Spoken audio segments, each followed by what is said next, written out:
These days, I am the strongest and most popular guy in school, and all the girls want to go out with me, but it didn't start out that way. It was the exact opposite, and in a weird way. I was a weak guy. Everyone looked down on me and treated me like the classroom trash. They called me a gamer nerd, but they forced me to play on their phones to level up their characters. The girl I've always had a crush on sat right next to me, but I never had the guts to talk to her, until the day she actually came up to talk to me on her own. I almost had a heart attack, but she just wanted a gaming tip. When she walked away, she turned around and said my name. That was it. I just stood there looking like an idiot. At that exact second, my character died on the screen, and I lost the class bully's sword. Cholwoo Min, white hair, total psycho face. He slammed my head into the desk and gave me a week to get an even rarer sword, or he was going to humiliate me in front of everyone. In front of her. I kept playing non-stop. No sleep, no food, just energy drinks. 40 hours, 100 hours, 144 hours in the exact same chair. I finally got the sword on the last day. I stood up to get some rest and dropped dead on my bedroom floor. My body just gave out. I passed away thinking I was the most pathetic loser in history, dying as a gaming slave because of a bully, leaving absolutely nothing behind. Then I opened my eyes and I was back in the classroom. Same day, same phones on the desk, except now there was a system window right in front of me saying that my entire lifelong gaming history was turning into real power. Cholwoo showed up again. He grabbed me by the tie and started beating me up like always. This time, he was only going to stop when his frustration went away. But this time, the girl I like came back to check on me and saw me taking a beating. She stepped in and held Cholwoo Min back. She wasn't going to let him keep going. Then the bastard actually did it. He grabbed the girl I like by the hair and said he didn't care that she was a girl. When I saw that, something inside me just snapped. I didn't want to be the same guy who wouldn't fight back after seeing that. That coward is gone. But when the completely unhinged Cholwoo Min raises his hand to strike Aaron and tells her to shut up, something inside Dawan snaps. He clenches his fist, ready to punch Min, deciding he will deal with the consequences later. Consumed by fury at the injustice, he knows he has to act and throws a punch right into Min's face. The bully immediately grabs his hand, his face contorting with rage as he prepares to retaliate. Dawan resigns himself to the fact that his effort was pointless and he is about to get beaten again. Before that can happen, however, a strange calculation begins, tallying his experience as if he were a game character. In an instant, Dawan reaches the maximum experience level and is promoted through a series of classes, from the rare promising gamer servant to the heroic honored gamer servant, and finally to the legendary class. He then acquires a specific ability from his new legendary class, Superior Gamer Servant. The ability, called Crushing Blow, allows him to unleash a flurry of hundreds of punches on Cholwoo Min. The bully is left completely beaten, his face swollen as he spits out what looks like tomato sauce. Nearby, Ju watches in shock, her hand covering her mouth, completely stunned by Dawan's sudden display of power. Our protagonist immediately notices that the ability is identical to one his characters used in a virtual game. A message from an administrator appears, explaining that this is a reward for a favor Dawan once did for him. He quickly connects the dots and realizes the message must be from Chun the patient, and the favor in question was when Dawan handed over a god-tier item in the game. Following this realization, another notification appears, declaring that he has defeated the monster Cholwoo. He receives 200 experience points, pushing his total to an indescribable number. Since our gamer servant hero had already reached the maximum experience level, he is promoted to the final class, Secret Gamer Servant. Back in the real world, Dawan Ha is shocked by his own absurd and terrifying strength. He had always wanted to live life like a game, and now that wish had suddenly become a reality. As his stats begin to max out, he can only wonder what is happening to him. He recalls that ever since returning from death, he has been able to use abilities just like in the virtual games he played. Ju is still stunned by the sudden attack that took down Cholwoo Min and asks Dawan where he learned such techniques. Then she points out the injuries and wounds on his head. As she turns to find the school nurse, Dawan wonders if he really did hit his head. Memories of his death and his return to the past begin to flash through his mind, while game system windows start appearing before his very eyes. On top of everything else, the fact that his new skill works exactly like one from a game feels incredibly strange. He remembers his lifelong obsession with games, and his intuition tells him that this whole situation feels a lot like a book he used to read as a kid. It is a setup very common in fantasy stories, only this feels much more developed. In those kinds of stories, the protagonists always defeat every monster they encounter and receive buffs with no exceptions. Not only that, but Dawan Ha is also shocked by his flawless flawless, maxed-out attributes. Another window appears, indicating there are still more bonuses to receive for being a gamer servant. To his dismay, he sees that all his attributes and stats have been sealed and reset to 0. He can't believe that after reaching the final class,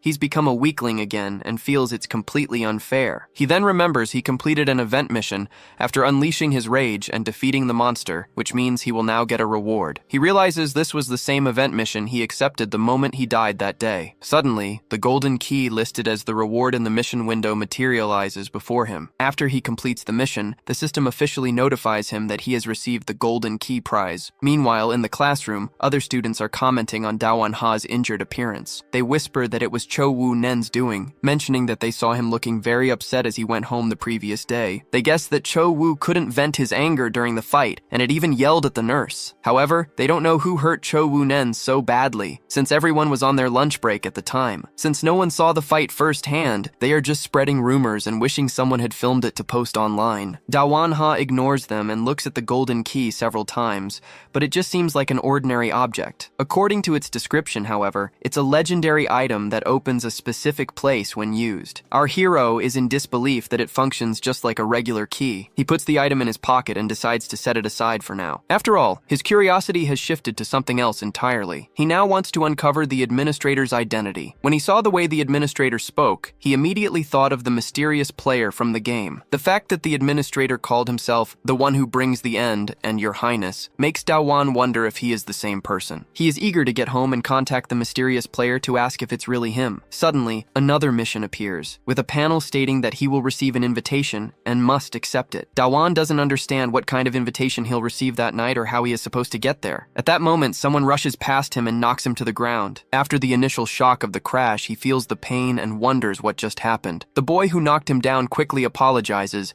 explaining that he wasn't looking where he was going. Dawan says he's fine and asks if the other boy is okay. Just as the boy's nose starts gushing blood, Dawan offers to get a tissue to clean him up, but the boy refuses the offer. He refuses again, though Dawan insists on getting a cloth for him. The boy finally accepts, and Dawan advises him to be more careful when walking in the hallway. He still can't believe this guy got a nosebleed just from a simple bump. He notices that the kid is somehow even weaker than he is now. Just as our protagonist enters the bathroom, a classmate calls his attention. It's Shin Jaemin, who is holding a vape and says he needs to talk to Dawan. Dawan greets him and asks if he started playing the game, but Shin replies that he doesn't play. Shin Jaemin explains that he saw the entire fight with Chul Wooman, which is why he's asking. Dawan suddenly remembers that in his past life, Jaemin was standing at the door when he was being threatened. This makes him wonder why Jaemin is talking to him now, and if this is some sort of revenge. Jaemin mockingly calls him a servant with secret powers and asks if it's all just a disguise. Remembering how he couldn't stand being beaten up before, Doan is determined not to let it happen again. But just then,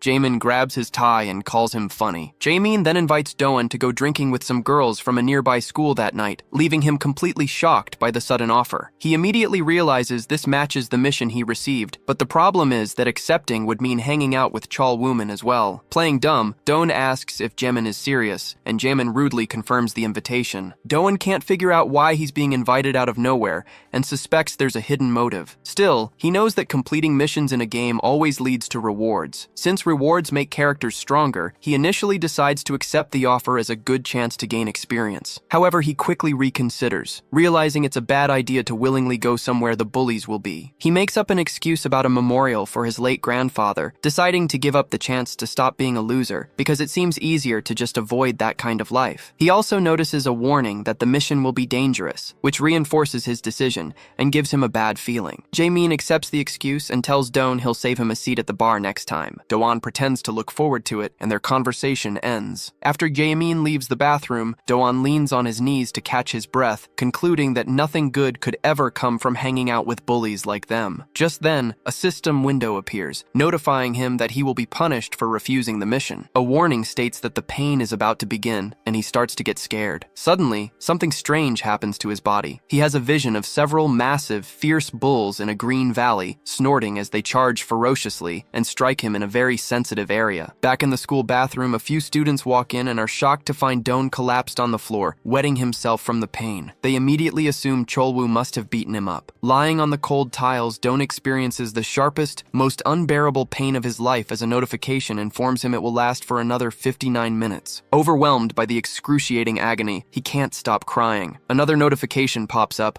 asking if he is sure he wants to refuse. Doan lets out a scream, the sound echoing through the bathroom as the astronomical pain continues. Later that night, Shin Jamin is walking through the city streets when he spots Doan at the meeting spot. Jamin seems excited, commenting that Doan arrived early. It's clear that in the end, Doan accepted the mission, unable to endure an entire hour of that torment. When asked about the memorial, Doan lies and says his grandfather was busy. He feels like he's going crazy for having come this far and is completely overwhelmed with nerves. Shin Jamin announces that he and Doan are going to have fun tonight, but he finds Doan's expression suspicious, as if the boy is hiding something. Just as Jamin suspected, Doan feels like he should have run away while he still had the chance. In that moment, he grabs his phone and pretends his grandfather is calling so he can escape. However, his plan is foiled when the girls Jamin mentioned arrive, chatting among themselves. All the girls are talking about other guys, except for one very beautiful girl who immediately catches Doan's attention. Captivated by her beauty, he decides to stay at the bar after all. He then tries to convince himself that he only stayed because he was invited, not because of how she looked. Seeing his classmates drinking, Doan wonders how they managed to consume so much alcohol. Jamin explains that a friend works at the bar, so whenever he brings his group, they get free drinks. Taking advantage of the topic, Jamin then asks how much alcohol Doan can handle. Doan replies that he doesn't get drunk, leading Jamin to jokingly conclude that he must be an alcoholic,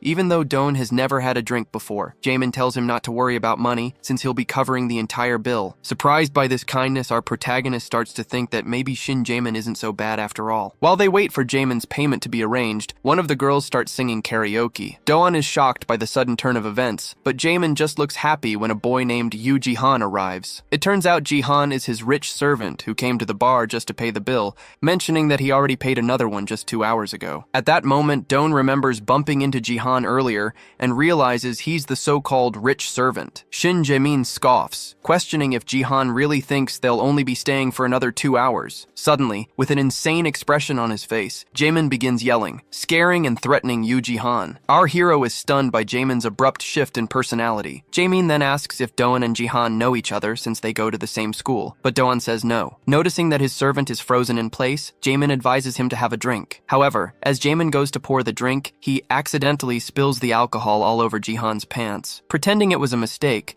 Jamin apologizes and says Jihan should have worn darker pants. As the clear target of bullying, Jihan can only agree that he should have worn something darker. Thinking back, our protagonist recalls seeing ketchup on Jihan's nose earlier. He also remembers that the bathroom Jihan came out of was the same one Shin Jamin had just been in. With dawning horror, Doan realizes Jamin must have beaten Jihan up, and he deeply regrets getting involved with such a delinquent. The pretty girl who had caught Doan's eye now wonders what's wrong with him, noticing his troubled expression. The other girls invite Jamin to sing, but he refuses, saying he'd rather get drunk. He then jokes about singing serenades, but they tell him it would ruin the atmosphere. Jamin then suggests it would be funny to watch Jihan dance while singing instead. Doan grows irritated by the sheer humiliation being forced upon Jihan. One of the girls even tries to stop Jamin from making his servant do it, but he completely ignores her. Shin Jamin pressures Jihan, threateningly asking if it's true that he loves to dance. Jihan can barely answer and looks sadly at Shin, who places a hand on his shoulder and tells the wealthy servant that he's embarrassing him in front of the girls. Immediately, Jihan stands up and says he'll dance, and everyone gets excited. Feeling sorry for him, Doan wonders if the servant has any pride at all, but then realizes he would probably do the same thing if it were necessary. Unable to watch this scene of humiliation,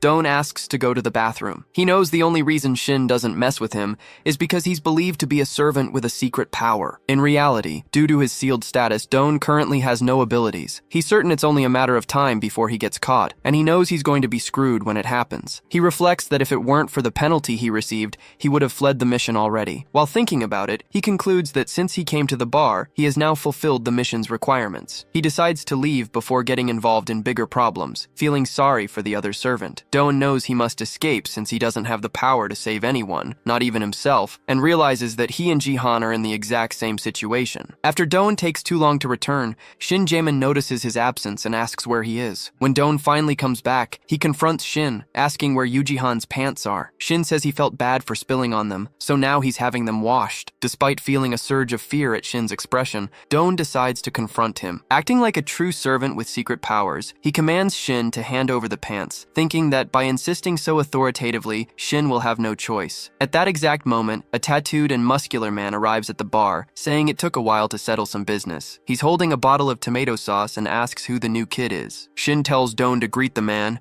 mentioning that he's his friend's older brother. Don is in shock upon seeing the size of this high schooler, who looks like he's in a gang, and becomes extremely frightened by the red marks on his face. Shin Jae-min then asks what our protagonist wanted to say to him. Not knowing what to do, Don feels distressed by the sensation of being trapped in this situation. To escape the tense moment, he asks the bully for the microphone. Relieved, he feels safe for now and thinks he shouldn't hide his power any longer, considering he was nearly eliminated. Just then, a notification announces that the dangerous invitation mission is completed and a chain mission is beginning. A virtual window appears, explaining that he must strike Shin with the microphone within 30 minutes. If he does it within the required time, he'll receive a copper key as a reward. Our protagonist, however, refuses to do it, feeling a paralyzing fear. However, a new message appears, warning that if he doesn't complete the mission, he will suffer a penalty. The moment he reads the word penalty, he immediately remembers the bull torture and is overcome with fear. Meanwhile, Shin comments that his friend Man-chun now looks like a killer, and the nearby girls remark on his menacing expression. Man-chun casually claims the blood must have splashed on him while he was beating people up along the way. Another boy, 18-year-old Man-chun Yuk, is sitting on top of Don and complains about his trembling. He threatens Don not to let him fall, a humiliating scene that makes Shin Jae-min laugh hysterically. For Doan, this situation feels even worse than the mission to hit Shin in the head with a bottle. The muscular guy then asks with a threatening tone, "What's so funny?" reminding everyone that Doan beat up Cha Woo-min. While Shin acknowledges that Doan is strong, Man-chun disagrees, seeing neither potential nor strength in him. Doan feels stuck at a crossroads. He believes they'll eliminate him if he completes the mission, but he also fears being eliminated if he refuses and suffers the penalty. If only he could still use his skills like he did that day, he would have the courage to act. Looking at his skill tree, he sees that his crushing blow ability is sealed and inactive. Realizing this, our protagonist feels doomed and begins to panic. As his anxiety mounts, the mission notification window shows that only 15 minutes remain. At that moment, Shin Jae-min decides to ask Doan Ha a question out of curiosity. He wants to know why Doan lets bullies treat him so badly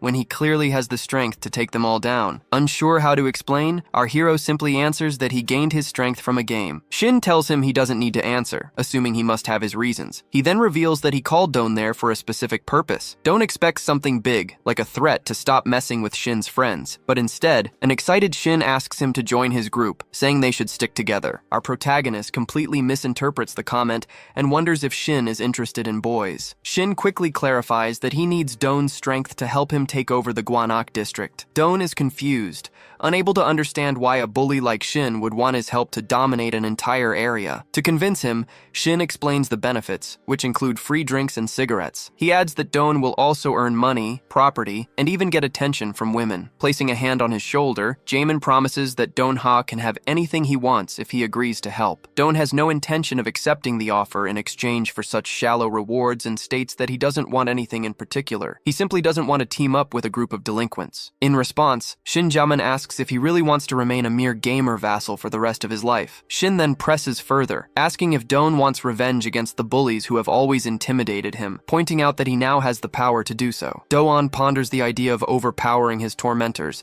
and completely swapping places with them. He realizes that if he teams up with Jaemin, he will never be treated in such a humiliating way again. As Shin heads to the bathroom, he tells Doan Ha to think about the offer while he's gone. Left alone with his thoughts, Doan starts to believe that it was divine will that granted him this power, giving him a chance to change his life. He concludes that he can live a second life among popular people and finally stop being a gamer servant. Lost in his delusions, Doan was startled when Yu Jihan got his attention. Jihan asked if the golden key on the floor belonged to him, and Doan realized with a jolt that he had dropped the mission reward without noticing. After Doan thanked him, Jihan offered some strange advice, warning him not to hang around Shin Jae-min. However, Doan was determined not to miss this chance to stop living like a loser. Yu Jihan apologized, explaining that he only gave the warning because he felt Doan was not a bad person. At that moment, a notification window appeared, showing only 3 minutes remained to attack Shin. Panicked, Doan realized how much time had passed and began to fear the extreme punishment for failing. He stood up, thinking that if he could just endure this 1 hour, it would be the highlight of his life. Still, not wanting to be embarrassed in front of the girls,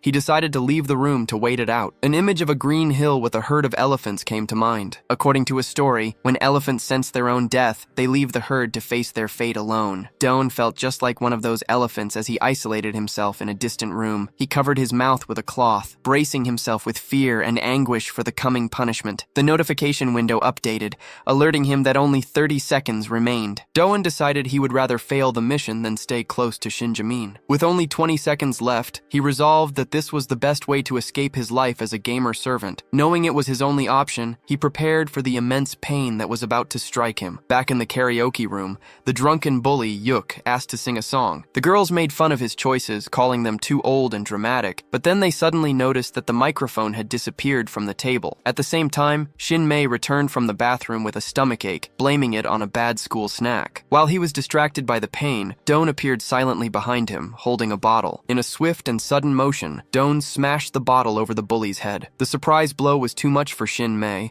who was struck and passed out instantly. With that, the mission judge of injustice was finally complete. Doan came to a firm conclusion. He would rather live as a loser than become a bully like them. Thrilled that he had knocked Shin-mei out with just one hit, he decided to dump the body in a deserted spot. Before leaving, however, he worried about Jihan being left in the same room as the tattooed guy. As he was about to go, he looked down and was surprised to see Shinjamin's phone on the ground. He picked it up, realizing he could use it as a bonus move while Shin was unconscious. Meanwhile, the tattooed guy was in the bathroom, drunkenly singing karaoke. In the middle of his emotional performance, his attention was grabbed by an incoming message. It was from Jamin's phone, calling him a pig and saying he sang horribly. Reading the text, the tattooed guy became enraged. In the message, Doan had challenged the tattooed guy to stay and wait for a fight. But just as he was planning his escape, a huge presence appeared directly behind him. Looking up, Doan saw the tattooed gangster, Yuk, glaring down at him with a furious expression. Doan was in shock, wondering how the brute had found him. At that moment, a new mission window appeared, informing him that Yuk was enraged by the provocation and was about to start a fight. Immediately after the notification vanished,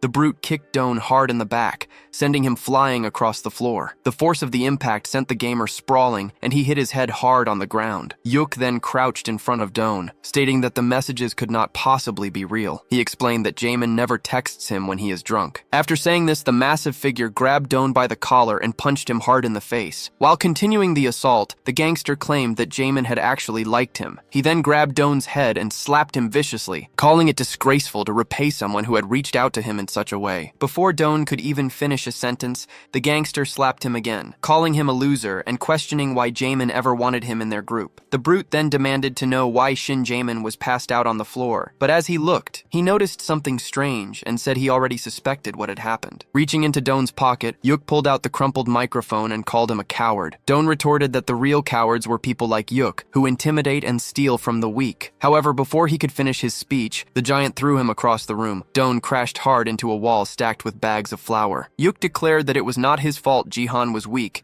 and that Doan would be their next servant. Lying motionless on the pile of flour sacks, our hero was in immense pain. Just then, he noticed the golden key lying right next to him. Picking it up, he wondered where he was supposed to use it. A tip from the administrator appeared, explaining that the key should be inserted into a lock, but Doan was confused since he had not seen any locks in the area. Suddenly, his skill window opened, revealing a new hidden technique. He then saw the shape of a keyhole appear within the window, and quickly inserted the golden key into it. As he turned the key to unlock the skill, a bright light shone before his eyes. Meanwhile, the brute checked on Shin Jamin, asking if he was alive and okay. Shin replied that he was hurt, prompting Yuk to mock him for getting beaten up by a weakling. At that moment, Doan got back on his feet and declared that if he did not face Yuk now, he would not be an honorable man. Yuk Man-chun found it interesting that Doan had pride. Our hero, however, was hiding the fact that the system had ordered him to face Yuk or be punished. Man-chun grew excited by his opponent's apparent courage and charged forward. Just as Yuk rushed toward him, Doan was suddenly surrounded by a strange and powerful aura. He wondered why the game system had given him these powers,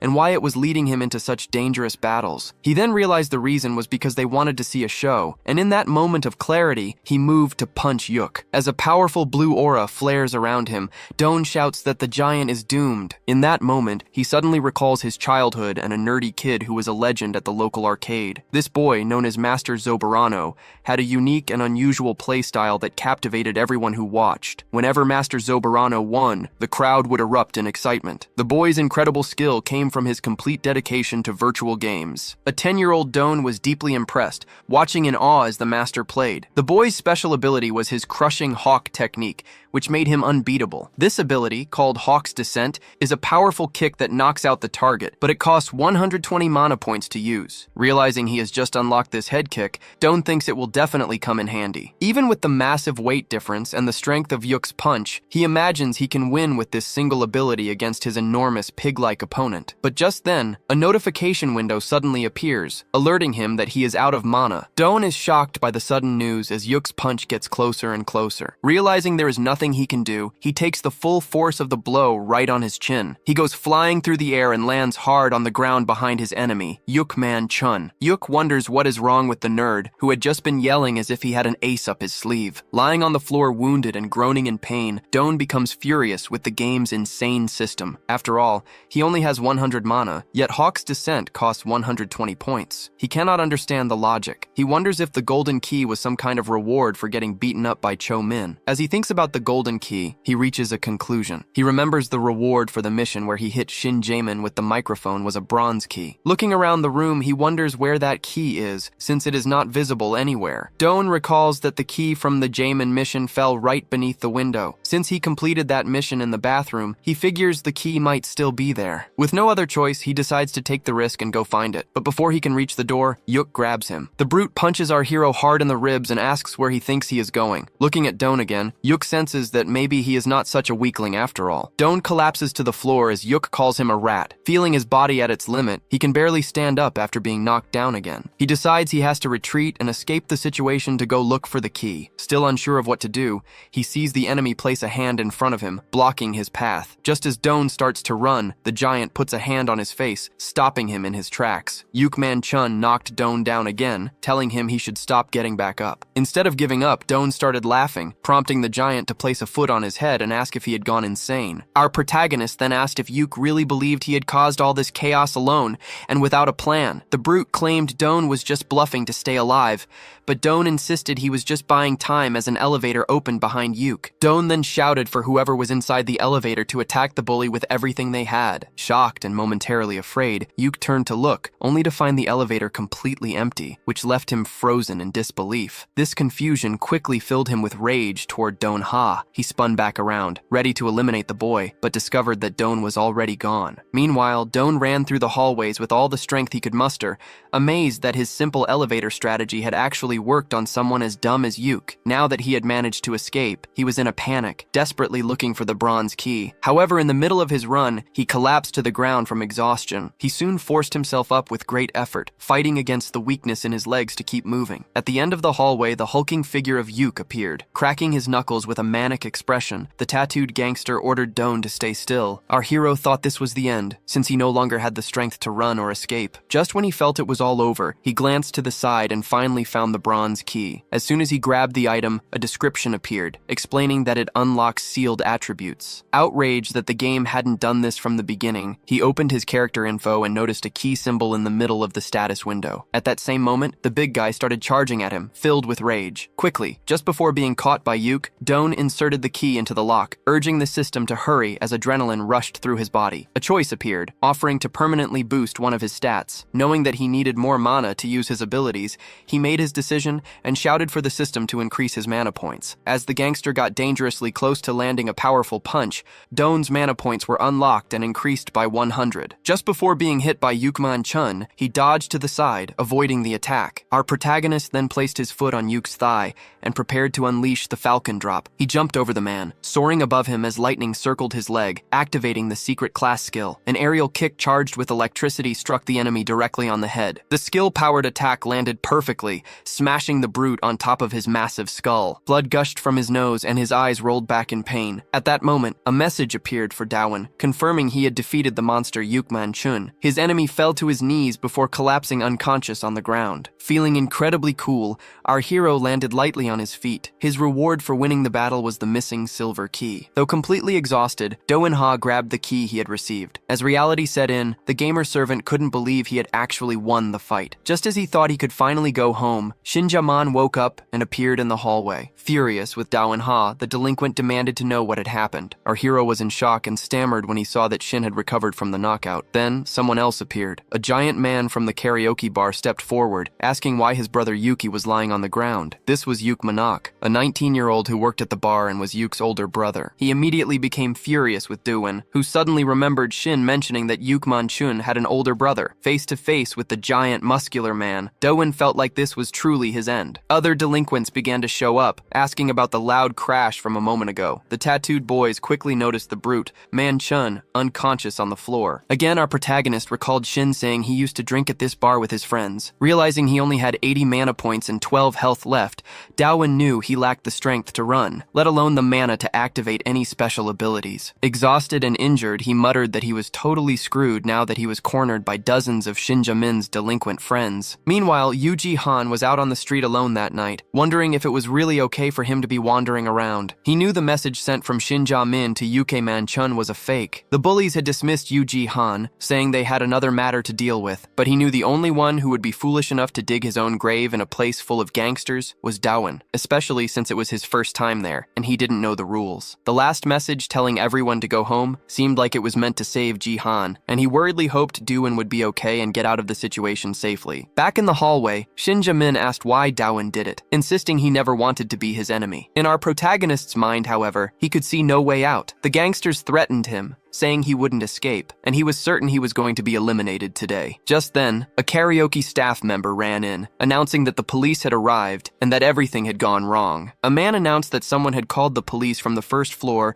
and told everyone to escape using the stairs. The gang delinquents were disappointed, as they had been eager to beat up the nerd. Carrying his brother over his shoulder, Yuk-man remarked that Do-won Ha was incredibly lucky. Before leaving, Shin Ja-min threatened Do-won, warning him that they would not forget what happened there. Relieved to be alive, Do-won decided he should also run away through the stairs, but at that moment, he felt a strange shock course through his body. Only one day after experiencing death, he had been beaten by both Cho Woo-min and Yuki-man-chun. On top of that, he was suffering the side effects of using two abilities that his body could barely handle. The moment all the accumulated stress finally left him, Do-won Ha simply passed out. He slowly woke up to see a woman in front of him and wondered what had happened. He asked the girl where he was, and she replied by asking if he was finally awake. Do-won recognized her as one of the 3 toughest girls in school, and she commented that he should have woken up sooner. When he tried to ask why she was there, she quickly covered his mouth to keep him quiet. Realizing they were in a bathroom, the girl told him to keep his voice down. She explained that they were in the women's restroom, so he needed to speak softly. Whispering, Do-won asked why they were hiding there. She said the police were still at the bar,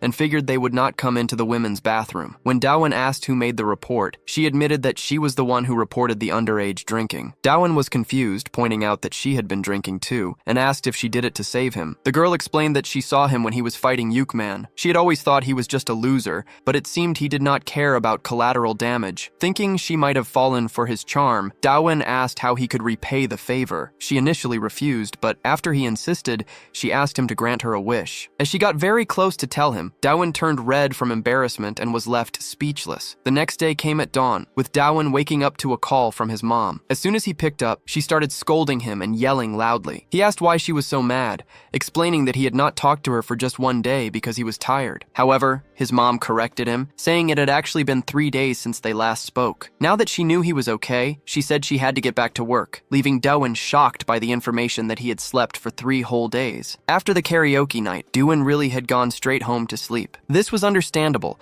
considering it was the first time he'd ever been in a fight in his life. Another reason for his exhaustion was that he had dealt with 3 delinquent bullies in one day, even if Shin did not fight him directly. Now that some time had passed, Do-won felt like the victory had been easy and was no big deal. He felt very strong and extremely hungry. With his body and mind finally recovered, the first thing he wanted to do was log into the game and contact the administrator. But when he searched for the mysterious player, the one who brings the end, there were no results. Do-won hadn't expected things to be easy, but he was still surprised to find that the administrator's account had been deleted. He figured the mysterious man didn't want to communicate with him, especially since he had never responded directly. The admin only ever communicated through the system, so if that was how it was going to be, Do-won decided he would have to learn everything on his own. He already knew 3 key things about how it all worked. First, the system was similar to an RPG, complete with levels, stats, and classes, which meant he was essentially a game character. Second, the system treated delinquents like monsters, granting him rewards for defeating them. This was just like hunting monsters in a game and receiving items in return. The third and final point was that using keys made him stronger, so he began searching for the item he had. When he picked up the silver key, its description stated that it unlocked a passive ability. He learned that the 3 types of keys unlocked different things, and once an ability was unlocked, it would not be sealed again. The crushing strike ability, for example, had been sealed after he first used it because it was unlocked through a class effect. Later, it was unlocked permanently using a specific key. He also knew about the penalty system, but his biggest problem was something else entirely. The real issue was that he had become the target of Shin Jae-min's gang of delinquents. Now that things had turned out this way, he decided to meditate deeply on the problem for the rest of spring break. His thoughts were interrupted when the doorbell rang, and just as he went to get his food, a new system notification appeared. It said that a girl wanted to go out with him and that he should accept and satisfy her. The nerdy, introverted gamer was shocked, thinking it was just his takeout delivery. He slowly opened the door, only to find the woman he had met earlier standing on the other side. Dawan asked why she was there, and she reminded him of his promise to grant her wish. The woman then took off her coat, saying she was going to explain what she wanted, and told Dawan to take something off. This left our hero in shock, especially since the mission title was Become a Man. As he stood there wondering if this was really what he thought it was, she told him to hurry up. The girl insisted again that he take his clothes off, leaving the embarrassed nerd flustered since he had never done anything like this before. A system notification then appeared in front of him, asking if he would accept or not. Completely stunned, he asked the tough girl to repeat herself, and she did. He couldn't believe people could just do this out of nowhere without even talking first. As he started taking off his clothes, Dawan got excited that his first time had finally arrived. But then, the girl quickly asked if his other clothes were in the room, and he didn't understand. He got embarrassed when he realized she didn't want to do anything intimate, and she then told him to turn off the heater. When Dawan asked why she didn't just turn it off herself and how she found his place, she simply explained that she didn't have his number. She explained that she had found his address while dragging him across the ground 3 days ago, having discovered it by looking at the apartment card in his phone case. She then asked if his nerdy clothes were the only ones he owned, to which Dawan replied that his mom had bought them for him. Dawan couldn't help but feel that the day to finally do something intimate had arrived. But when she announced they needed to go shopping, the mission title changed, and he understood the situation. Even so, he found himself getting excited about the prospect of going shopping with a girl for the very first time. Sometime later, inside a clothing store, Dawan felt completely confused. He didn't understand why people would wear clothes like this or use fake tattoos. The girl explained that he couldn't afford to look weak, especially since they would be spending the day together and going somewhere else afterward. Although he was uncomfortable with this fashion style, she insisted it was what she wanted, so he obeyed. While he was in the changing room trying on another outfit, she looked through the racks for more options. Dawan eventually came out looking very different, dressed in black pants, a black jacket, and black boots. He felt strange, as it was the first time he had ever dressed in a cooler, more stylish way. In his excitement, he momentarily forgot about the mission until he saw the objective had updated to taking her out to eat. The system made everything feel like a game, and Dawan started to think that asking a girl out wasn't so hard after all. Feeling confident, he mentioned he was hungry and invited her to get something to eat, and she agreed. But at that moment, our protagonist felt a surge of frustration and wanted to punch himself. They had been sitting in silence for 30 minutes, and he began to wonder if she didn't like the food. When he stopped to think, he realized he didn't even know her name, so he asked. She replied that her name was Cyan. With that, the conversation died again, and he found himself missing his mom because things always used to be easier when she was around. Cyan then asked if there was anything else he was curious about. Admitting he knew nothing about her, Dawan asked what he should even ask first. She simply replied that he would learn more about her over time. After all, she explained, they would be seeing each other more often. Standing up from the table, she told him to hurry up because they still had things to do. The mission updated once more, and now, to become a man, he needed to take the girl to the movies. Dawan felt happy to be experiencing all of this for the first time, and then invited her for a coffee. He proceeded to sing a song for Cyan, which made him question the true purpose of the mission. He had always thought the system only made him fight bullies in exchange for rewards. The 6th step of the mission began, leading him to take the girl to an arcade. Thinking it through, he realized this was basically a date and tried his best to impress her. Breathing heavily and sweating, he felt his charm might finally be working on her. While Cyan was looking at some plush toys, a few nerds approached and tried to invite Dawan to a club. As soon as our protagonist saw the plushie machine, he began to walk away, telling Cyan he needed to go to the bathroom before excusing himself. 10 minutes later, the nerd returns with a dozen fish plushies, ready to impress Cyan. He confidently thinks to himself that she's going to fall for him hard. Just as he sees her approaching, a smile spreading across his face. His happy day is ruined when a man suddenly appears and grabs him by the hair. The bully aggressively asks who Dawon thinks he is to say Kyan's name so lovingly, yanking his hair with enough force to make him cry out in pain. Dawon wonders who this guy is and how he knows Cyan, though he feels a strange sense of familiarity, as if he's seen him somewhere before. Just then, Cyan yells at the man, calling him Sehun Kang, and demands that he let go of Dawon. Everything had been going so well until this moment, and Dawon can only wait for the system to issue a notification that he must defeat this new bully. In a move that shocks everyone, Cyan declares that the shy nerd is her boyfriend. The statement stuns both Dawon and Sehun, and Dawon can't help but blush as she tells the bully to leave. Cyan helps him to his feet, telling him to ignore Sehun as she leads him away. Before they go, however, Dawon wants to retrieve the fish plushies he dropped. Left behind, Sehun is still processing the news, unable to believe that Dawon is actually Cyan's boyfriend. As afternoon settles over the city, Dawon can't stop thinking about what Cyan said back at the arcade. He walks through the streets completely distracted, lost in thought about her calling him her boyfriend. His daze is broken when Kyan announces they've arrived and tells him to follow her no matter what. She reminds him of their promise to spend the whole day together, and at that moment, the system prompts him to enter the nearby building. Once they're inside, Cyan presses the elevator button for the 7th floor. Dawon immediately feels certain that she's taking him somewhere to get intimate. Seeing their destination, he nervously asks if they can slow things down so he can prepare himself. Cyan simply tells him that the only thing he needs to do is stay still, assuring him that she'll handle the rest. Worried this will cause him to fail his mission,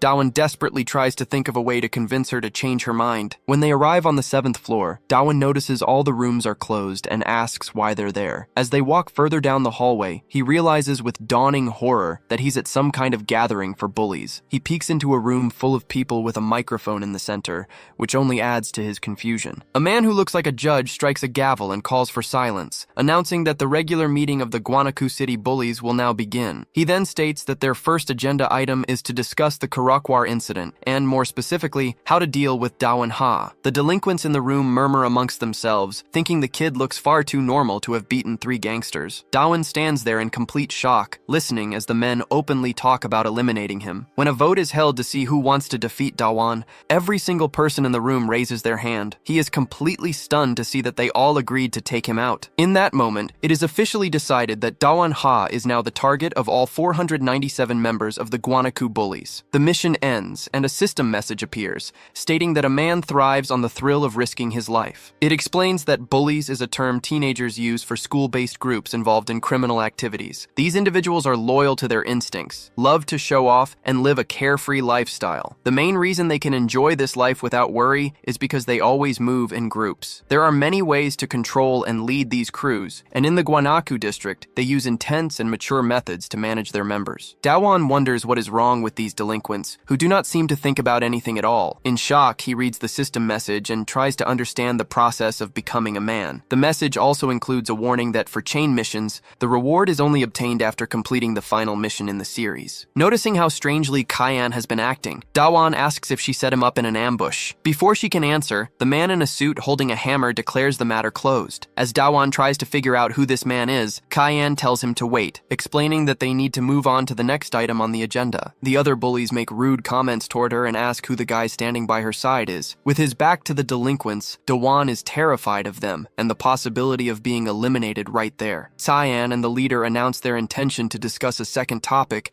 which is a vacant seat on the Council of Delinquents. When the man in the suit mentions a representative election, Dawon briefly thinks they are actual politicians. Cyan then declares that she has found the perfect person for the role, even as the nerd beside her is trying to run away. Speaking with the confidence of a congresswoman, she nominates Dawon for the position of representative of Boro Maidan. Without any hesitation, Kyan says Dawon's name out loud in front of all of them. Our hero is shocked by her risky move to throw him directly into this dangerous world. All the bullies think it is madness to nominate the very person they were just discussing how to eliminate. The judge of the group asks if it would not be risky to promote a guy who attacked their members. However, Cyan argues that if Dawon defeated 3 of their guys in a single day, he is more than qualified to be part of the group. One of the delinquents mocks Unsung after she agrees that defeating members of the group counts as a qualification. Unsung Ha, the 18-year-old representative of Silim Dong, simply confirms her agreement with Kyan. Terrified, Dawon insists that he has no intention of joining their gang of delinquents. Cyan tells him to consider how dangerous his situation is, being just an 18-year-old boy. boy. She reminds him that he just saw all those criminals raise their hands to approve eliminating him on sight. She argues that if he joins the council,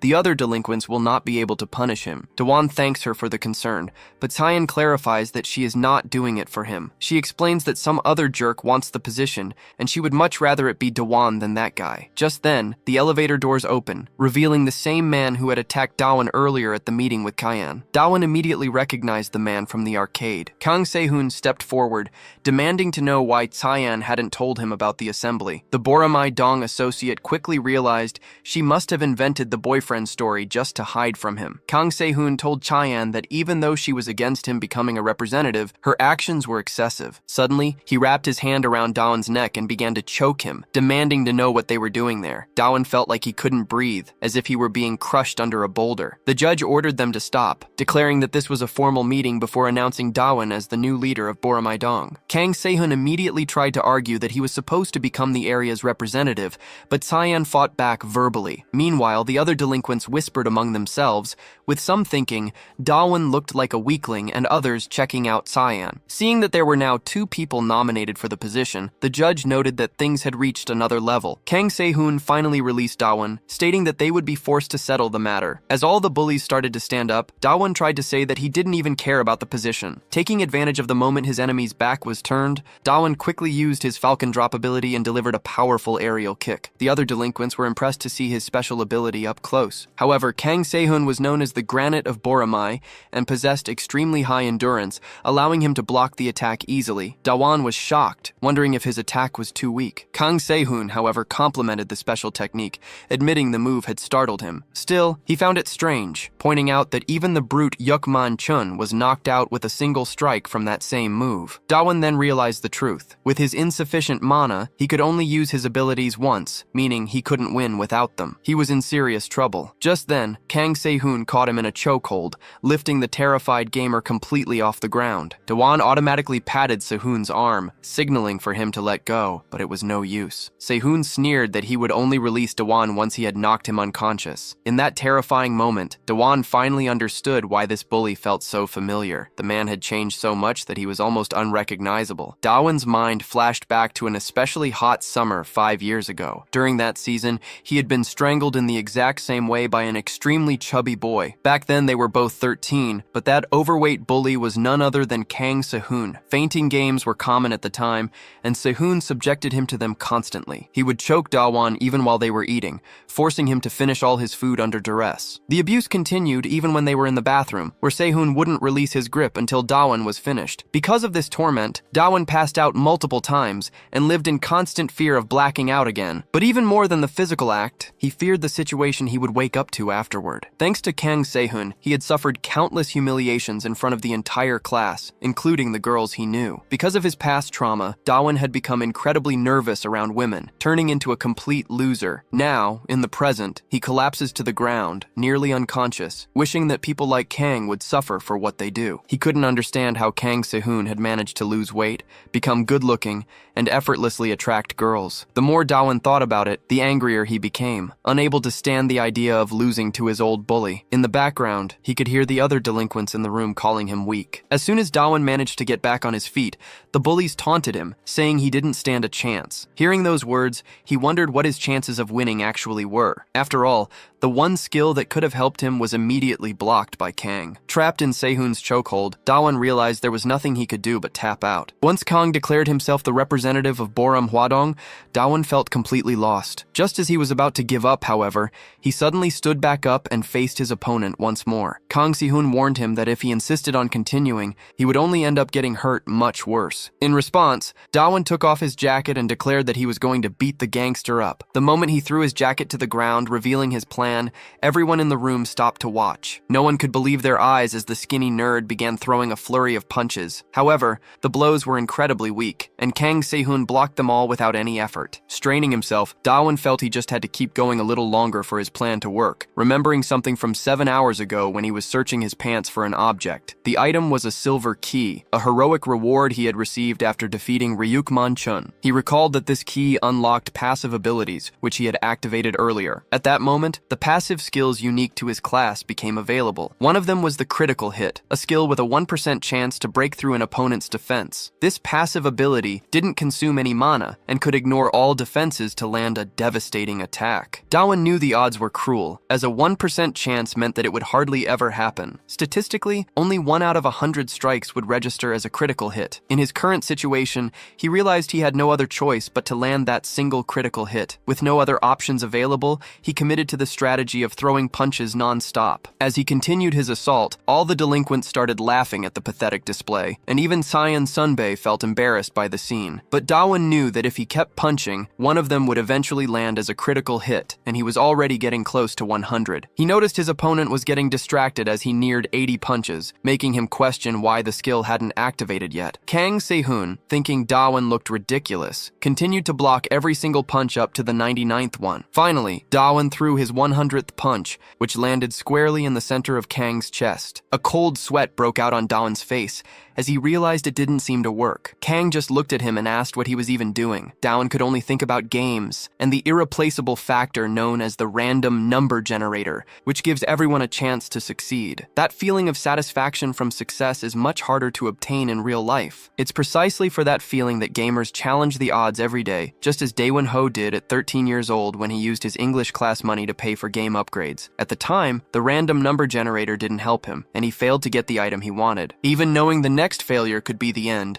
the younger Daewon Ho decided to take the risk, because RNG brings an equal chance of despair. Back in the present, that same despair hits him as his final punch lands on the bully's chest. He wonders why it didn't work, since he was sure he had landed all 100 punches. In theory, one of them should have been a critical hit that knocked his opponent out, but the plan failed and he was caught. His rival, Kang Se-hoon, grabs him by the neck and throws his body upward, intending to slam him down. Kang explains that a truly destructive blow is needed to win, and then demonstrates it on Daewon. Daewon's head hits a pile of bricks with a massive impact, leaving him badly hurt. Kang scoffs, saying he knew the punch combo was just a bluff. He points out that even with a real strategy, it wouldn't have mattered, since Kang had cut 130 kilos and toned every part of his body. As he boasts that the nerd couldn't even scratch him, Daewon tries to say something from the floor. Lying injured, Daewon reveals that back in middle school, Kang Se-hoon was a fat, stupid jerk. When Kang doesn't remember him, Daewon says it's typical for bullies to forget their victims. He explains that victims carry that pain for life, while the bullies just forget it ever happened. His words make Kang stop and think for a moment, but Daewon immediately regrets talking so much. He asks what he's supposed to do now that Kang doesn't even remember him,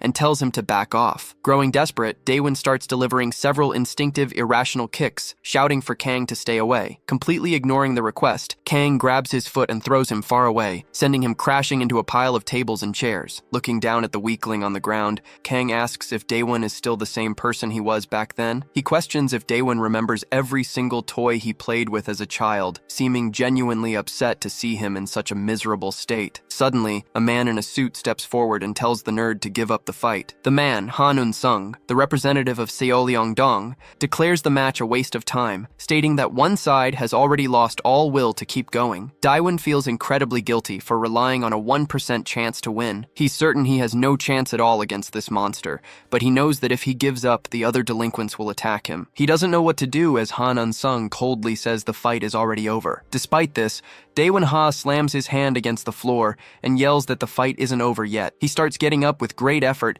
and declares that he hasn't given up. His opponent finds him annoyingly persistent and asks if he's not tired of getting beaten up. Se-hoon couldn't believe that even without a chance to win, Daewon still refused to give up. Broken and desperate, our protagonist began walking furiously toward the exit, hoping to distract Kang long enough to escape. He was so threatened by the bully that he was already fantasizing about moving to a deserted island far away. Daewon made a flimsy excuse, knowing he needed to run for the exit as fast as he could. Without a second thought, he decided the moment had come and began sprinting across the room. But in his haste, he accidentally dropped his jacket and tripped over it, completely losing his balance. As he stumbled forward, nearly falling on top of his enemy, he cursed himself for ever taking off his jacket. While falling, he instinctively used the palm of his hand to regain his balance, which unexpectedly activated a critical hit that sent the bully flying. After being launched by a simple tap, Kang crashed hard into the wall. Kang Se-hun slumped to the floor with his head bowed, leaving the elevator door dented behind him. The other delinquents couldn't believe they had just seen Kang get launched like that, and even Cyan Sunbae was left speechless after witnessing Daewon's powerful strike. The gangsters immediately tried to explain what happened, suggesting that Daewon had focused energy into his palm. They called it the Flame Dragon Emperor's Iron Palm, a technique that could destroy skeletons and organs. In reality, the system simply notified our hero that he had landed a critical hit. Daewon was proud of hitting him in the chest, especially since he hadn't expected much from a passive ability. Just as he thought he had finally won the fight, Kang Se-hun coughed and began to get up. Severely injured, Kang was in disbelief that Daewon had been hiding so much strength while pretending to be weak. Rising to his feet after such a powerful blow, Kang became furious and declared that he was going to eliminate Daewon. Everyone in the room noticed the nerdy boy begin to tremble from head to toe in fear. But then, Daewon gave a small, strange smile that confused all the delinquents. Our protagonist didn't think the feeling of despair was fair. He reasoned that most gamers experience it, but they never stopped trying. To him, it was better to try everything and get no results than to simply give up without a fight. He remembered a user who had succeeded by relying on a random number generator. Seeing another player's success had inspired Daewon to win in the game as well, and he recalled how he kept trying to get an item using the money his literature tutor had given him. Despair can turn into hope, which is why players around the world put their faith in RNG. Daewon decided to do the same, preparing to land a full-force punch on Kang Se-hun's face. He ran forward, yelling that he would hit his enemy again right in the middle of his chest. Kang declared that he wouldn't fall for the same trick twice in a row and protected his chest with his arms. However, the bully didn't notice that the punch was changing direction, now aimed straight for his face. The scene then shifts abruptly. Deep at the bottom of the sea, a species lives at a maximum depth of 6 meters and weighs nearly 2,000 kilograms. Approximately 85% of its body is made of muscle. This is the ocean's top predator, the feared and mighty great white shark. In the water, two boys are seen playing far from the safety of the beach. The text explains that if you ever encounter a great white shark, you should kick its nose, as it's the creature's weak spot no matter how strong it is. The same principle applies to humans, because even highly trained individuals don't train their noses, leaving it as a vulnerability. Therefore, even a grazing attack aimed at the nose can be incredibly effective. Dawn's punch lands squarely in the center of Kang Soo-hyun's face, and he knows it was a critical hit. After taking such a powerful blow, the bully stumbles back a few steps. Dawn realizes he needs to risk more decisive strikes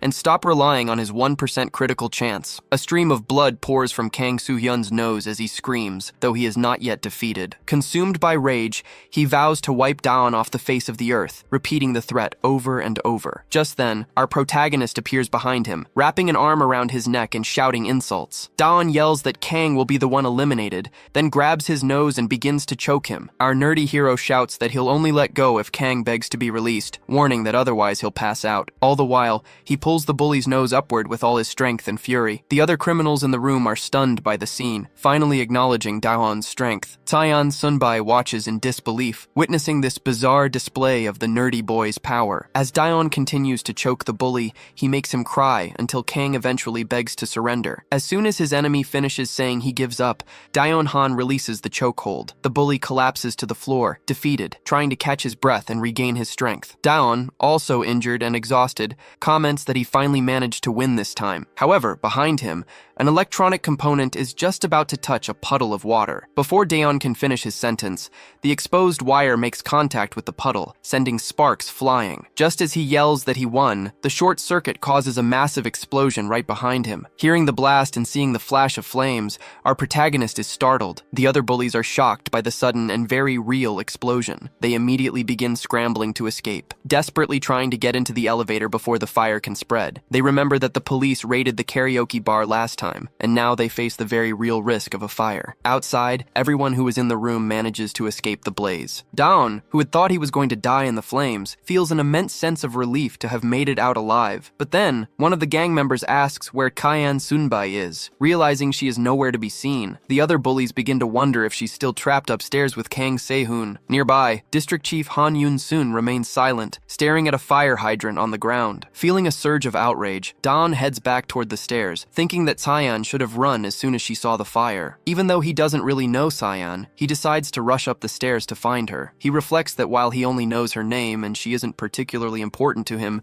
they still made a lot of memories that day. He finally remembers her promise when she asked him to stay by her side all day. As soon as Dawn reaches the upper floor, he throws open the door door and calls out for Kyan, announcing he came to save her. He immediately notices a man putting out the fire with an extinguisher. Realizing the fire is already under control, Dawn feels embarrassed, and the man turns to ask why he came back. Deeply embarrassed, Dawn makes up an excuse claiming he only came back to ask if he could go home. The man in the suit informs him that the assembly will be rescheduled for another day because of the fire. Then, the man reveals that the new representative of Boramui is none other than Dawn Ha. Dawn can hardly believe it, thinking that being part of the Council of Bullies must be a dream or an illusion. Cyan explains that even though it's confusing, she did it for a bigger reason, pointing out that he effectively got rid of the other bullies. He has to agree, realizing that if he hadn't become a representative, the council would have hunted him down, and things could have been much worse. Later, as they arrive in front of Cyan's house, they say their goodbyes, and Dawn tells her to take care. He then pulls out a plush fish he won at the arcade, explaining that it seemed like she wanted it. Confused, Cyan asks what it is, and Daeon says he saw her staring at the plush toys earlier. Recalling the moment, Cyan clarifies that she wasn't looking at the toys at all. In fact, she was looking at a wanted criminal poster stuck on the window next to them. Daeon is shocked by his blunder, but Cyan still thanks him for what he did. Holding the plush fish and smiling, she specifically thanks him for running back into the building to save her. Daeon turns completely red and can barely respond to her goodnight. A system message declares that he became a man, but he just thinks he became a bully as the mission finally comes to an end. Just then, a notification pops up, stating that he has completed 8 missions in a row and will earn points for his streak. Realizing the encounters were worth it, he wonders what kind of key he'll receive as a reward this time. However, upon seeing the actual mission system reward, he is completely shocked and does not react well. The next morning, Dawn gets ready to go to school after being away for a long time. He decides to arrive before anyone else to complete an important in-game task. Once he gets to the school, he grabs several wires and screens to build what he calls his gamer slave station. He knows he needs to install the components in his new classroom,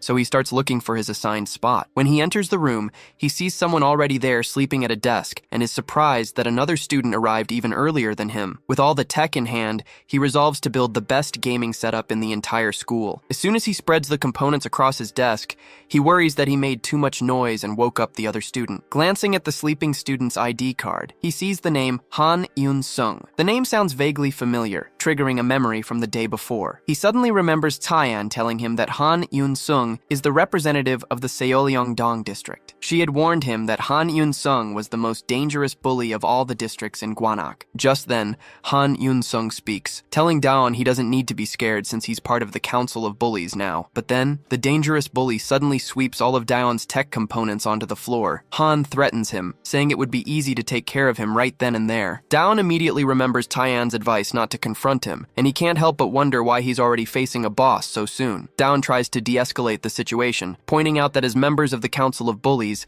they are on the same side and shouldn't be fighting. Han Un-sung retorts, asking why Daon thinks they didn't get rid of him sooner. When Daon suggests it's because he became Borum's leader, Han corrects him, explaining that one of the council's rules actually allows members to fight each other. Han elaborates that establishing a hierarchy based on power is crucial. He then draws his arm back, declaring this is revenge for Daon interfering with Seollyeong. Bracing for the impact, Daon closes his eyes and clenches his teeth. But just as the punch is about to land, Han suddenly stops, claiming he's not actually interested in Seollyeong. Instead, he simply knocks down to the ground, looks down at him, and suggests they should work together now that they're on the same side. Han promises to warn the other members, assuring Daon that no one from Seollyeong will bother him anymore. Shortly after, the regular school period begins, and students start finding their seats. Daon is left feeling exhausted and shocked by the chaotic start to his first day. He then notices that Han isn't even in his class, which makes him wonder why the bully waited for him there in the first place. Looking around, Daon realizes something else is bothering him. Throughout the breaks on the first day of his second year, he feels a growing sense of unease. During the third period break, he observes other students engaged in various activities, but notices that, for the first time ever, no one is forcing him to play games. The strangest part is how peaceful his class is. Usually, the start of a new semester is marked by noise and widespread bullying. The bullies would typically gather to pick an easy target to harass for the rest of the year,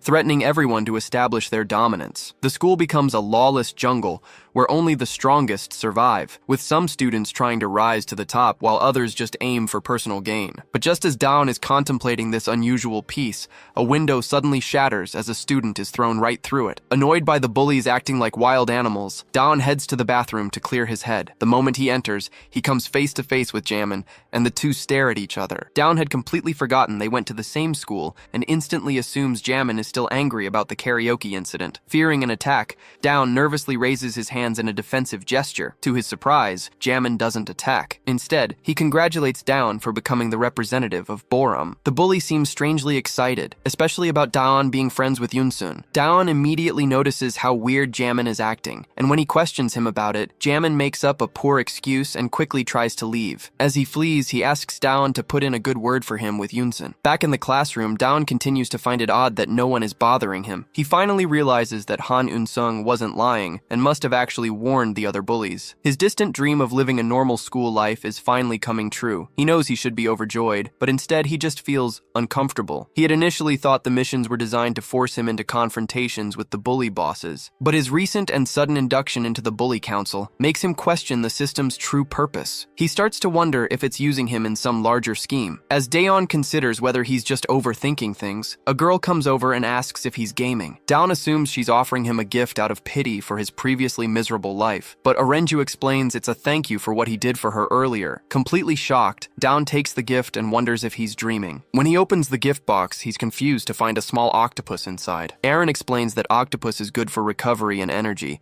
and she remembered he was badly hurt that day. Daeon thanks her, joking that just seeing the octopus gets his heart racing, which Aaron thinks is great. She then tells Daeon he should eat it alive, since that's the best way to recover. Just then, their conversation is interrupted by a strange, red-haired boy who demands that Dawn play the game for him. Orenju asks Dawn if he knows the boy, but he replies that he doesn't. Meanwhile, in the school's dark photography room, a group of bullies is having a conversation. One of them notes that Han Nansung has never worked with other guys like this before, and asks his friend if he's curious. The friend Kim Di-jin replies that he's sure Han has his reasons. Han Nansung explains that he expected Dawn to be useful in a physical fight, but instead of just attacking or defending, he did something more. Kim Di-jin suggests Dawn probably did it to make Han go easy on him, or simply gave up out of fear, but Han insists that wasn't the case. Han points out that Dawn was clearly trembling and seemed to be looking at something specific. While Kim dismisses it as luck, Han says he saw something special in him during the assembly. This prompts Kim Ji, an associate from Salem Dong,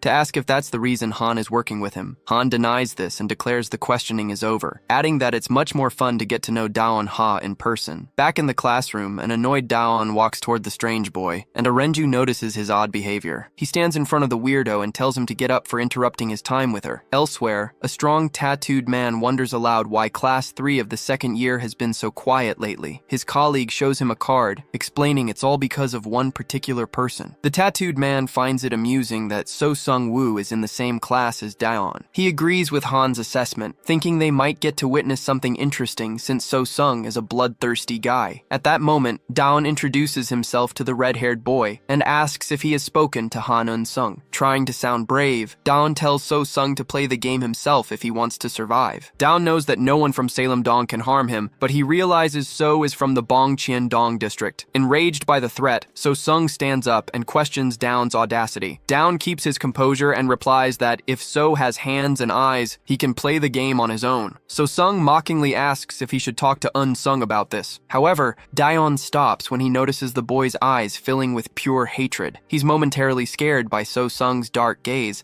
but then the boy suddenly grabs Daon's phone right out of his hand. Sung explained he had only asked for the phone because he heard Daon was a big gamer, though Daon denied it. Realizing he had worried for nothing, Daon felt relieved that he had even managed to show off in front of Aren. However, his relief was short-lived as his annoying friend suddenly kicked Aren out of the classroom, leaving Daon completely speechless. Shortly after, an announcement over the school intercom declared the start of the lunch break for second-year students. This gave Daon an idea. If he left immediately, he might be able to eat with Aaron since their classrooms were close. He was thinking about looking for the prettiest girl in school when someone suddenly grabbed his arm. Turning around, he saw the shy boy he had saved at the karaoke bar trying to get his attention. Don was impressed to see the timid boy seeking him out, and the two of them decided to head to the cafeteria together. As they walked, they saw So Sung Woo striding down the middle of the hallway, causing all the other students to part in fear. Just as the red-haired boy was about to get in line for his lunch, something unexpected happened. A huge muscular upper-class upperclassman jumped in front of him, blocking his path. The massive guy declared that as a third year,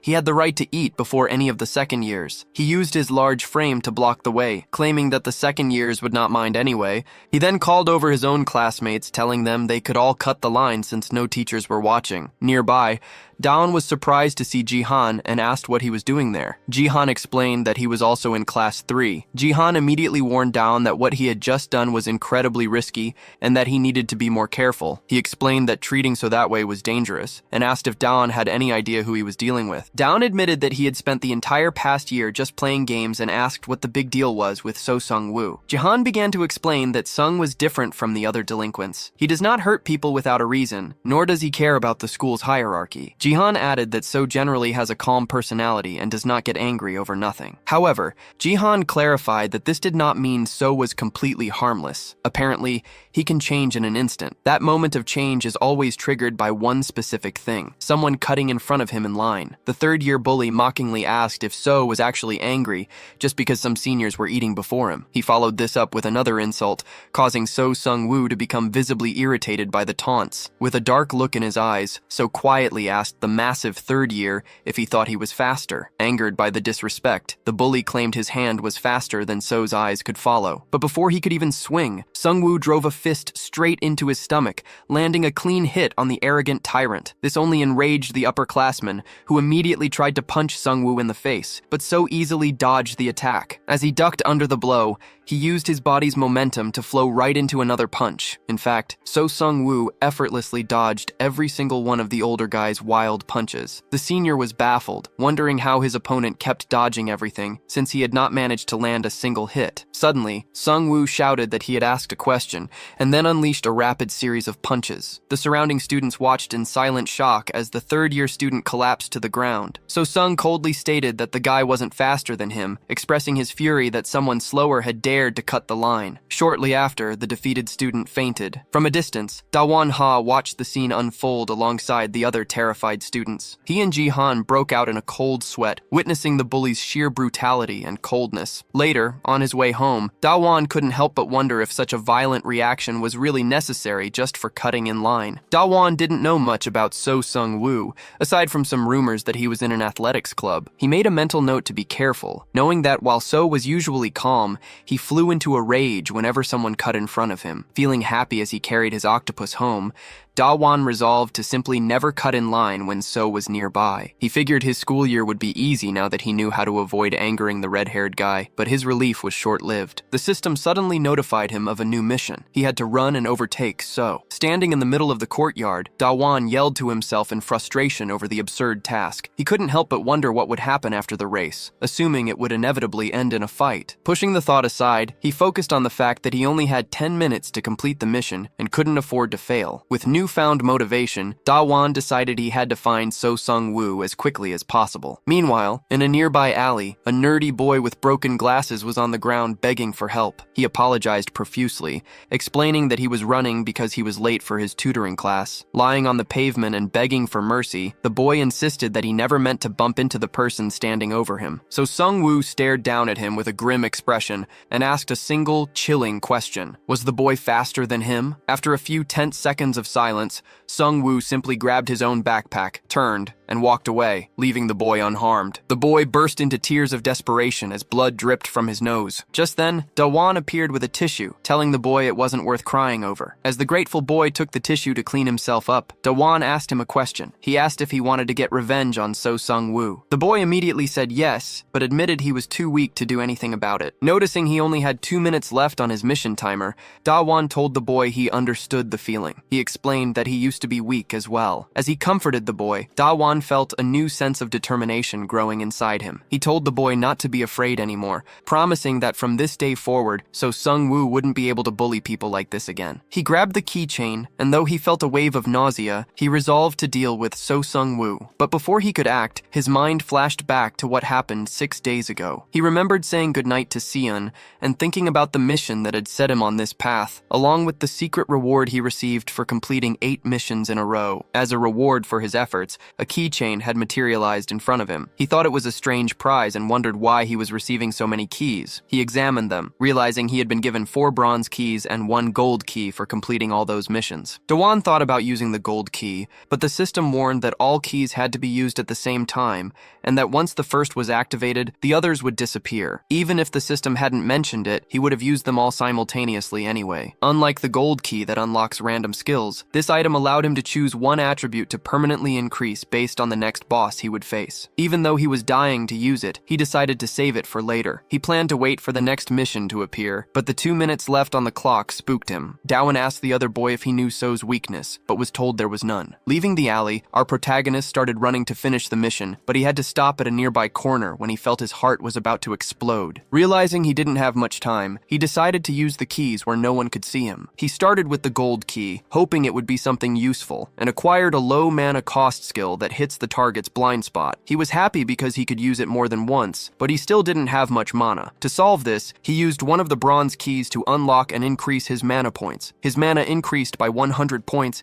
and was finally unlocked. Now confused about which key to use next, he considered what attribute to boost. He knew So was a former track team member with a speed-based fighting style, which made him decide to invest the remaining keys in the same attribute. Suddenly, a bus sped past as a girl ran after it. She accidentally bumped into someone, apologized, and kept chasing the vehicle. We see that she had bumped into So Sang-woo, and after boarding the bus, she thought she was finally safe. Before the doors could close, however, the bully appeared behind her with a sinister look. Just as he was about to pull the girl off the bus, Dawan Hai intervened and pulled him back. At that moment, the system notified him that his chase mission had been successfully completed. Our protagonist felt satisfied for finally having done it, but then he noticed So Sang-woo's twisted expression and asked if he accepted his apology. Suddenly, a new chain mission notification appeared in the system. The first part of the mission was to defeat the bully monster, which worried Dawan. Accepting that the fight was inevitable, he quickly activated one of his skills as blue lightning flashed around him. Charging forward with a punch from his blind spot skill, he landed a clean hit on So Sang-woo. Our protagonist believed that attacking was the best possible defense at this moment. After the blow landed squarely, the red-haired bully groaned in pain. His expression changed in an instant as his eyes filled with rage,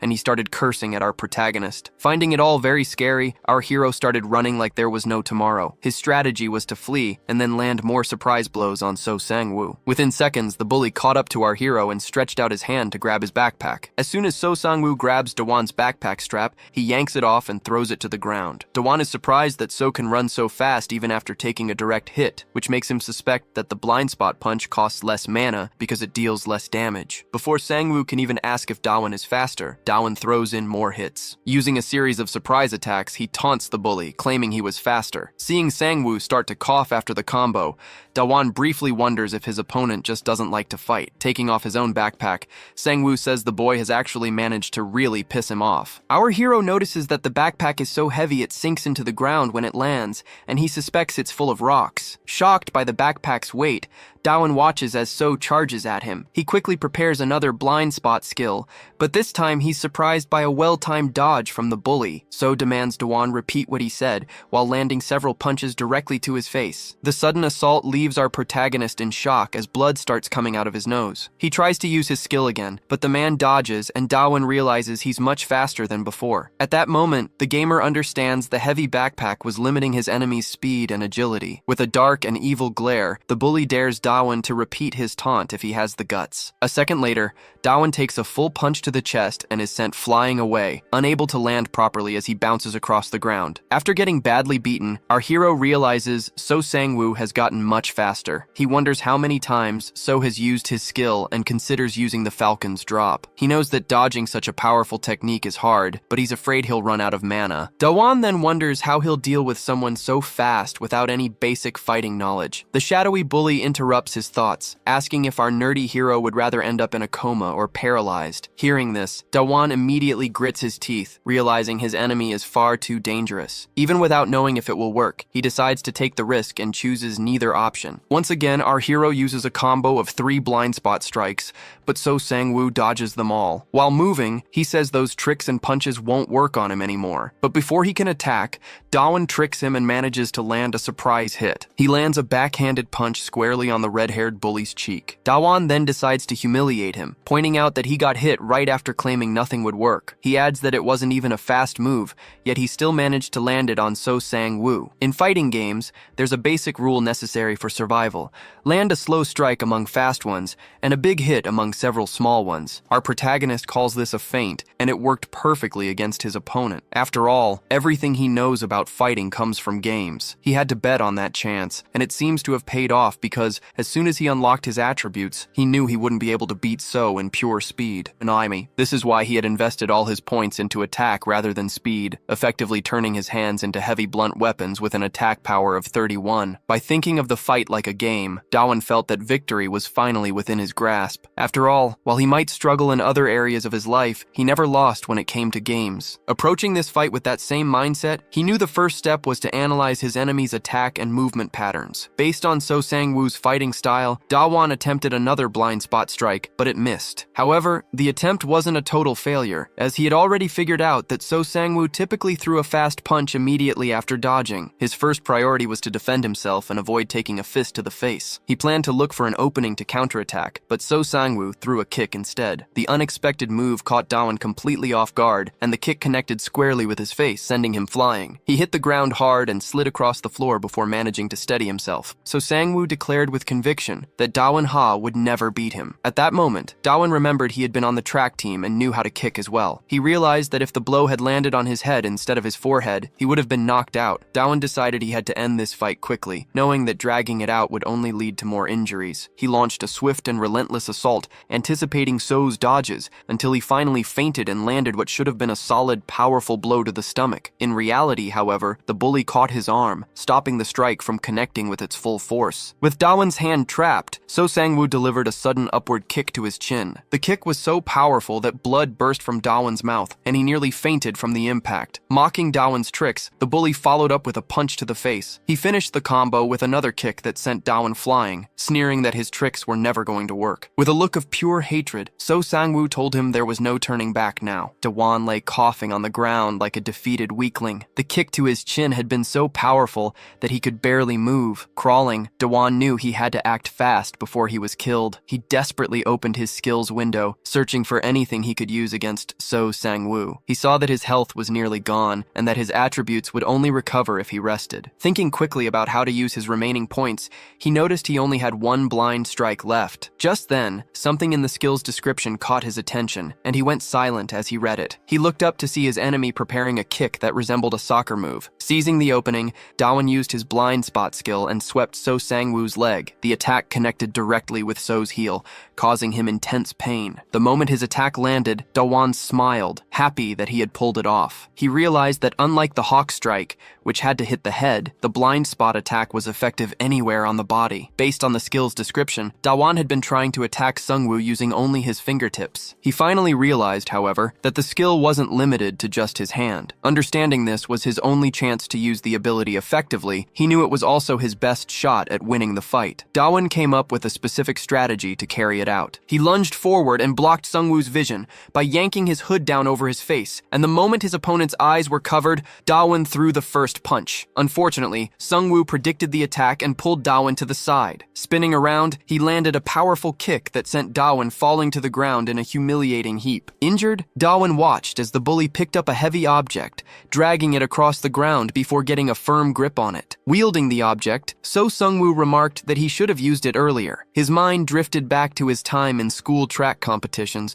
where he felt immense pressure to be the fastest. For Sang-woo, it never mattered how he reached his goal, only that he came in first place. He remembered the devastating feeling of coming in second place. Whenever he failed to win, he would return home only to endure beatings from his father. The man was a narcissist who had never lost during his own school years and couldn't accept having a son who was a loser. After an accident, however, his father lost the use of his legs and was confined to a wheelchair. From then on, he told Sang-woo to remember that he was responsible for finishing what his father had started but could no longer complete. Desperate to meet his father's expectations, Sang-woo fought fought hard every single day. He ran until he puked, his backpack always filled with sand to make it harder. But despite all that grueling effort, nothing changed. He kept finishing in second place, making the glory of first place feel impossibly far away. Whenever he thought about giving up, he would remember his father's harsh, disappointed words. In a moment of total defeat, Sungwoo saw a new solution. In the middle of the night, he called the track team's #1 runner, asking to talk. When the unsuspecting boy showed up, Sungwoo struck him in the face with a tournament trophy. He decided then and there that anyone better or faster than him would be destroyed. By eliminating his opponents through violence, he would finally become the fastest of all. Back in the present, Sungwoo held the heavy object and told Daewon that he had already put someone in a coma before. Because of that incident, he was expelled from the track team and abandoned by his father, claiming that all the bad things in his life were his father's fault. He explained that he got away without punishment thanks to the adolescent protection law. He then raised the brick, ready to strike Daewon down, but in that exact moment, the sound of a flask opening could be heard. Daewon calmly stated that the most essential thing for winning a fight is the use of items. And right then, Daewon throws the octopus at Sungwoo's head. He was surprised the octopus was still there, having hidden it in his hood when he grabbed it on the bus. He had thought it had fallen out somewhere,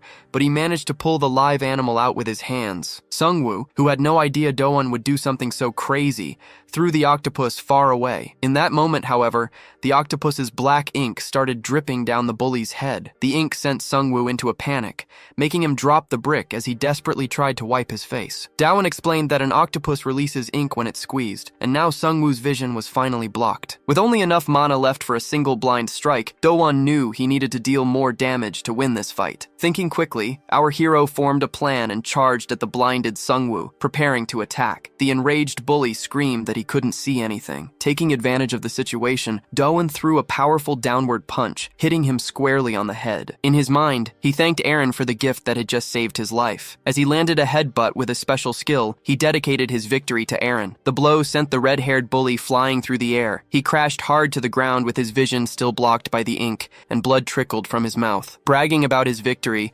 Daewon remarked that he was stronger than he looked. At that moment, a notification confirmed that the running mission was completed and Sungwoo was defeated. As a reward, our protagonist obtained another set of keys. He was surprised to receive more of them and felt that this had been his hardest battle so far. But just as he was about to say that, he felt a strange sensation go through his entire body. Suddenly, his legs felt weak, and he realized he couldn't stand upright anymore, guessing it was because of his low health. He checked his status and noticed that his health points were slowly decreasing. The memory of collapsing in the karaoke bar from weakened health flashed through his mind, and he became afraid of passing out in front of Sungwoo, who could wake up at any moment. Looking for a way out of this suffocating situation, he opened his game attribute screen. He quickly used a golden key to unlock more health points, and his HP increased by 500. Seeing his health rise, he let out a relieved sigh and fell to the ground, finally safe. After using one of the keys, Daewon decided to use all of them at once, including another golden key. Upon using the second golden key,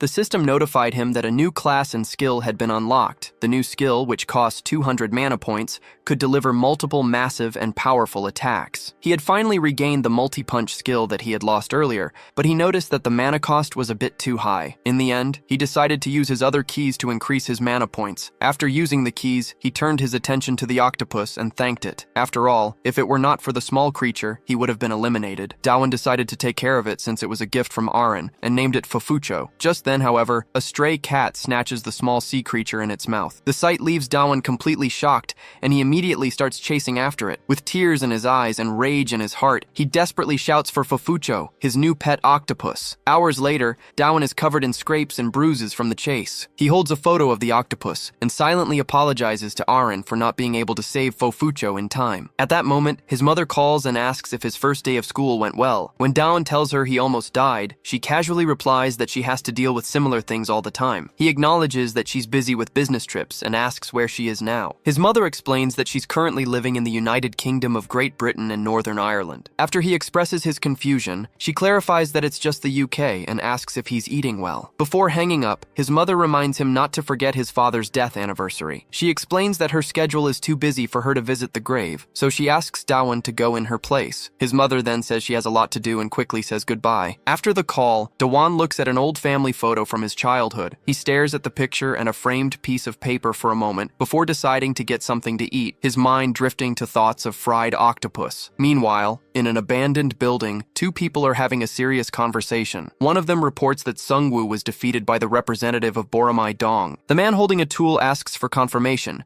and his underling affirms that the report is true, adding that Ji-Baek Chang, the second-year representative of Bangshan Dong, had ordered them to keep things discreet. Nearby, Sungwoo is tied to a chair, forced to listen as his superior states that if the Bangshan representative finds out they lost to Boromai, he will be furious. Baek Chang then kicks Sungwoo's chair, sending it sliding across the room, and yells that he gets pissed off when a weakling ruins everything. He reminds Sungwoo that they agreed to take care of him after his father's death, but he repaid them by acting like a fool. Noticing an open backpack filled with sandbags, Baek Chang mockingly asks if Sungwoo still has not moved on from track or his father's death, declaring that he hates all this obsession. Turning to his subordinate, Il Seok, Ji-Baek Chang announces that he will handle the situation himself and orders him to bring Dawan Ha, the representative of Boromai Dong. The next morning at school, Dawan's friend Jahan comments that the red-haired bully did not show up for class. Jahan finds this strange, noting that he usually never misses a day, which makes Dawan wonder if the bully's absence is because of their fight. As he considers the reason,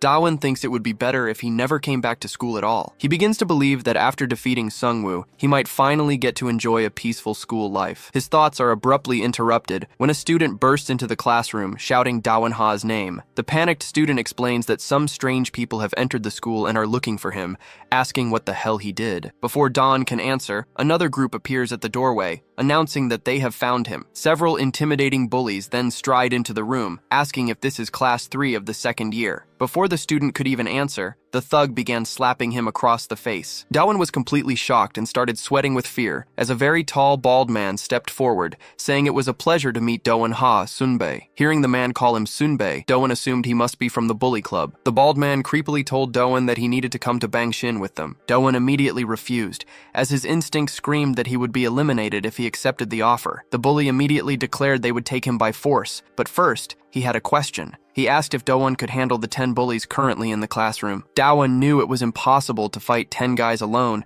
and desperately wondered if there was any way to escape. Suddenly, someone else entered the room and told the idiots to come to him instead. It was Han Eun-sung, who demanded to know what the Bangshin thugs were doing in his district and his school. The bald man seemed to find Han Eun-sung's presence at the scene unusual. One of the student council members angrily approached and began to mock Han Eun-sung. Before the council member could even finish saying they had united to beat up the nerd, Han kicked him squarely in the face. The kid was left with broken legs, screaming in agony, while Do-won could only watch in shock. Han declared that they couldn't take the nerd, and if they wanted to try, they would need to answer a question first. He then asked if the 10 bullies thought they could handle him alone. Do-won Ha was stunned, wondering if it was even possible to hurt someone that badly with a single strike. Enraged, another council member charged at the white-haired man, but before he could even get close, Han swiftly punched him in the face. The underling was left with a bruised face, while Han Eun-sung maintained a serious expression. A chubby guy then tried to attack from behind, lifting a chair to hit Han by surprise. He screamed as he slammed the chair down,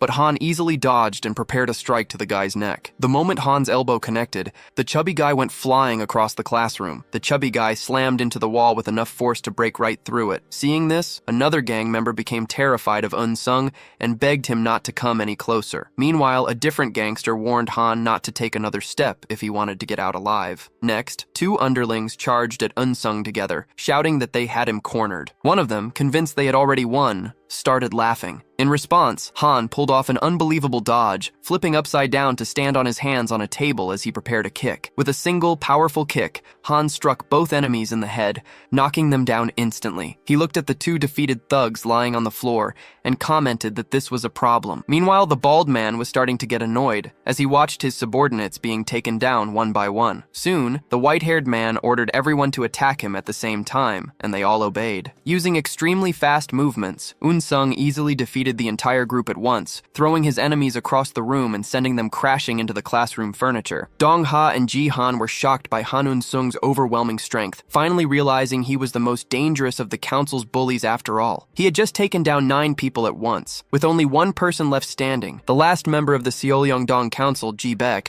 struck a fighting pose. Eun-sung acknowledged that he was the last one and charged forward, aiming a punch directly at his chin. However, just before the punch landed, Eun-sung stopped his fist fist. He then ordered the Seolyong-dong council members to clean up the entire mess. Turning his back on his enemy, Eun-sung began to walk away, telling Ji-baek to make sure the chaotic scene was cleaned up properly. Furious, the bald man asked if Eun-sung really thought he would get away unscathed, warning that the Bongshin district wouldn't let this slide. Before leaving, Eun-sung ignored the threat and called out to Dong-ha. He invited the protagonist to join him in the cafeteria during their break. As they walked together, Dong-ha thanked Eun-sung for his help back in the classroom, feeling happy and relieved to be on the same side as him. But his relief was cut short when Eun-sung suddenly startled him by whispering in his ear, asking what his true intentions were as a member of the Bully Council. He was also curious about why Do-won had fought So Sung-woo from Bongshin. Thinking carefully before speaking, Do-won knew that if he gave a good reason, Han wouldn't ask again. He decided to pretend he had a wicked personality he didn't actually possess, claiming to be a bully hunter. A moment later, he realized his mistake, remembering that Eun-sung was also a bully, and hoped he hadn't caused any offense. Noticing a strange reaction from the white-haired man,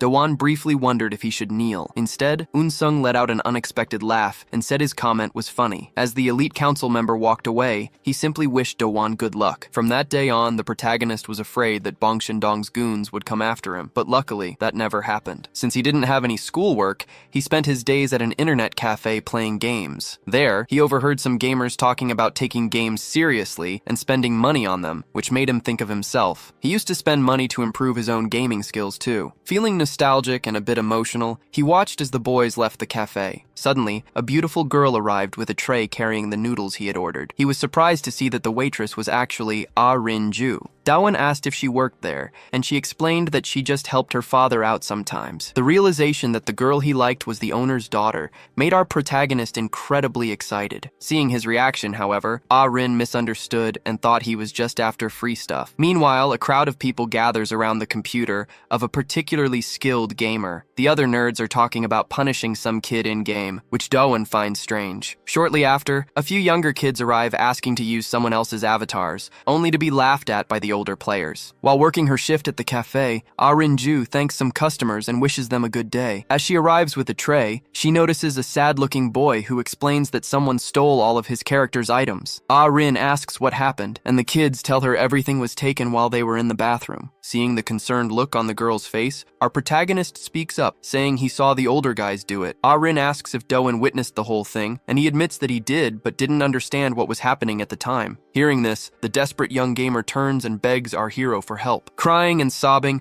the little boy pleads with Do-won-ha to help him recover his stolen items. The moment he hears the kid's plea, a system mission appears for our hero, just as he had anticipated. The objective is to defeat the thieves who stole from the child, with the reward being a key. However, the protagonist is surprised to see that he must defeat 4 thieves, not just one. Sweating and in shock, he knows he isn't capable of beating 4 people by himself like Han could. Before he can even think about refusing, the system informs him that a secret mission also comes with a secret bonus. Outside the internet cafe, the 4 thieves are already putting the child's items up for sale. The delinquents talk about going for drinks after they make some money from the stolen goods. Just then, one of the thieves is struck in the head by a blind spot attack from Do-won-ha and gets injured. As the man falls to the ground, our hero explains that as a fellow gamer, he was pissed off watching them. At the same time, the system reveals the secret reward, a date with Rin-ju. Excited by this new information, Do-won calls the rest of the thieves out for a fight. We see a quick flashback of the gamer boy, Rin, and another child desperately asking for help, while Do-won was staring at the secret reward on his screen. Back in the present,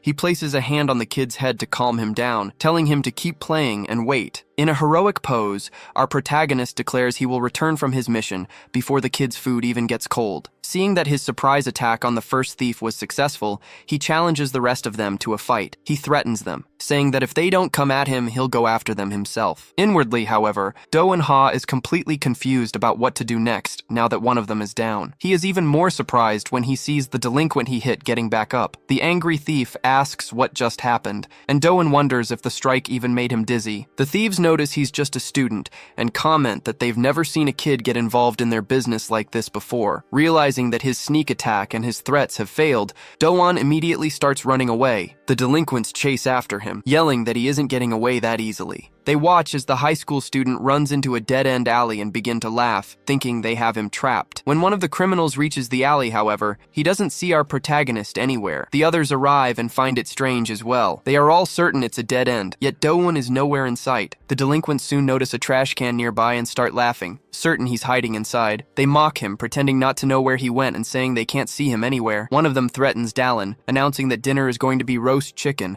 and he'll be the one getting served. But he isn't in the trash can. Instead, he's perched on a ledge above them, ready to launch a surprise attack. Just as one of the delinquents looks up, Dallin drops down and delivers a falcon kick right to his face. The criminal who took the kick falls to the ground defeated, crushing the trash can beneath him. At that moment, a system notification informs Dallin that the first thief has been taken care of. He feels a wave of relief, glad to have finally taken one of the criminals down. The other thugs are in shock, scared, and wondering if he's really just a student. They demand to know who he is, but Dallin simply strikes a cocky pose, assuming they're afraid of his kick. Trying to intimidate them further, he warns that if they knew who he was, they'd regret ever crossing him. He then plays his trump card, declaring himself the bully representative of Boromondong. However, his tactic doesn't work, as they don't believe a bully council even exists. Before one of the delinquents can attack, Dallin uses his blind spot strike, hitting the guy squarely on the neck. The blow knocks the air out of him, and he starts coughing uncontrollably. Dallin thinks to himself that compared to Sungwoo, this criminal is as slow as a turtle. Noticing the fear in their eyes, he knows he just needs to approach them slowly to keep them on edge. The remaining thugs try to hype each other up, saying there's no reason to be afraid since the nerd is all alone. Two of them then start running to flank and trap Dallin from the sides. He scoffs, remarking that in games, numbers don't matter, and attacks both of them at once. Confident in his victory, our hero thinks that hitting both of them was extremely easy. He also notices that the four delinquents are terrible at fighting, which is making things much simpler for him. Despite his success, Dallin knows that he's very weak without his skills, so he remains cautious. He understands that he can't afford to mess up and has to keep scaring the delinquents a bit longer. One of the remaining thieves gets an idea, suggesting that all three of them should rush at the same time to surround their target. Just as their countdown ends, Dallin interrupts and asks if they know the best way to deal with weak enemies. The criminals don't understand the question. That's when our hero explains that it's simple. You gather them together and attack all at once. After baiting them into surrounding him, Dallin Haas uses his multi-strike destruction. With a sequence of strong, consecutive punches, he manages to defeat each target one by one. As his enemies fall to the ground at the same time, he remains standing, only slightly tired. The sensation in his body is similar to when he defeated Seo Sungwoo. After taking someone down, Dallin feels the same rush he gets in a game when defeating a target. He feels a dangerous shiver and begins to fear that he might be losing his humanity because of that feeling. One of the criminals on the ground, now toothless and injured,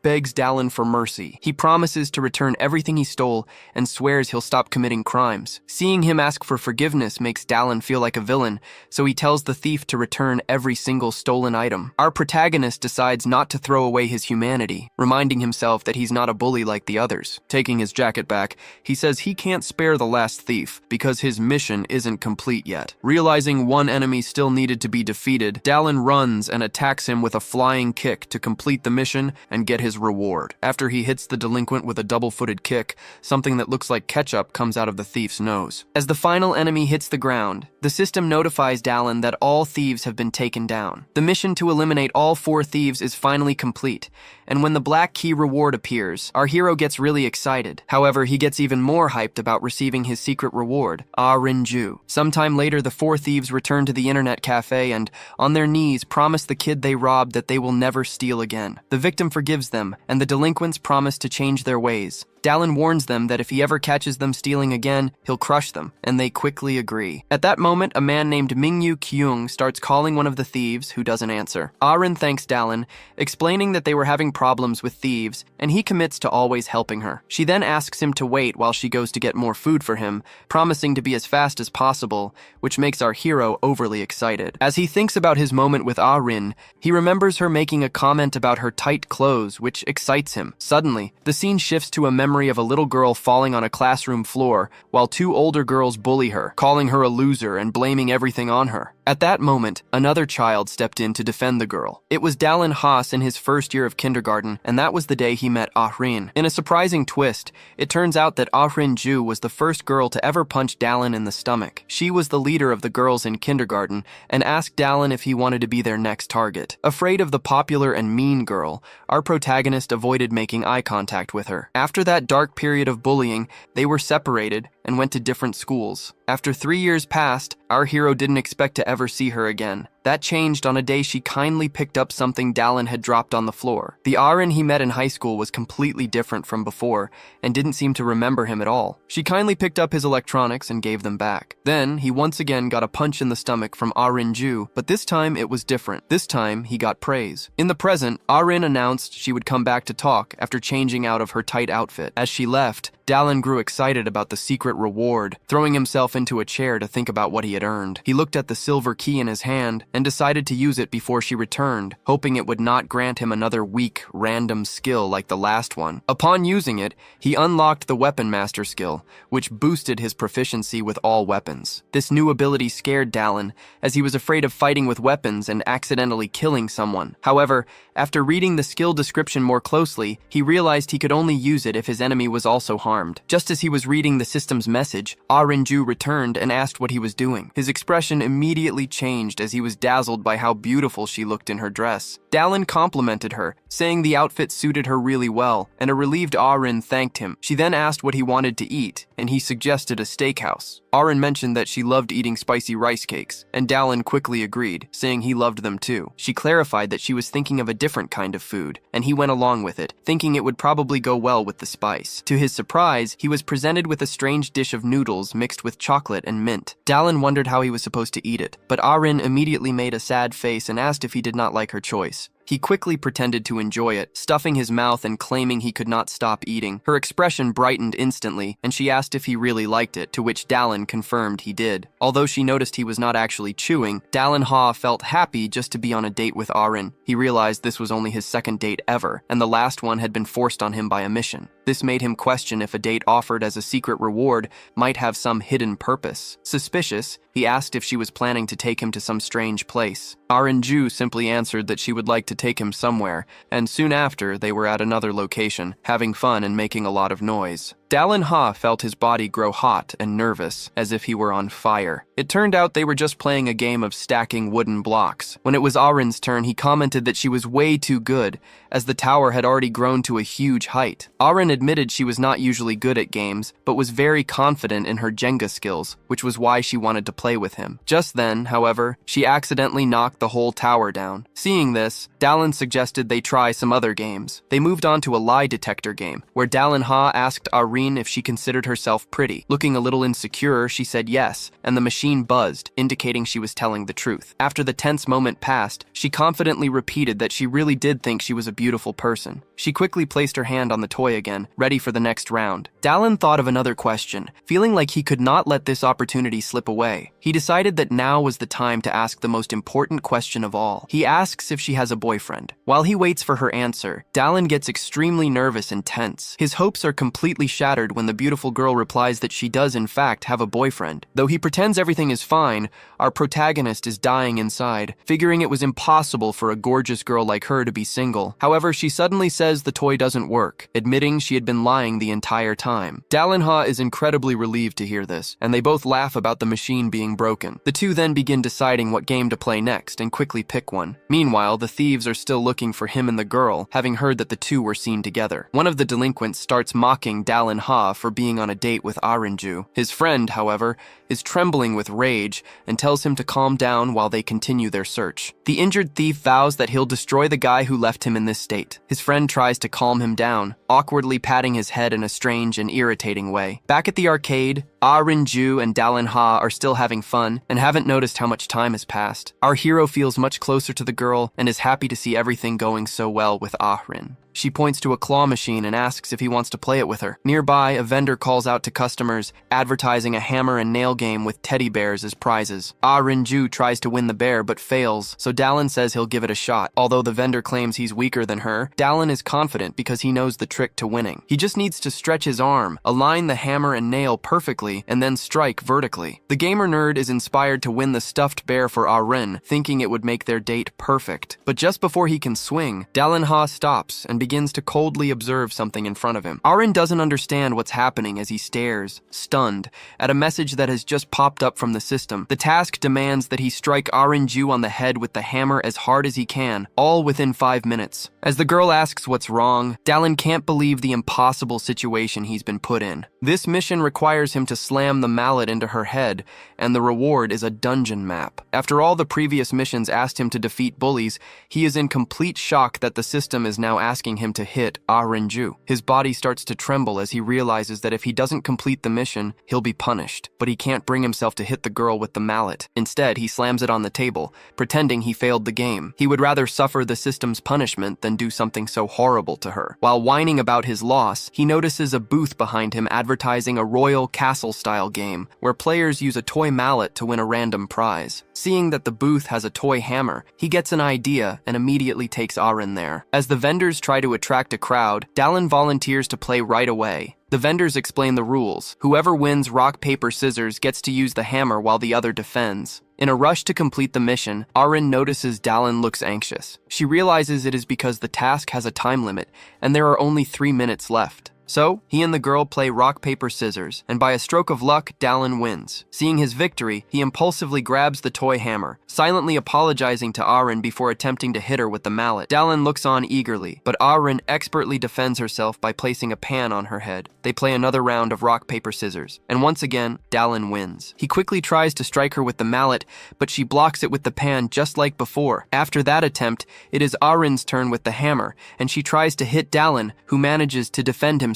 This makes Dallin wonder how she is so good at the game, seemingly able to predict his every move. Meanwhile, Rin is thrilled to have found another game she excels at, which only makes Dallin more anxious. Dallin begins to panic as he sees less than 10 seconds remaining on the mission timer. Excited, Rin starts preparing for another round, but before she can even finish the rock, paper, scissors throw, Dallin takes advantage of the moment and hits her on the head with the mallet. His desperate act leaves the onlookers in complete shock. Seeing what he has done, Dallin is certain he has messed everything up again. But at that exact moment, a system notification announces that the mission is complete. Another message follows, indicating that he will receive the reward, and a bag appears. With the reward in hand, Dallin tells the vendor that the hammer broke, and the man tells him to just keep it. As night falls, the two friends walk down the darkening street. Dallin sweats nervously, filled with regret, and thinking he should have just failed the mission and accepted the penalty instead. He finally asks Rin if she is mad at him, but she just starts laughing uncontrollably. Seeing her laugh so loudly and without stopping, Dallin begins to wonder if he hit her too hard. Still laughing, she reassures him that it did not hurt, and says she had never taken such a loud, strong hit before. The lighthearted mood is broken when Rin says her dad is calling, and she has to return to the internet cafe. As she says goodbye, she tells Dallin she had a lot of fun thanks to him, and he says the same. Getting close to him, Rin promises they will play more games together next time. After turning to leave, she says she will see him at school later. Not knowing what else to say, Dallin simply nods. But just as she leaves, a strange man approaches and asks what kind of game the two of them were playing. Startled, Dallin shoves the man away. The stranger then speaks into a phone, telling someone that he has found the target. When the person on the other end tells him to hang up, Dallin realizes they are after him. The man explains that he came looking for Dallin Ha because he beat up his younger friends. Hearing the man declare he is out for revenge, Dallin assumes he is here for a fight. This worries him because he used his skills recklessly against the delinquents earlier. As a result, his gamer slave class has no energy points left to use any abilities. This gives Daon the distinct feeling that if he fights now, he will definitely lose. However, when the man looks him in the eyes,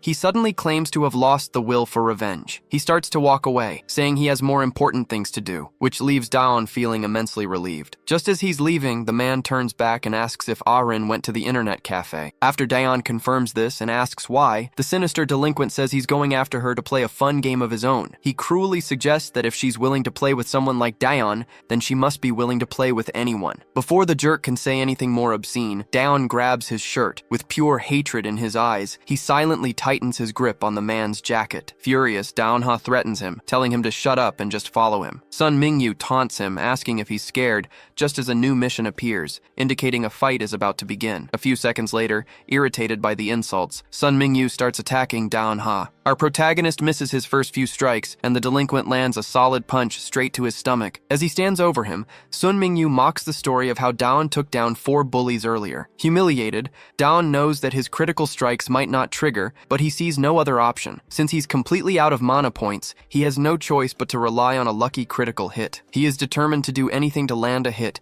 and keep Sun Mingyu away from Rin. The man continues to mock him, repeating words Daeon would have used about not letting him touch his girl. At that moment, Sun pulls out 2 golden brass knuckles and declares that he won't tolerate such disrespect. Seeing the weapon, Daeon wonders if it officially counts as a dangerous weapon. Mingyu then runs toward our hero, shouting that he's going to knock all the teeth out of his mouth. But before the criminal can even get close, Daeon lands a surprising hit right on his chin. Using a weapon of his own, Daeon strikes several times in a row, but Sun manages to block the blows. Finally, our protagonist delivers one last powerful hit that sends the man flying backward, though Sun Mingyu manages to land on his feet. Injured, Sun wonders where Daeon even got a club from, and is stunned when he spots a bag on the ground from the Royal Castle toy store. As Daeon calls for him to continue the fight, the system announces that the Weapon Master skill has been successfully activated. The system description explains that the skill only activates when fighting an armed opponent. The protagonist now stands holding a toy hammer with energy emanating from it as he threatens Sun. This makes the delinquent question if his eyes are deceiving him. He can't believe that a toy hammer is what actually hit him with such incredible force. Sun Mingyu demands to know what kind of trick Daeon is using. In response, Daeon just starts tapping the hammer on his own head, casually saying it's just a plastic mallet. Feeling insulted and furious at being fooled, his enemy charges at him. But before he can strike, Daeon hits him again with the plastic mallet. The blow connects with Sun Mingyu's hand, just as he was about to land a punch with the brass knuckles. Daeon readied another punch, telling Sun Mingyu he could keep thinking it was a trick. He then activated his Weapon Master skill again, but this time, his enemy dodged the attack. After successfully evading the blow, Sun Mingyu lunged forward and wrapped his arms around Daeon's torso. The delinquent gloated that if he stayed close, Daeon wouldn't be able to hit him. However, Daeon surprised him by striking him in the back with the handle of the toy hammer. The unexpected blow forced Sun Mingyu to let go, giving Daeon the space he needed to strike again. Immediately after being freed, Daeon raised his arms and declared that he was going to punish Sun Mingyu. Cursing the man for the horrible things he had said about Rin, Daeon delivered an angry blow. The strike failed, however, as the plastic head of the hammer flew right off the handle. Daeon wondered if the weapon had broken so quickly simply because it was low quality. Trying to stay calm, he considered if it was still usable in some way. Just as the thought crossed his mind, a system message appeared, stating that damaged weapons do not trigger the skill effect. The notification left Daeon in shock,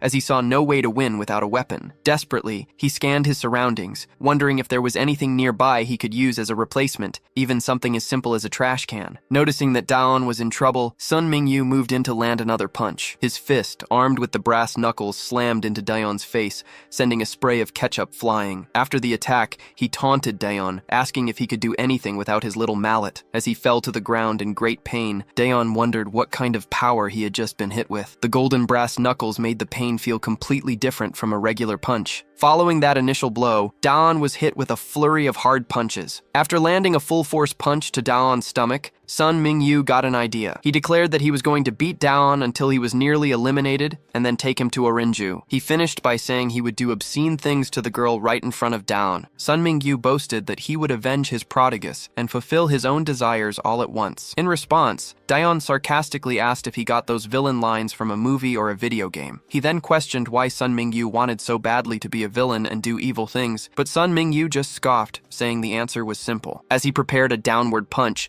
Sun Mingyu claimed that living this way was much better. But before he could land the blow on Daeon, something suddenly struck him. Confused, the delinquent tried to figure out what had just hit and hurt him. When he realized it was a belt, Sun Mingyu's eyes widened in shock. Daeon had activated his Weapon Master skill in an unusual way, using his own belt. Enraged by the use of another strange weapon, Sun prepared another punch and charged at Daeon. Dawn struck him repeatedly with the belt, hitting the thug with a series of sharp lashes. As he whipped him, Dawn demanded to know what went through Sun Mingyu's head to say something so horrible. In response, the villain dropped his brass knuckles and grabbed Dawn's belt, immobilizing his new weapon. While tightly holding the belt, Sun declares that a life without thrill is a waste. He claims that pretending otherwise is just being fake and prepares to land a punch. In response, Dawn grits his teeth and quickly throws the belt around Sun's attacking arm, immobilizing it. After restraining his opponent's arm, Dawn uses his body weight to execute a judo technique, flipping Sun over his shoulder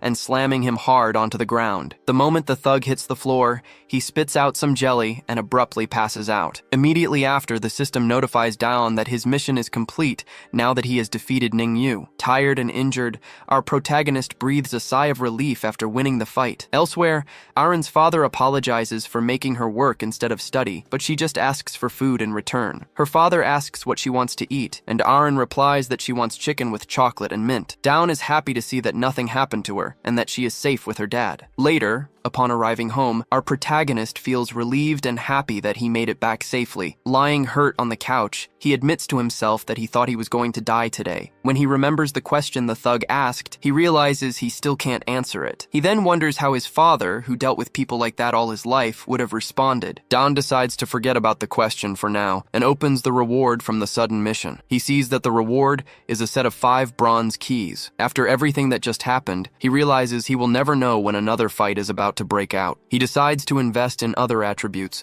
since his attack stat had already increased a lot last time.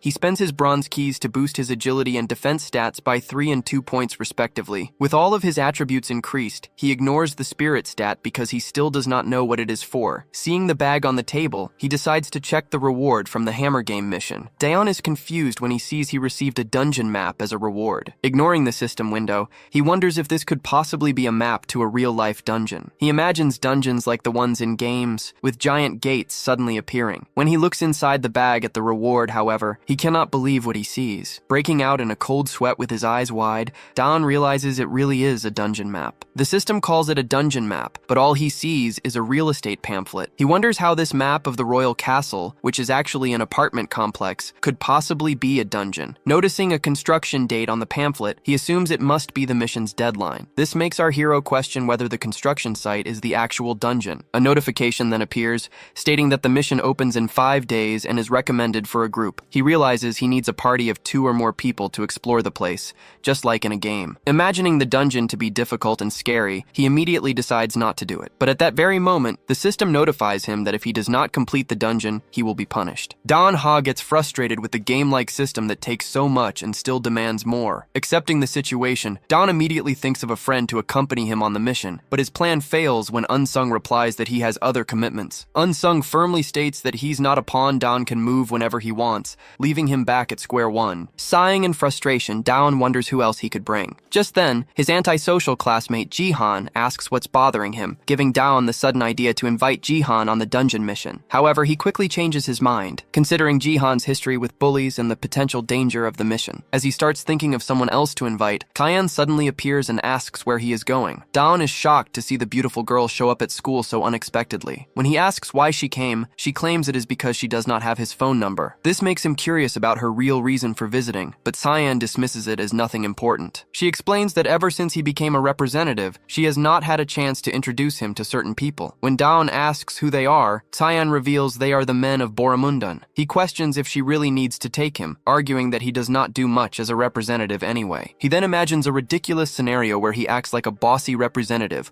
ordering his underlings to eat, who then obey and devour their food like animals. The thought makes Dawn feel like he would not be able to handle the role, and just as he is lost in thought, they arrive at their destination. As soon as Dawn walks in, someone calls him by his gang name and says it is an honor to meet him. Feeling smug but too shy to express it, Dawn starts to ask if this is some kind of gang, but he is cut short by a surprise before he can ask the man to call him representative instead. He sees 2 eccentric men waiting at a table, who also call him by his gang name, Kyung Min. His attention is then drawn to Kang Soo-hoon, the man he punched earlier, who looks equally shocked to see him. Dawn suddenly remembers that Kang Soo-hoon is a member of Boromundan and is stunned to find him here. Taeyeon immediately asks what Kang's problem is, and Kang accuses Daon of being a fraud. Daon retorts, asking Soo-hoon if he is not ashamed of getting beaten up so easily, which leads Kang to accuse him of cheating. Striking a cocky pose, Daon then threatens him, asking if he wants to get beat up again. Annoyed, Taeyeon tells them both to cut it out, saying they are embarrassing themselves. With a threatening look,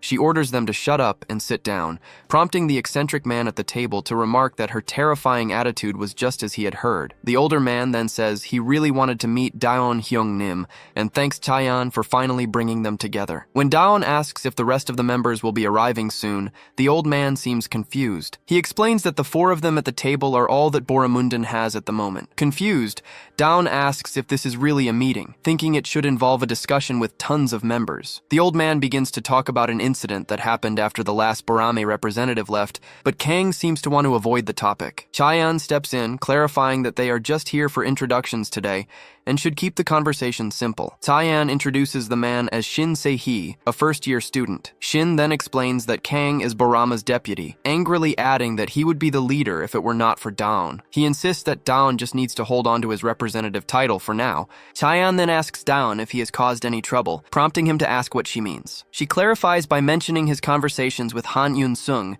and his interference with the neighborhood bullies. According to her, all of his recent actions nearly caused much bigger problems for them. Daon realizes that even after everything he did, nothing bad happened, which means Taeyeon asked the question already knowing the answer. When she brings up the scars on his face, he quickly tries to change the subject. Seeing this, Kang Se-hoon notices that Daon looks worried and seems to be trembling. Trying to calm everyone down, Taeyeon reminds them that Borama is weak at the moment and no one wants to attack them. However, Kang immediately objects to her request, claiming he is strong enough to handle other gangs on his own. Daon has to hold back a laugh at Kang Se-hoon's expression, which only makes Kang more furious when he notices. As Taeyeon grows tired of their bickering, Shin Se-hee interrupts to ask if he can order some shrimp. 4 days later, a conversation about money is taking place inside a different building. 2 men are discussing how time and effort could have been spared for their underlings. An old man explains that the building's construction is delayed because of problems with hiring workers. He then tells a gangster not to take advantage of the people in the building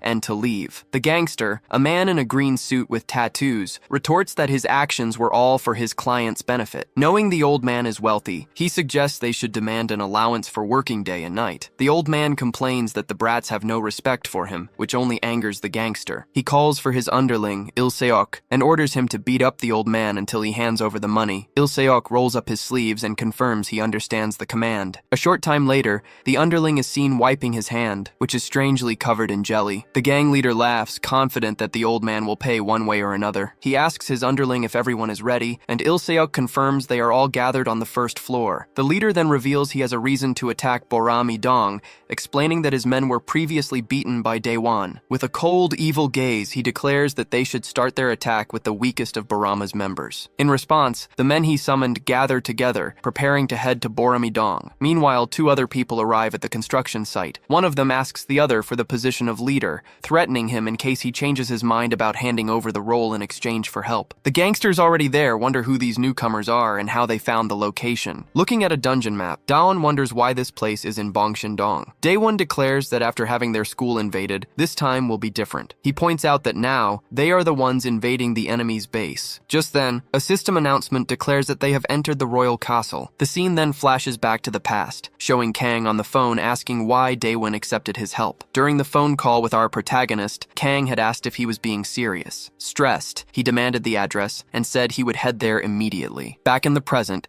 Kang insists that Daewon should hand over the leader position to him. After Daewon tells him to shut up and help, Sehun warns him not to get in his way. Suddenly, a rival gang member attacks Kang from behind with a baseball bat, but as soon as the wooden weapon makes contact with his back, it breaks completely in half. Kang scoffs, asking the delinquent if he thought that would be enough to hurt him. With extreme speed, he locks his hands around the enemy's neck and begins to choke him. Lifting the man into the air, Kang asks if he really thinks he can beat the grenade of Baramai with such a pathetic attack. attack. Another Bongshin underling then runs towards Sehun, telling him to let his friend go. Before the man can get close, however, Kang throws the first delinquent at him, causing them to crash into each other. Kang Sehun then yells at the members of Bongshin Dong, telling them all to come at him. Daewon hadn't expected much from Kang since he had beaten him before, but now he was noticing his extreme strength. He realized Kang had easily stopped the Falcon's drop, and if it were not for a critical hit, Daewon would have lost their previous fight. He silently thanked Kang for bringing him to the dungeon, realizing that even trash like him had a purpose. Just then, the system notified him of a special event mission to defeat 5 normal people. As the other Bongshin gang members decided to act irrationally and charge in, the protagonist appeared behind them with a saber in hand. Even though he did not want to fight, he also did not want to waste a golden key reward, so he decided to attack. Using his weapon master skill, he quickly defeated one of the men, completing the first part of his mission. In response,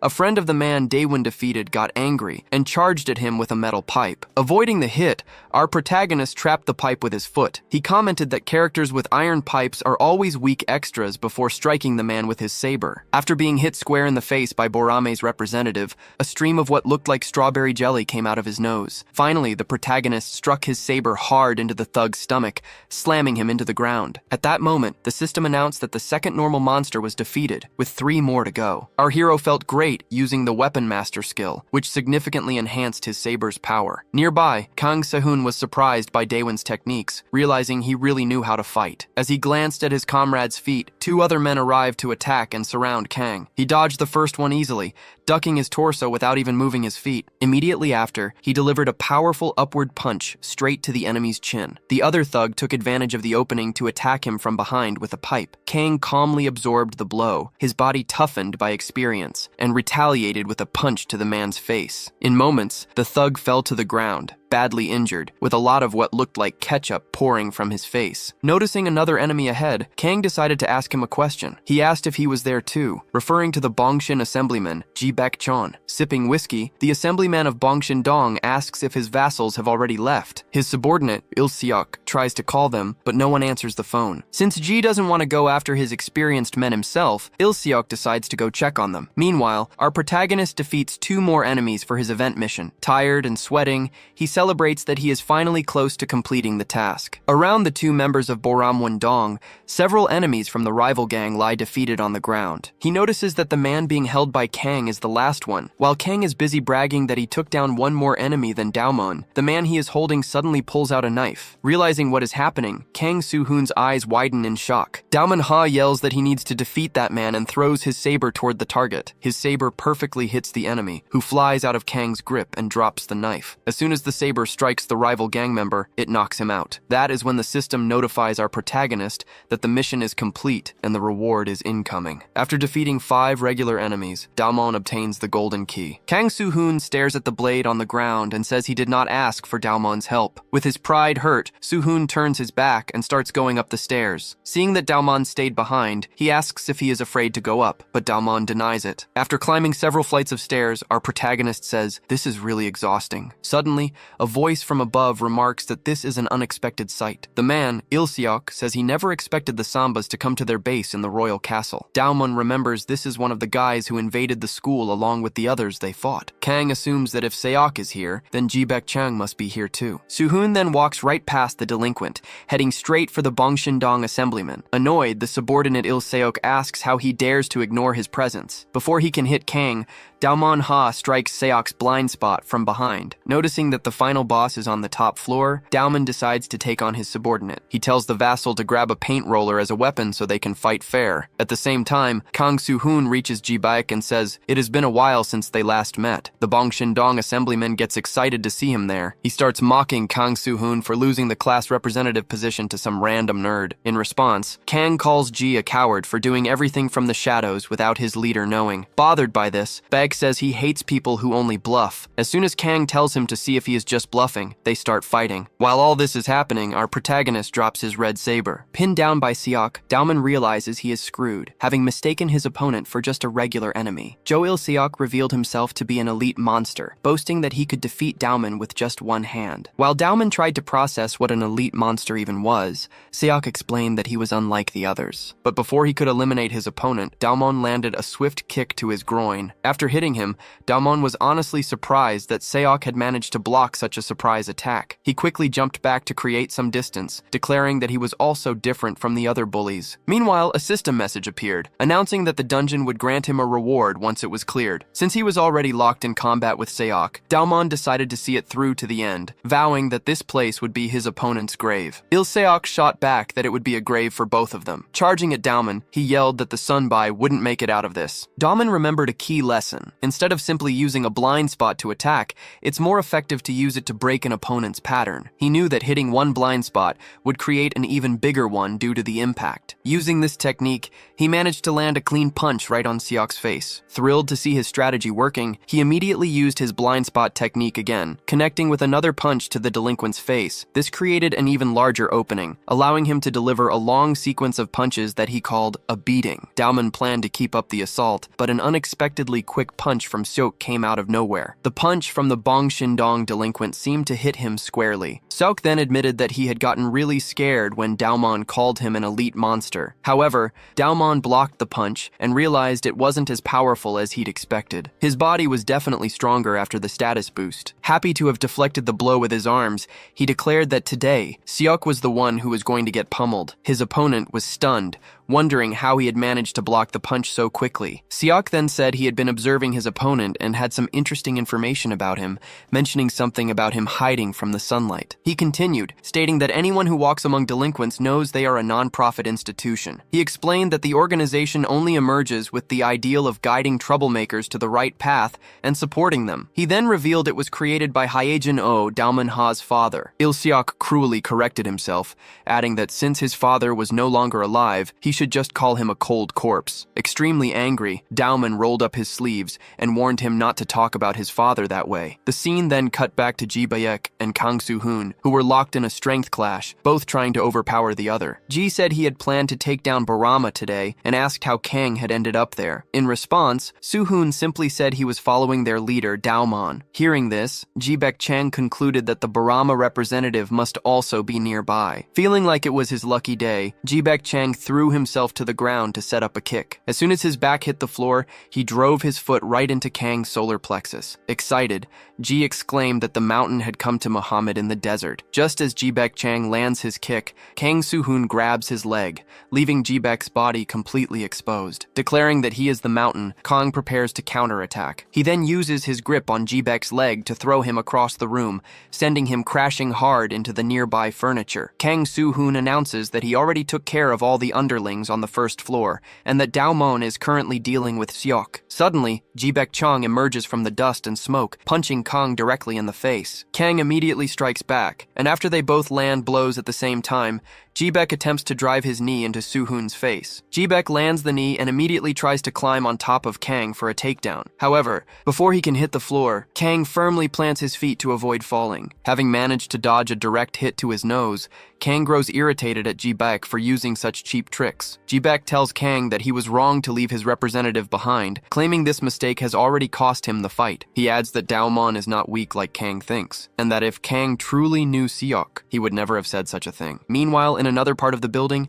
Daomon lands another punch to Seok's stomach by exploiting his blind spot. Daomon follows up with a punch to the face, but he's starting to realize something is wrong. No matter how many times he hits Il-Seok, whether with kicks or even his falcon drop, none of his strongest moves seem to have any effect. It doesn't matter how long he fights because Il-Seok just keeps getting back up like a zombie. Back in the other room, Ji Baek boasts that to this day, he has never seen his bodyguard lose even once. Daomon, still fighting, wonders what is wrong with Seok and how he can be so resilient. He can't understand how Seok hasn't passed out or been defeated yet. Realizing he only has enough mana points left for multi-hit attacks, Daomon decides to end the fight with a single, powerful ability. However, just as he is about to use his strongest move, Seok cancels it with a swift punch to the face. As Seok prepares another strike, he comments that Daomon seems to have already grown tired of fighting. At that exact moment, Daomon lands an unexpected blow from Seok's blind spot. Seok dodges the attack and taunts that Daomon Ha is way too slow. He then lands a punch to Daomon Daemon's stomach, saying Daemon must have gotten excited because he mentioned his dad. Seok asks if Daemon understands why he brought his father into the conversation. Before explaining, Seok lands another powerful punch to Daemon's stomach and says it was because he felt bad for Hajin, Daemon's father. Seok claims that Hajin-oh must have died feeling like his mission was accomplished, believing he had helped change the lives of bullies. But instead of honoring that legacy, his son Daemon decided to side with the bully council, going against everything his father stood for. Seok then adds that he acts differently from other delinquents and shouldn't be called one. He continues, saying that Hajin-oh must be sad in heaven watching his son go down this path. Il-seok tells Daemon that if he looked closely, he would see he was throwing his life away. As he speaks, Seok prepares another punch and easily lands a direct hit on Daemon's face, or so he thinks. To his shock, Daemon takes the punch and barely moves. With Seok's hand still pressed against his cheek,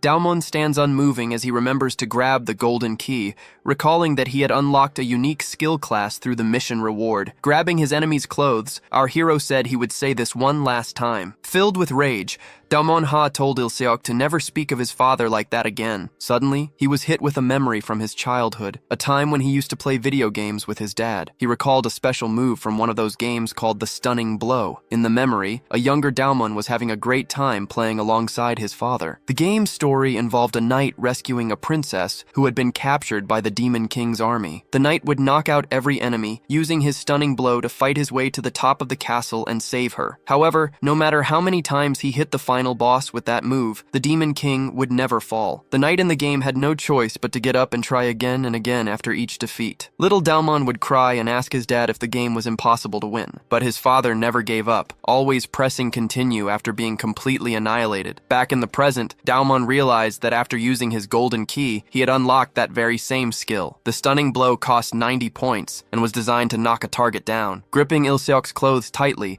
our protagonist repeated his earlier warning. He told Il-seok not to speak of his father again, and then threw him over his shoulder, activating the exclusive skill. With the stunning blow, Daemon slammed the man fiercely into the ground. A cloud of dust rose from the impact as Daemon told him to respect boundaries. But when he looked at the spot where the delinquent should have been, there was nothing there. Before he could react, Il-seok grabbed him from the side and threw him to the floor as well. The thug pulled our protagonist's leg hard, slamming him down with incredible force. As his head hit the ground, Daemon was in shock that Il-seok was still moving, wondering what the guy's body was made of. In a cold tone, Il-seok asked if he was done talking. Meanwhile, Kang faced off against Ji-baek Chang, who asked what he planned to do. Rushing at the Boromai assemblyman, Kang declared that the rep was screwed. Kang Si-hoon agreed, saying there was nothing he could do about it. He took Ji-baek Chang down with a high-speed charge, telling himself this was not the time to be thinking about Daemon. He added that he did not care whether the rep lied or got taken out in a duel. Laughing, Ji-baek used the fall to his advantage, placing his hands on the ground to land a kick. He said he hated to spoil people like Si-hoon and launched a two-footed kick from below. Ji-baek Chang taunted that Kang should at least pretend to care, since Daemon was his leader. In response, Kang asked if Ji-baek cared about his own leader. After sweeping Si-hoon off his feet, the Bongshin delinquent asked why he should care, stating that the Bongshin Dong rep was nothing like the leader of Boromai Dong. While receiving a series of strong punches from his enemy, Kang felt intense pain. Ji-baek Chang boasted that not even the Silim Dong rep could fight the one from Bongshin Dong. In the other fight, Il-seok kept dodging Daemon's attacks, telling him to conserve his energy. Kicking the gamer nerd away, he said the kid seemed to be out of shape. Daemon shot back, asking Il-seok if he really thought he was the only one who could keep getting back up. He declared that he did not care what happened, because he could always stand up and try again. Du-won starts running, trying to hit the resilient delinquent who never seems to go down. However, he lands an extremely weak punch to Il-seok's stomach that has no effect at all. Looking down on Do-won with contempt, Il-seok remarks that he resembles his father a lot. He claims that just like Oh-jin-ha, our hero's effort is pointless, and then lands another powerful punch. With a cold expression, Il-seok lands a strong blow to Do-won's face, knocking off his nose bandage. The sheer pain from the series of punches leaves Do-won coughing and stumbling. Even with his face badly injured and covered in blood, he refuses to give up. He suddenly remembers playing with his father during his childhood, never giving up on trying to beat the final boss. Thinking it's so hard to reach the end, he wonders if everything he did until now was for nothing. In the memory, his father disagreed, saying there had to be a way to defeat the Demon King at the end of the game. He asked young Do-won if he was really going to give up at that point, causing the boy to hesitate. Convinced by his father's words, he decided to keep trying until he finally defeated the boss. Back in the present, Il-seok says Do-won's efforts are useless, but he still refuses to give up. Just as Il-seok goes to say Do-won's punches are weak, he gets hit by a critical blow and is sent flying. At that moment, the game system notifies Do-won that he landed a critical hit with that strike. Impressed by our protagonist's overwhelming strength, the delinquent widens his eyes. He grabs the ground with both hands to stop himself from being thrown even farther. Do-won concludes that even if Seok claims he never falls, he is still just a normal human. Shocked by the nerd's strength, Il-seok asks if he saved all his energy for that one last punch. Getting back up again, the delinquent insists it was useless because it still wasn't enough to defeat him. He declares that it's impossible for Do-won to beat him and lands another punch in his stomach. In response, blue magic lightning bursts from the protagonist as he disagrees with the thug. He says he learned this in a game, leaving the delinquent completely confused. Do-won then grabs Il-seok's face, throws him backward, and declares that no enemy is invincible. Screaming with all his strength, the boy remembers that this skill has a secret. His mind flashes back to another childhood memory, triggered by a loud sound coming from the TV. Little Do-won was exhausted and catching his breath, but he felt pure joy after defeating the final boss and rescuing the princess. His father had just returned from the bathroom to find that his son had beaten the game after so much effort. After defeating the demon, 10-year-old Do-won said it was easier than he expected. Just as he recalls how he brought down the demon in the game, he takes down the thug in the present. He had defeated the final boss with a stunning charge that slammed it headfirst into the ground. Now he activates his exclusive stunning charge ability and slams Seok's head into the floor. This move is an upgraded version of the stun attack that activates when the enemy is already on the ground. As Do-won's plan works, the ability is triggered by the thug's fall. The move is incredibly effective, and a genuine look of pain appears on Il-seok's face. In a memory from the past, Do-won Ha's father, Oh-jin, praised him for being truly impressive. He told his young son to always remember this day, the day he finally defeated the demon in the game after countless impossible-seeming tries. His father assured him that no matter what happened in the future, his efforts would always pay off because no effort in this world is ever in vain. Back in the present, Do-won exhales with relief, wondering if it's finally over. A system notification then confirms his victory, announcing that the elite monster, Jo Il-seok, has been defeated. Exhausted from his toughest fight yet, Do-won finds he can no longer move. Meanwhile, a masked worker stands just outside the royal castle. Jung-sik-yong, the representative of Bong-chin, arrives on the scene and asks if Do-won Ha invaded the base alone. As he appears, his subordinate boasts about how much stronger Jung is than Do-won, claiming that not even Han Un-sung could compete with him. Jung-sik-yong then climbs on top of Kang Soo-hoon and unleashes a non-stop barrage of powerful punches. Suddenly, despite being beaten down, Kang Soo-hoon grabs the subordinate, Ji, by the neck, telling him he talks too much. As he strangles his enemy with intense force, Kang declares that all the representatives can come at him. Even while severely wounded, he gives a sinister smile and vows to wipe them all out. Struggling to break free, Ji is left out of breath and close to passing out as he curses at Kang Soo-hoon. Lacking the strength to escape the chokehold, Ji faints, muttering that sometimes you have to fight dirty. As soon as the subordinate passes out, Kang Soo-hoon remarks that he should dress properly before saying something like that. Sometime later, Do-won is seen climbing the many steps of a staircase toward the top of the building. He encounters no henchmen along the way, realizing he just needs to reach the rooftop. The silence of the place leads him to assume that Soo-hoon must have defeated Baek. However, upon arriving, Do-won is shocked to find his companion lying unconscious against a pillar. He sees Ji Baek standing nearby, his hands covered in what looks like tomato sauce from the brutal beating he gave Soo-hoon. In a crazed state, Ji Baek yells that he loves it when idiots let their guard down. He mockingly asks if they really thought he would pass out from a simple chokehold. As he prepares to stomp on Kang Soo-hoon's face,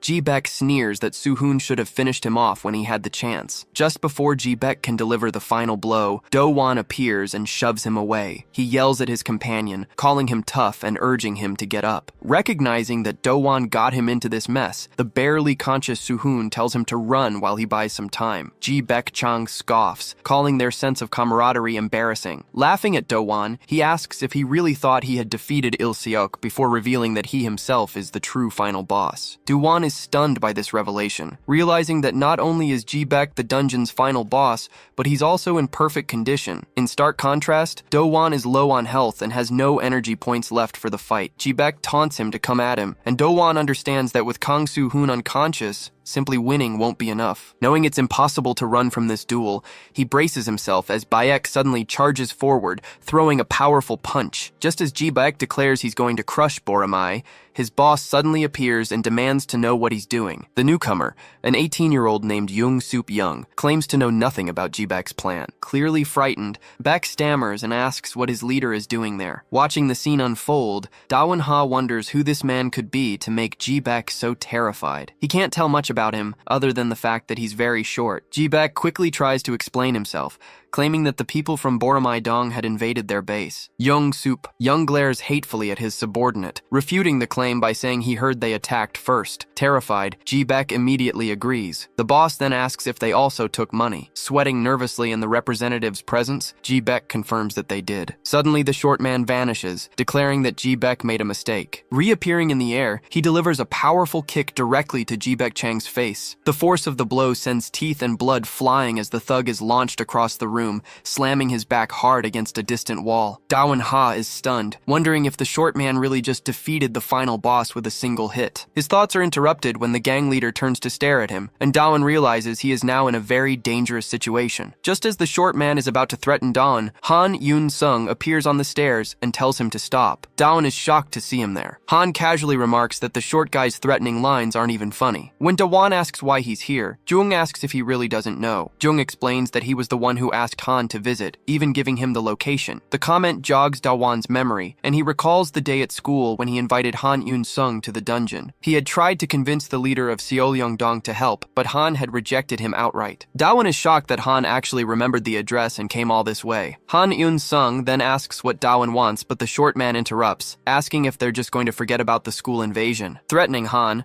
Young says that if it weren't for the invasion, he would have handled everything himself. He warns them not to mess with his people again, and Dawon can't help but find him incredibly intimidating. In response, Han, the representative of Seollyeongdong, simply walks right past the short delinquent without saying a word. Young tells Yun-sung to take care, and the buff delinquent leader thanks him for his kindness. Meanwhile, Dawon is still shocked by the brutal state Jibek was left in and wonders if this whole chaotic situation has finally come to an end. Later, while carrying Kang Soo-hoon on his back, Dawon complains that the buff guy is super heavy. Proud as ever, Kang insists he can walk by himself and then asks what happened with Han Yun-sung. Dawon replies that Han seems to be more of an ally than a friend. Kang disagrees, arguing that Han wouldn't get close to Dawon for no reason and that something feels off about the situation. He suspects Han is taking advantage of his position as a representative, a concern that Dawon acknowledges. Changing the subject, Dawon concludes by stating that, as promised, Sehun is now the official representative of Boromai Dong. The news shocked the delinquent, and his eyes widened as he remembered everything that had happened during the mission. Kang told Dawon he shouldn't give up his position so easily, especially since they were part of the Bully Council and facing the guys from Boncheon Dong. Convinced, Sehun declared that he would take the representative position next time. He then said goodbye, telling Dawon Ha to stay alive, which made Dawon suspicious of his tone. Shortly after, the system notified our protagonist that the Royal Castle dungeon had been cleared. It began calculating his contribution to the mission in order to determine his reward. With a smile on his face, Dawon waited for the great reward he was promised. However, because he didn't contribute to the defeat of the final boss, his reward was reduced. Dawon understood that beating the boss was one of the most important parts, so it made sense to lose the bonus. His final reward for completing the dungeon was 12 bronze keys, which he considered quite a lot. He walked out happy and excited, already wondering which attributes he should improve with his new keys. The next morning, our protagonist, now dressed in a suit, commented on the nice weather. He felt happy and satisfied that the spring season had finally arrived. Standing in front of a mausoleum, he remarked that the day would be even better if it weren't for this particular occasion. Upon entering, he saw photos of his father surrounded by flowers. Dawon looked sadly at a framed picture and began to speak to him. His mind drifted back to the day his father passed away, when a brake failure caused a terrible accident. His father had swerved to avoid hitting a pedestrian, but, unable to stop, crashed into a streetlight pole. Dawon remembered a doctor telling his mother there was nothing more that could be done and that they should prepare for the worst, all while a younger Dawon shed tears. Now, standing at his father's grave in the present, he didn't shed a single one. Seeing the fresh flowers placed right above the framed photo, he wondered if someone had visited before him. Just then, a voice from inside the mausoleum said that Dawon's father was a good man who chose to lose his own life to save someone else's. Our protagonist seemed to recognize the person who was speaking to him. The mysterious person then suggested that the incident might have been a planned crime and not an accident. Han Yun-sung speculated that the culprit could be someone close to him and asked Dawan what he would do in that situation. In shock, Dawan demanded to know what he was talking about. Before Han could answer, Dawan also asked why he was there and if he had known his father. Instead of replying, Han Yun-sung fell silent as his mind drifted back to his childhood. In his memory, a man named Oh Jin-ha found him in a park and called out to him. He scolded the young boy, saying that drinking too much soda wouldn't help him grow up healthy. As a replacement, he offered a strawberry juice box to the young Han Yun-sung. Finding the gesture suspicious, Han questioned the man's intentions, so Jin-ha explained he was there to make sure no one was smoking. When the young boy asked why, Oh Jin-ha revealed that he was a bully hunter. The conversation brought back a memory of little Han calling his father unemployed, a claim the man had firmly denied. Back in the present, the representative of Seollyeong-dong insisted that none of that mattered right now. Before the man could finish, Dawan-ha confessed his confusion, repeating Han Eun-sung's claim that his father was the victim of a planned crime. He tried to reason that Yun-sung wouldn't have come just to mess with him, but as he argued that the police had ruled it an accident, Han interrupted, stating he had proof. Han explained that he possessed evidence that had never come to light. This led to a flashback from the night before, where Yun-sung was asking someone if he should really tell Dawan in person. He was speaking with the dwarf, Jung-seok, who confirmed that Dawan was indeed the son of Ha Jin-ho, also known as the Shelter from the Sun. Jung-seok then noted that Han Eun-sung was close to the nerdy gamer boy and questioned his motives for hanging around Dawan. Suddenly, Jung-seok slammed his drink on the table, announcing he had found something interesting, and grabbed his phone to show Han. The information about Dawan's father had left Han Yun-sung completely shocked. Returning to the present, Han revealed to Dawan that Jung-seok had shown him a video from the crime scene of Oh Jin-ha's death 3 years ago, which they had seen on the day they invaded the building. The news stunned Dawan-ha. The representative of Seollyeong-dong then told him that whether he chose to believe it or not was a decision he had to make for himself. Left alone in the silent room, Dawan stared at a framed photograph, his gaze fixed on his father's smiling face with a quiet sadness. Later, he returned home and took a shower. As he looked out the window at the heavy downpour, the falling spring rain prompted him to reflect on Han Yun-sung's words. He replayed the claim in his mind, that Jung-seok had a video with proof from the crime scene 3 years ago. Dawan found the information impossible to believe, clutching his towel tightly as he struggled to accept that it could be true. Meanwhile, Han Yun-sung was also watching the rain fall from the window of his high-rise apartment. He pulled his phone from his pocket and saw several messages from Dawan-ha. In the messages, Dawan mentioned the representative of Bong-shin and asked for the current whereabouts of Jung-seok-young. Elsewhere on that same rainy day, a subordinate held an umbrella for Jung-seok, who asked if the rain was letting up. Just after his subordinate confirmed that it was, Jung-seok noticed something strange on the street that caught his attention. He was shocked to see Dawan-ha standing in the middle of the downpour with a serious expression on his face. Knowing this couldn't be a coincidence, Jung-seok asked why he was there, and Dawan immediately demanded to know about the evidence. In response, the gang leader quickly pulled a flash drive from his pocket and asked if this was what Dawan was looking for. However, Jung-seok-young frowned, stating that he had no intention of simply handing the evidence over. He challenged Dawan, telling him that if he could take the item from his hands, it would be his. Without hesitation, Dawan used his skills to abruptly snatch the flash drive from Jung-seok's grasp. But before he could land a solid hit, Jung-seok's subordinate intervened, throwing Dawan a great distance away. Dawan manages to plant his hands on the ground, slowing his momentum to a stop. With heavy steps, Jung-seok's subordinate stands before him like a wall, warning that acting this way in someone else's territory will be a problem. Immediately after speaking, he prepares to throw a powerful punch at Dawan-ha. Before the hit can land, Dawan remembers the 12 bronze keys he earned from the mission and decides to spend them all on his attributes. Wondering which would be most effective, he unlocks his magic stats, increasing them by 100 a total of 12 times. This upgrade boosts his mana points from 400 to 1,600. With his newfound power, he easily uses the blind spot technique to evade the punch and lands one squarely on the enemy's face. Right after that, he charges another punch, his fist now surrounded by intense energy. He then unleashes the multiple strike destruction, delivering a flurry of blows to the bodyguard. Furious at being beaten by a gamer nerd, Young's vassal is caught off guard when our protagonist abruptly grabs his face and slams him into the ground, activating the stunning fall technique at the moment of impact. Relieved to have taken down the big guy, Dawan turns and stares seriously at Jung-seok-young. The Bong-shin leader declares that he made it clear last time that no one should mess with his men. Stating that Dawan made a mistake, Jung jumps into the air and attempts to deliver a flying kick with extreme speed, announcing his attack. But suddenly he realizes his target has vanished, and his kick hits nothing but air. When he looks up, he sees Dawan-ha descending crashing from above, about to bring down a kick of his own. Dawon uses the falcon drop, landing a powerful kick on Jung Seok-young with his full force,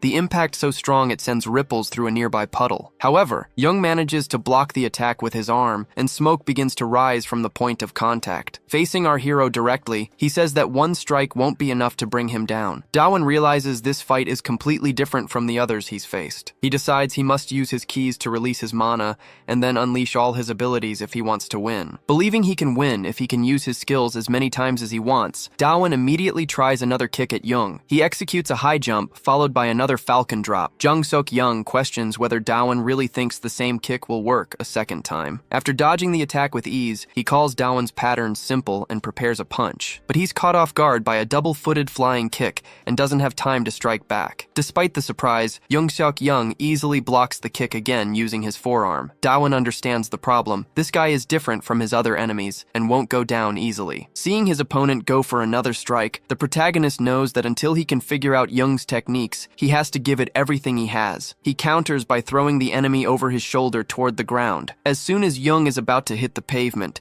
Dawon uses his stunning strike technique to try and finish the fight. But he is shocked to see that Jung Seok didn't fall, instead remaining standing without ever touching the ground. Turning his head toward Dawon, Jung Seok remarks that this is a pleasant surprise. Startled that his opponent is still on his feet, Dawon instinctively steps back in fear. Jung continues, commenting that Dawon's movements are a bit surreal, but then declares he has already made up his mind. As he rushes toward the player, he announces that he will only land 2 more strikes and challenges Dawon to show him more before it is all over. Jung moves with such blinding speed that our hero is unable to react to the first strike. The blow is so powerful that Dawon's HP plummets from 1,500 to just 200 in a single hit, nearly making him pass out from the shock. Looking down on him, Jung criticizes his defense, saying it is weak compared to his offense. At that moment, Dawon realizes he cannot possibly win, as Jung is far too strong for his current abilities to handle. When Jung adds that he expected more, Dawon's frustration turns to anger, and he clenches his fist. With no other options, he uses his blind spot technique on Jung's foot. Jung grabs his foot and demands to know what Dawon is doing, mockingly asking if this is supposed to be an attack or just a lowly attempt to trip him. Dawon confirms that he is, in fact,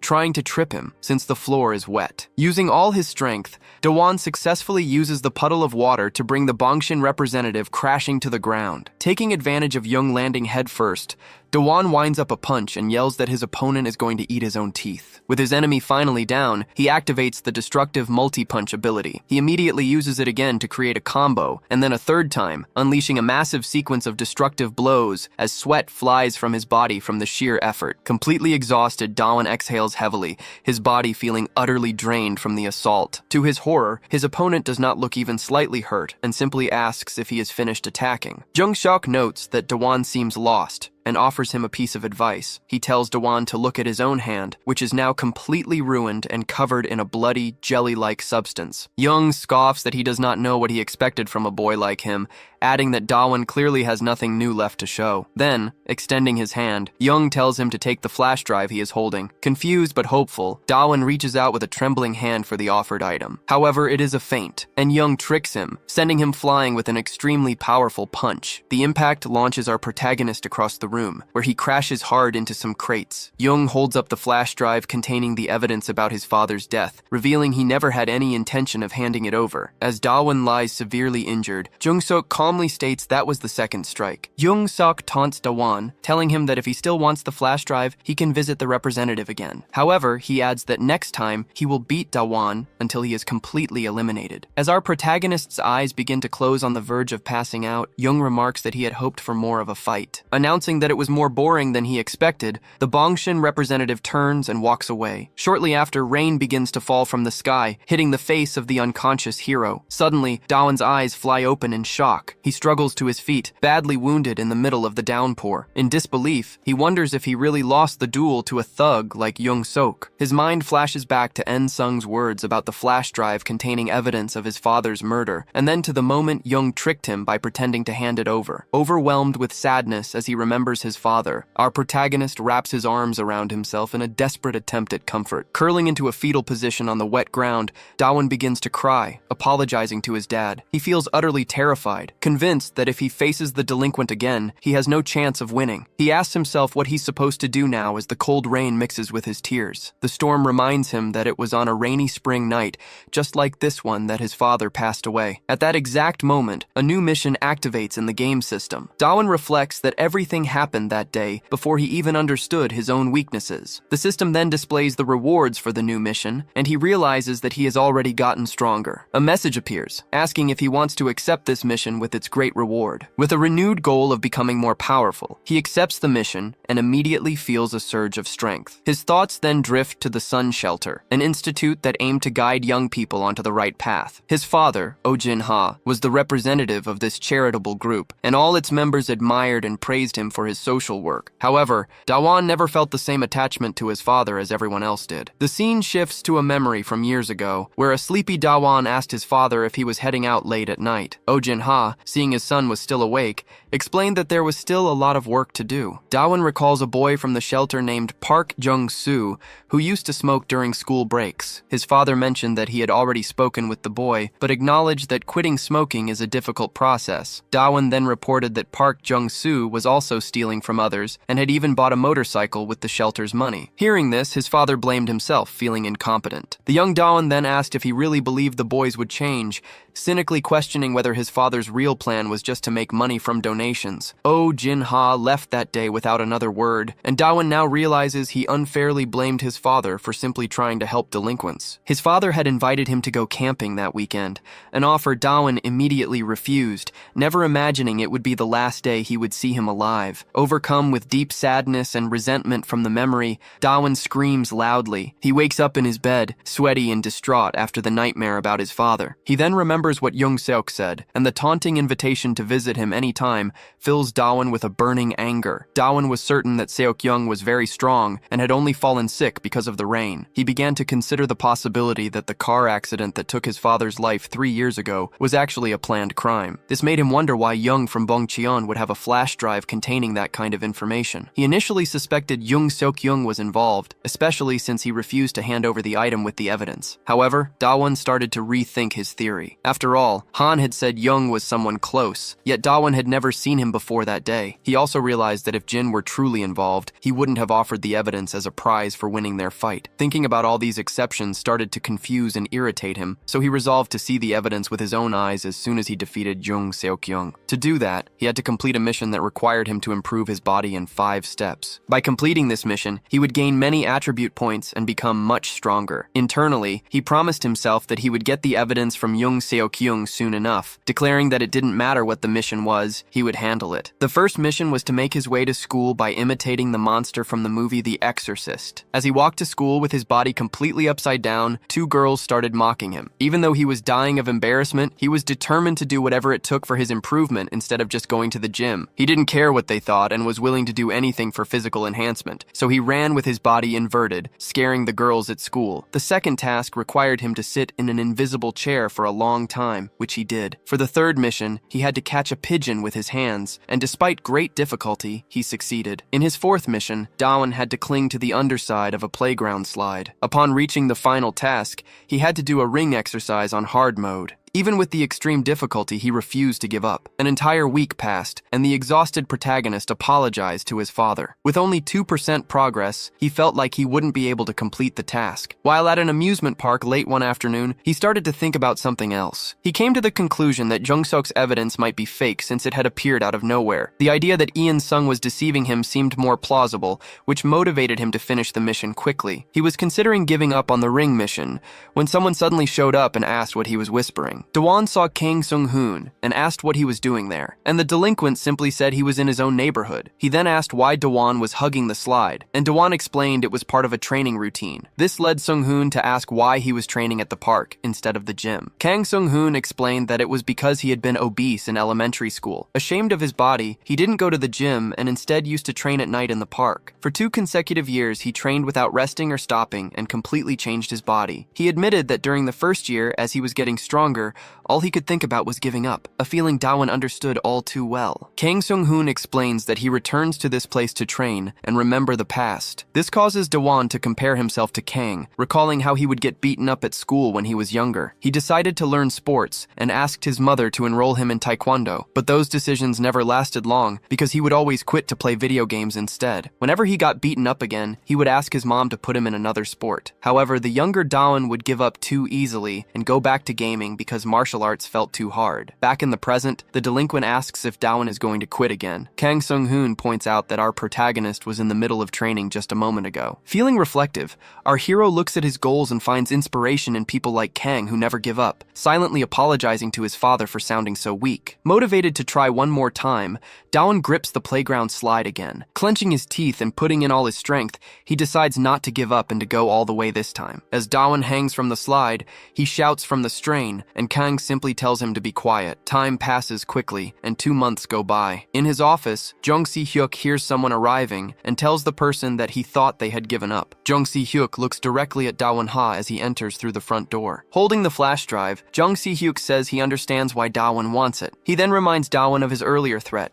saying he wasn't joking when he said Dawan would be beaten until he was annihilated. Closing the office door, our hero tells Jung Si-hyuk he can try. The prodigy declares that things will be different this time because his stats are way higher, and he has even reached level 100. Before the battle can begin, we see what happened 2 months earlier. Dripping in sweat, Dawan exclaims that he finally managed to do something. He had caught a pigeon with his bare hands, completing part of the mission, though it was exhausting. Even though pigeons weren't afraid of people, it was still incredibly hard to grab one by hand. Determined not to give up this time, he set out to complete his next objective by hanging from the bottom of a playground slide, where his progress improved greatly. At that point, the body enhancement mission was only 9% complete. He then had to sit in an invisible chair throughout all his classes, and at that pace, he soon reached 21% progress in the task. Next, by completing the ring mission on the hardest difficulty, his progress increased even further. He realized he could finish the mission as quickly as possible, and soon reached the halfway mark. Completely exhausted, he finally managed to complete the entire thing by finishing the slide task. Dawan celebrates for finally finishing the body enhancement training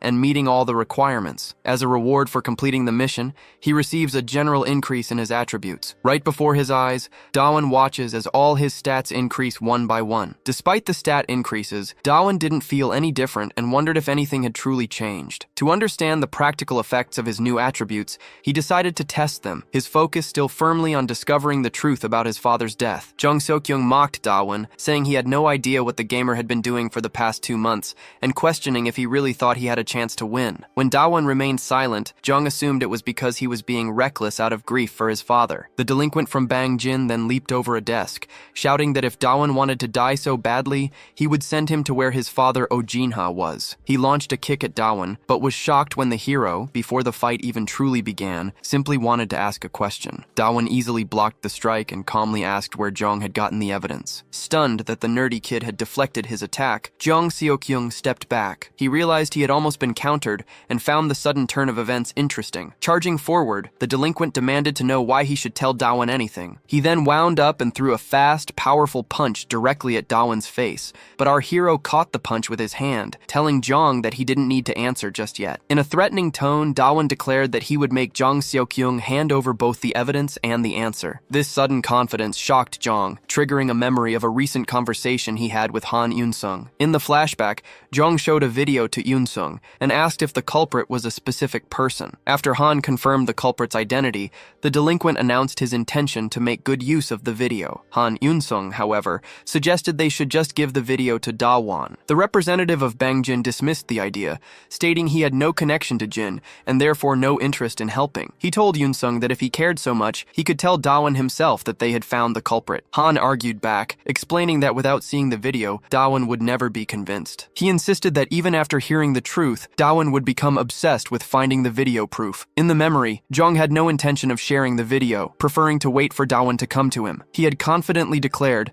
that Dawan would never manage to take the flash drive from him. Now, back in the present, seeing this same nerdy kid effortlessly block his punch, Jung couldn't understand what was happening. He wondered if this was still the same weakling from before, finding it impossible that anyone could change so much in just 2 months. As Dawan blocked another punch with ease and then defended against a combination of strikes, Zhang could only assume that he had somehow gotten physically stronger. Zhang, the representative of Bangjin, taunted Dawan, asking how long he thought he could last. He was beginning to realize just how much more resilient Dawan had become, a fact reflected by a 200-point increase in his defense stat. Following this, Seokyung tried to land a kick, but our protagonist simply dodged by ducking his torso. Growing irritated, Zhang shouted to distract his target and attempted a powerful stomp. However, Dawan dodged again, causing the kick to slam into the wall instead. In that moment, Zhang Seokyung realized something strange. The gamer nerd had a clear opening, but had deliberately chosen not to attack. A notification reveals that the protagonist's agility has increased by 200 points. Zhang laughs nervously as he recalls a conversation he once had with Han and Seong. While they were drinking, Zhang mentioned hearing that Dawan had been active recently,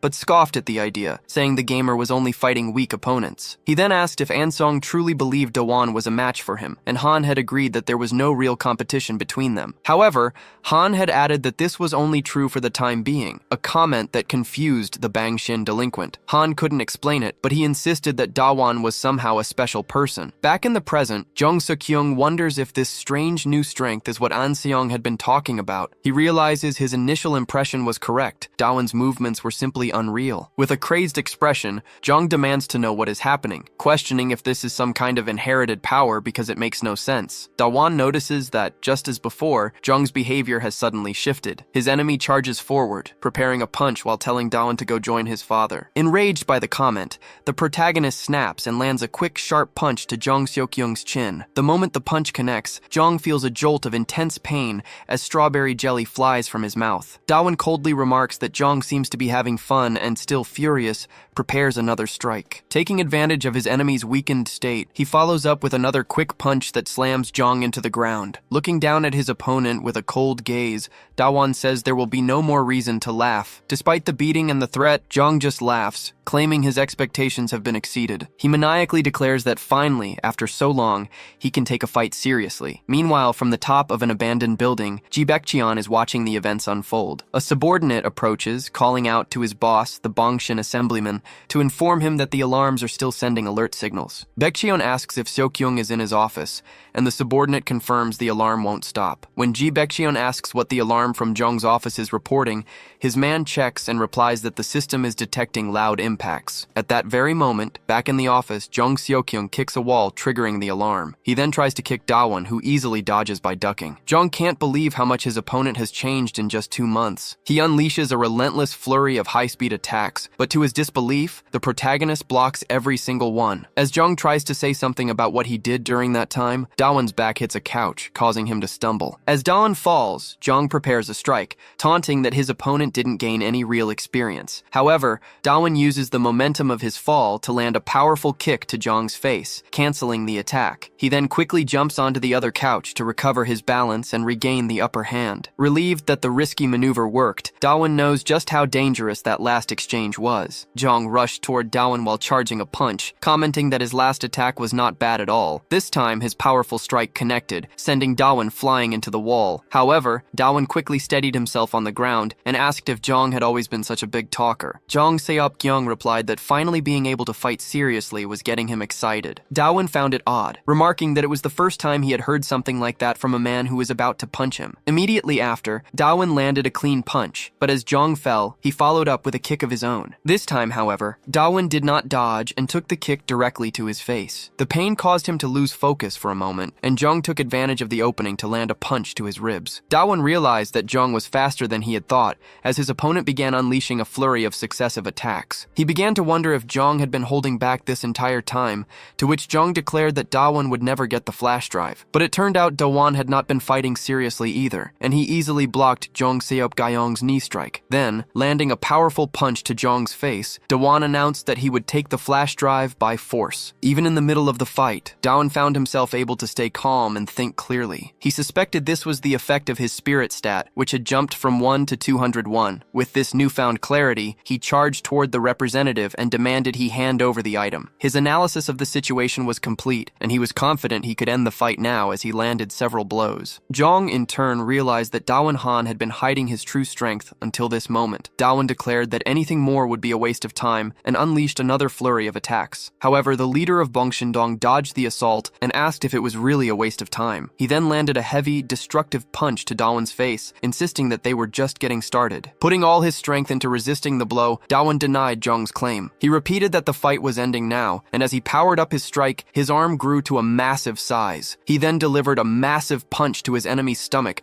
causing Jung Sok to scream out in pain. Blue lightning erupted from Dawon's fist, signaling that he had landed a critical hit. The force of the blow sent his enemy flying far away, with lightning trailing from the point of impact. Jung flew several meters before crashing into the ground, shattering the office furniture around him. Even Dawon himself was impressed that he had managed to land a critical hit. He had wanted to ask where the evidence came from, but he quickly realized he had just completely overwhelmed Jung Sok. Deciding that was not important right now, he simply grabbed the flash drive from Jung and left with it. Meanwhile, the Bongshin deputy grew worried when Jung would not answer his phone. Feeling anxious, he gathered some gang members and headed toward Jung's office. He ordered one of his subordinates to go check on the situation, and the man immediately obeyed. In the alleyway, the subordinate came across the familiar white-haired face of Han Eun-sung. Han Eun-sung was sitting on the stairs, apparently waiting for them, which prompted the underling to yell for his boss. Ji Baek-chang found the situation strange and asked what Han Eun-sung was doing there. Han simply replied that he was there to stop anyone who tried to go up the stairs. Ji Baek-chang immediately assumes something is happening in Jung's office, concluding that's why the alarm was turned off. He guesses that his boss must be out, which would explain why Han Eun-sung was just sitting there guarding the stairs. Ji Baek-chang then threatens Han, saying that no matter what happens, everyone from Boram Hwaidong is screwed. He warns that he brought the entire Bongshin-dong gang with him in case anything goes wrong. Staring back with hatred, Han simply asks again why Ji Baek-chang is there. The white-haired man calmly repeats that he is there to stop anyone from climbing the stairs. In response, Ji Baek snaps his fingers, declaring he'll find out who the intruder is after he takes Han down. Han then rises to his feet, telling Ji Baek that it's fine if he wants to get past, but he should be absolutely sure about his decision. Standing face to face with Ji Baek-chang, Han says in a threatening tone that he will now have to stop him. A flashback reveals a past conversation where Do Won-hai expressed surprise that Han knew his father. Do Won-hai had stated his intention to recover the flash drive and defeat Jung the next time they met, believing it wouldn't take long. He wanted to see the evidence with his own eyes. Just before heading out, Do Won-hai had called Han to let him know he was on his way and to ask for the address of the Bongshin-dong headquarters. Back in the present, Han Eun-sung gives the gang two choices: retreat now or charge at him. He then corrects himself, inviting the entire Bongshin-dong gang to come at him at once, stating that he hates dragging things out. At this, Ji Baek-chang begins to sweat nervously. He knows Han isn't a normal person, but he still finds his words absurd, considering there are over 40 members in the gang. It seems impossible that they could lose to a single person. Despite this, Ji Baek-chang wonders why he feels so hesitant and afraid, sensing a powerful malicious intent from Han's eyes and posture. Just then, Do Won-hai comes down the stairs and finds the strange scene unfolding before him. Before he can even ask Han why he's there, he notices the massive crowd of gang members waiting outside and is shocked by their numbers. Ji Baek-chang angrily demands to know what Do Won-hai is doing at their headquarters. As the tension mounts,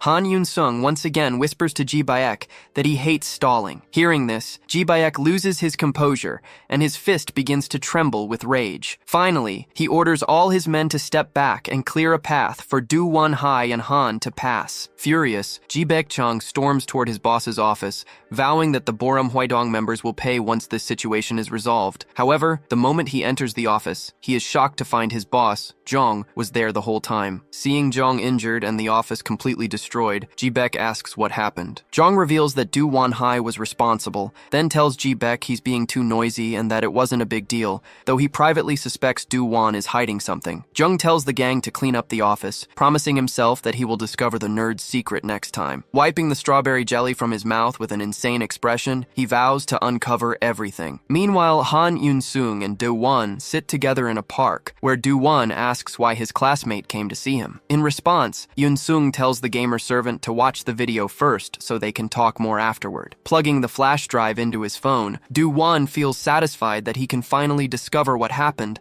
and clicks play to understand the truth behind his father's accident. As the video starts, he immediately recognizes the black car as his father's. He notices the recording is short and spots an unknown masked man lurking behind Oh Jin-hai's car. Do-won watches as this man, wearing a hat and a mask, sabotages his father's vehicle. He knows the man is doing something he shouldn't, and he quickly connects this to the brake failure that caused the accident. Although he can't tell who the person is, he realizes the brakes were deliberately tampered with, and he remembers Eun-sung saying it was someone close to him. Do-won asks Eun-sung if he knows who the person is, and Eun-sung tells him to look closely at the man's clothes. At first glance, Do-won doesn't notice anything strange about the person's outfit. But upon closer inspection, just as Eun-sung suggested, he spots a jacket from the sun shelter. This detail shocks our protagonist, and his eyes widen in disbelief. He suddenly remembers his father showing him the sun shelter uniform and asking for his opinion on the design. At the time, Do-won had thought the uniform was ugly, and his father had been disappointed by his reaction. He had argued that delinquents would never wear a uniform like that and questioned the point of giving them something for no reason. Oh Jin-ha had replied that it would make them feel welcome, explaining that there were homeless kids at the shelter. His father believed that things like the uniform could make them feel accepted, which in turn could help them begin to trust each other and inspire positive change. Despite its ugly design, he had asked if his son thought the jacket was cool anyway. This memory makes Do-won realize the person responsible for the accident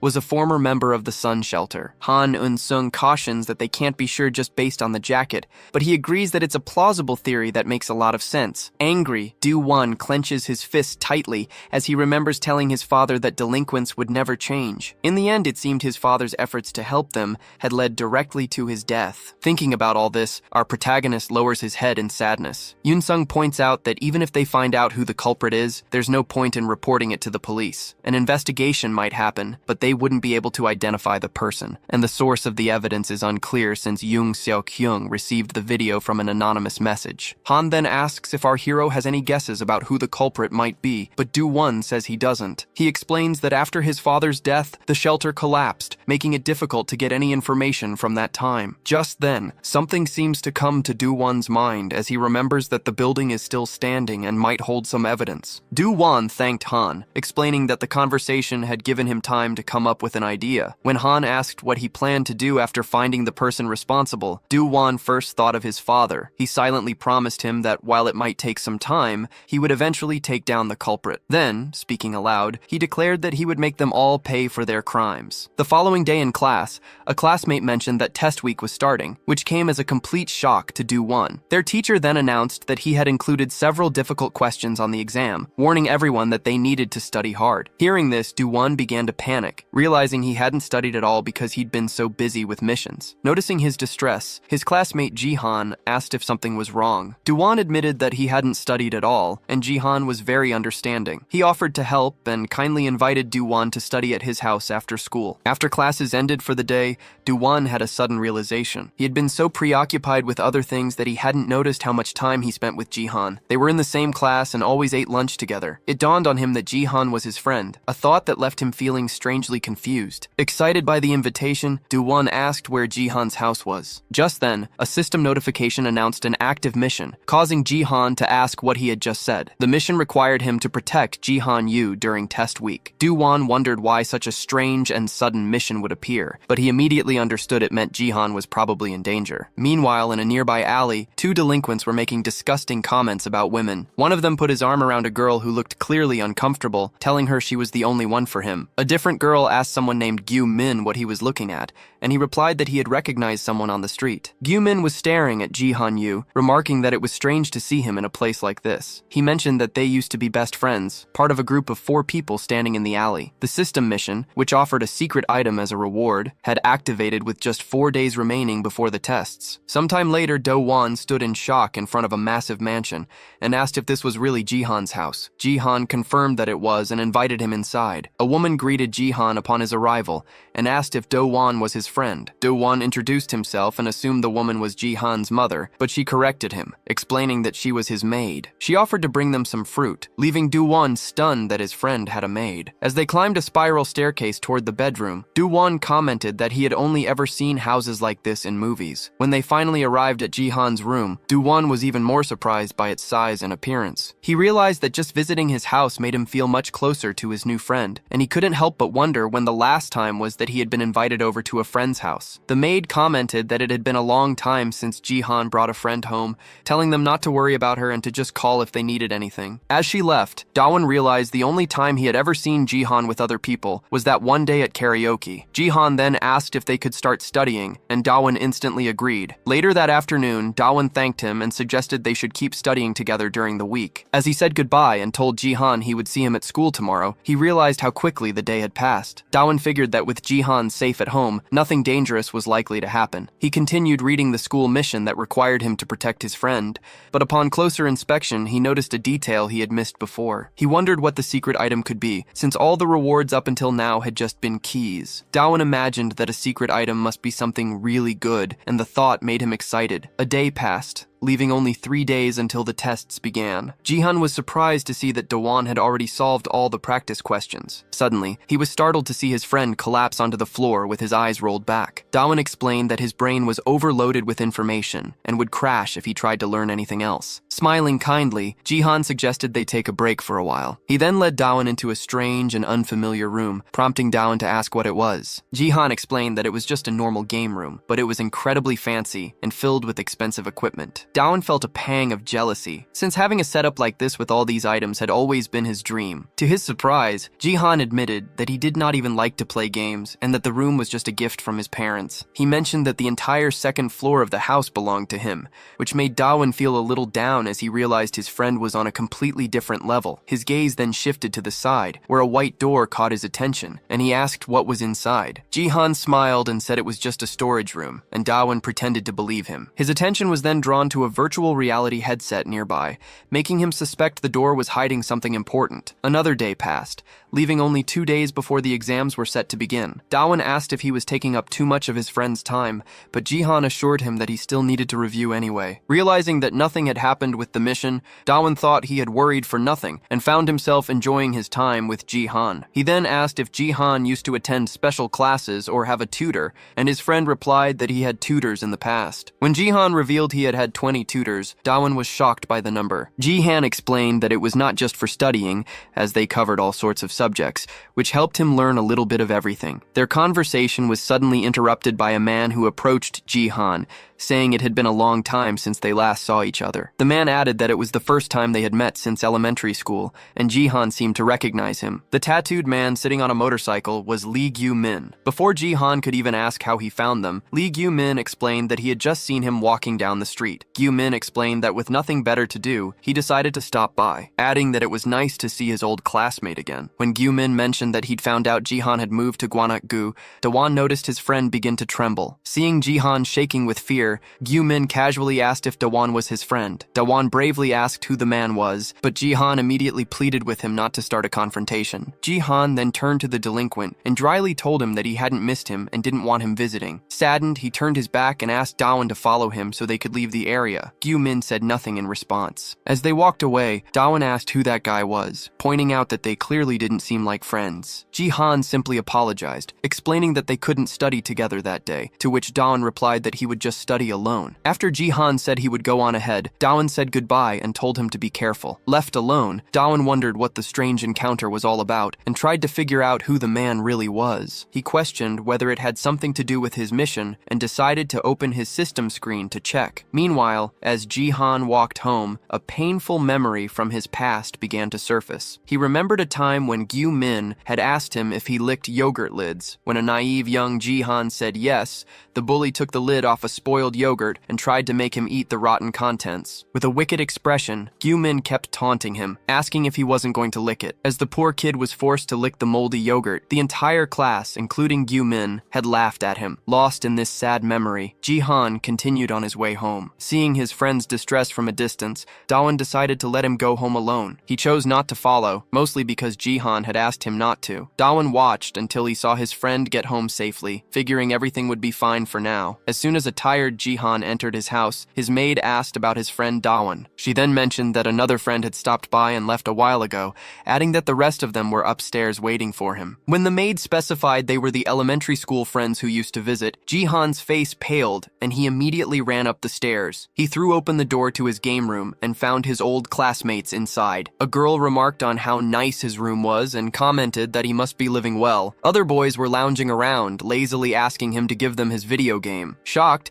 Ji-han asked why they were all there, but they just asked why he took so long to get home. Another girl explained that since he wasn't there, they had sent Lee Gyu-min to go get him. Ji-han broke out in a cold sweat as Gyu-min stepped forward, demanding to know how he could leave them all waiting for so long. Threatening the boy, Gyu-min said that their friends had come to visit after a long time. He declared that they were going to have a lot of fun today, just like in the old elementary school days. As the day began to fade, Da-won decided to head over to Ji-han's house. Ignoring Ji-han's request, Da-won decides he can't let the situation continue as it is. He rings the doorbell at Ji-han's house, overcome with a bad feeling. When Ji-han's maid answers the intercom and asks who it is, Da-won identifies himself. She seems surprised by his visit, and before he can explain why he's there, she tells him she has something to say. The maid informs him that Ji-han isn't home, which shocks Da-won. She explains that he just left with some old elementary school classmates, but adds that she doesn't know where they went. She then offers to call Ji-han for him. Da-won wonders why Ji-han would leave so early, but he figures his friend must have already had plans. Accepting this, he turns to leave. Just then, however, the game system notifies him that he has lost the target he was supposed to be escorting. A red alert flashes, indicating that the mission difficulty has increased, an event that has never happened before. The objective immediately changes from escorting to rescuing his friend, Ji-han Yu. Da-won is stunned by the sudden shift from protection to a rescue mission. This new objective means only one thing. Ji-han didn't go out willingly with his friends. He was forced. The scene then shifts to a group of delinquents playing pool in a dimly lit hall. After a girl misses a shot and gets mocked by her friend, the focus moves to Lee Gyu-min, who is watching nearby. He remarks that it's been a long time since they've all been to this particular hideout,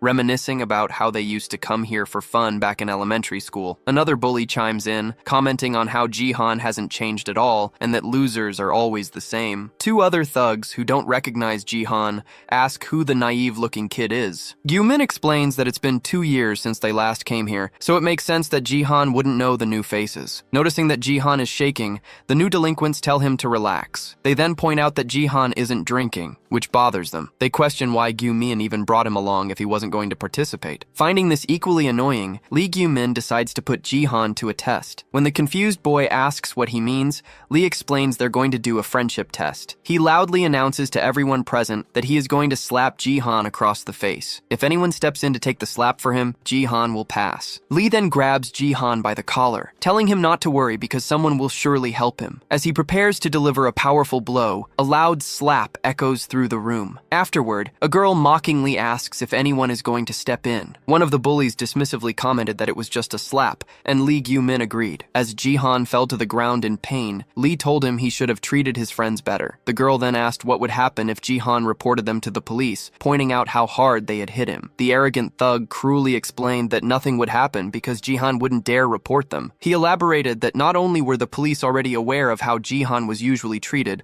but his mother would find out as well. Lee Gyu-min then asked Ji-han if he realized how surprised he had been after a certain day, adding that if he had known Ji-han was nearby, he would have visited more often. Filled with sadness and outrage, Ji-han Yu demanded to know why the delinquent was doing all this to him. Just then, another bully interrupted, telling Gyu-min they were running out of drinks. He handed Lee a credit card and told him to buy more booze and cigarettes. Lee used the interruption to taunt Ji-han further, asking why he hadn't accepted the drinks his so-called friends had offered him. Standing face to face with the defenseless boy, Lee growled that he was starting to get angry again. Meanwhile, out on the city streets, our protagonist was running frantically, trying to find his friend. He ducked into an internet cafe and other likely spots, searching desperately for Ji-han Yu, but found no sign of him. Wondering where he could be, he continued his search through dark alleys and back streets. He tried calling Ji-han's phone, but it went unanswered until, suddenly, someone picked up. The protagonist immediately asked where Ji-han was, and the person on the other end recognized his voice as Ji-han's friend. In that moment, he remembered seeing a man waiting for Ji-han outside the school that afternoon, and asked if he was the same person from the school gate. Furious, the protagonist demanded to know where they were. On the other end of the line, Lee Gyu-min mockingly asked if he was coming to save Ji-han. He warned that if he didn't show up, his friend would be in serious danger. Lee said he would send the address and suggested he arrive as soon as possible, adding with a wicked smile that the friendship test had just begun. He then abruptly hung up the phone. Turning his attention back to Ji-han, Lee questioned whether he and Do-won were really friends. Weak and powerless, Ji-han grabbed Gyu-min's arm and begged him not to touch Do-won. The other delinquent delinquents immediately started mocking their friendship and laughing at his plea. In response, Lee brutally slammed Jihan's face into the floor. He explained that he did it because Jihan's hypocritical behavior was annoying, then told him to stay quiet and watch as his friend Do-won got beaten because of him. As the scene unfolded, the other bullies reflected on how much they enjoyed having a rich friend like Gyu-min, since it meant they could buy lots of things. They wondered about the nerd who was on his way, thinking he must have been Lee's friend in the past, but clearly wasn't anymore. They couldn't understand why two people who were once so close were now enemies. The bullies mentioned that the defenseless nerd was also quite rich, and they talked about beating him up while Da-won was forced to watch. Soon after, the delinquents grew irritated by how long the twin brothers were taking to bring their drinks. As soon as the door opened, they started yelling at the two for taking so long, demanding to know what they were doing. Their questions were answered when the injured body of one of the twins was suddenly thrown into the room. The bullies stared in shock, their eyes fixed on the doorway as they tried to understand what had just happened. They watched as someone entered, holding the body of the other delinquent. Lee Gyu-min remarked that this dramatic entrance from Da-won, carrying the two bodies, was not what he had expected. As soon as Da-won arrived, he apologized to Ji-han-yu for taking so long. He admitted he didn't know what was going on, but asked if all he needed to do was beat everyone up, and then prepared to fight. Suddenly, a memory flashed through Ji-han's mind, transporting him to a VIP room in a hospital. His mother was complimenting his school uniform and asked if he had made any friends at school. He explained that it was only the first day after vacation. She then teased him, asking if he had gotten a girlfriend, which made him react with embarrassment. Ji-han's mom smiled, telling him she just wanted to see her son surrounded by good friends. She added that he needed a strong friend to protect him, just as he took care of her in her fragile state. After he left his mother's room, a boy recognized his school uniform and asked if he was a first-year student. That was the day Ji-han met Lee Gyu-min. The very next day, Gyu-min asked if Ji-han was going to the hospital, and Ji-han suggested they go together. As Ji-han recalled this, he found it strange how close they had become back then. It made sense, after all, since they were in the same class and both of their mothers were in the hospital. Because they were so similar at the time, they became good friends and had a lot of fun playing together. Ji-han remembered how Gyu-min had said it would be nice if both their mothers were discharged soon, a sentiment they truly connected over. Ji-han had agreed, and because of that shared hope, he thought their friendship would last forever. However, their similarity faded the day a doctor revealed that Gyu-min's mother's condition was serious. Their relationship began to deteriorate when the doctor told them she wouldn't last even another month. Back in the present, Da-won asked if he should just beat up all the delinquents in the room. The bullies, planning to take him down, thought his attitude was incredibly arrogant. A surprised Lee Gyu-min pointed out that Da-won had come all this way just to save him, sarcastically calling it very touching. At that moment, Ji-han-yu started yelling for Da-won-ha to run away, but the delinquents declared it was too late and charged at him. In response, Da-won landed a fast punch on the angry blonde guy, hitting him with a massive strike right in his blind spot. The bully immediately fell to the floor, and Da-won realized he was facing more enemies than usual. The other delinquents were shocked to see their friend knocked out with just a single punch. Realizing this, Da-won knew he couldn't afford to be reckless. He had to conserve his energy and use the fewest strikes possible to win. Wasting no time, Da-won rushed toward another thug, startling the rest of the group. A chubby guy tried to throw a punch, but he was too slow, and our hero reached him first. Da-won landed another blind spot strike, this time on the chin, dropping a second enemy to the floor. As that one fell, he realized hitting the chin was the key and began searching for his next target. Behind him, a very angry delinquent charged forward, screaming that he was going to smash a glass bottle on Da-won-ha's skull. Da-won countered with a perfectly timed blind spot strike, again aimed at the chin. He shattered the bottle and dropped the thug with a single blow. As the man collapsed, Da-won remarked that the situation had been dangerous because of the glass. A nearby girl asked how he knocked the man down so easily, and the chubby guy noticed Da-won was targeting the chin. He jumped off the couch and charged at Da-won-ha, demanding to know where he planned to hit someone so big. Our protagonist simply replied that it would be on the face before landing a blind spot punch right on the man's cheek. However, the quick strike didn't work on the chubby guy, who was far more resistant. He grabbed Da-won by the collar, boasting that this resilience was why he never lost weight, and then threw him. Our hero managed to stop his momentum and avoid falling. The chubby guy complained that all the movement was making him dizzy, and asked Lee for food. When Lee asked what he wanted, the man said he would think about it while beating up Da-won. At that moment, Da-won grabbed the big guy by the shirt. The thug clenched his fist and asked if Da-won was trying to imitate him. In response, Da-won asked if he really thought he could be thrown around so easily. He then landed 3 consecutive blind spot punches, unleashing a massive combo of strikes. The powerful blows knocked out some of his opponent's teeth and left him badly injured before he collapsed to the ground, completely unconscious. While everyone watched in shock, Da-won commented that he would order a big bowl bowl of rice for the guy. Gyu-min remained quiet, but his underlings remarked that this is why you can't leave important jobs to others. They got up, saying they should have attacked from the beginning since the others were so weak. The one with a bowl cut told Da-won that the real fight was starting now. Da-won faced them head-on, and just a moment later, both of them were on the ground, defeated. The nearby girls, frightened by the display, told Da-won not to come near them, but Da-won ignored all the defeated delinquents, which seemed to confuse and frustrate Lee Gyu-min. Instead, our protagonist walked over to Jae-han-yu, helped him up, and checked to see if he was okay. He then turned to face Gyu-min directly and asked if he was the one who had hurt Jae-han. Lee replied that Jae-han was lucky to have a good friend like Da-won-ha. Smiling, he added that he also had a friend like that by his side, a really good one. As he spoke, a strange, hairy man stood up from behind Da-won. Da-won turned around suddenly, wondering if there was yet another enemy to fight. The man threw a cloak into the air, complaining loudly about all the noise. Using the cloak as a distraction, he lunged forward and started punching Da-won, yelling that he just wanted to sleep in peace. Da-won also takes advantage of the distraction, aiming for a blind spot. However, his powerful punch is blocked by the man, who finds the counterattack interesting. Da-won is shocked not only that his punch was blocked, but also by the sheer force of the man's own blow. He concludes that Kim Gang-jae is on a whole other level, ranking #1 in fighting. Declaring that he will annihilate the man, Da-won decides it's fine to use a specific technique against him. In response, Kim says that Da-won will be the one annihilated, prompting Da-won to prepare his strongest skills. Meanwhile, at Ji-han-yu's house, his maid notices the vaporizer. She decides to put it in the storage room for now and heads toward the white door. Seeing the room is dark, she assumes Ji-han went out to eat. She feels happy that he is going out with friends during exam week and knows his mom will be pleased too. This makes her wonder what they are all doing at that exact moment. Back at the fight, Kim complains about everyone sleeping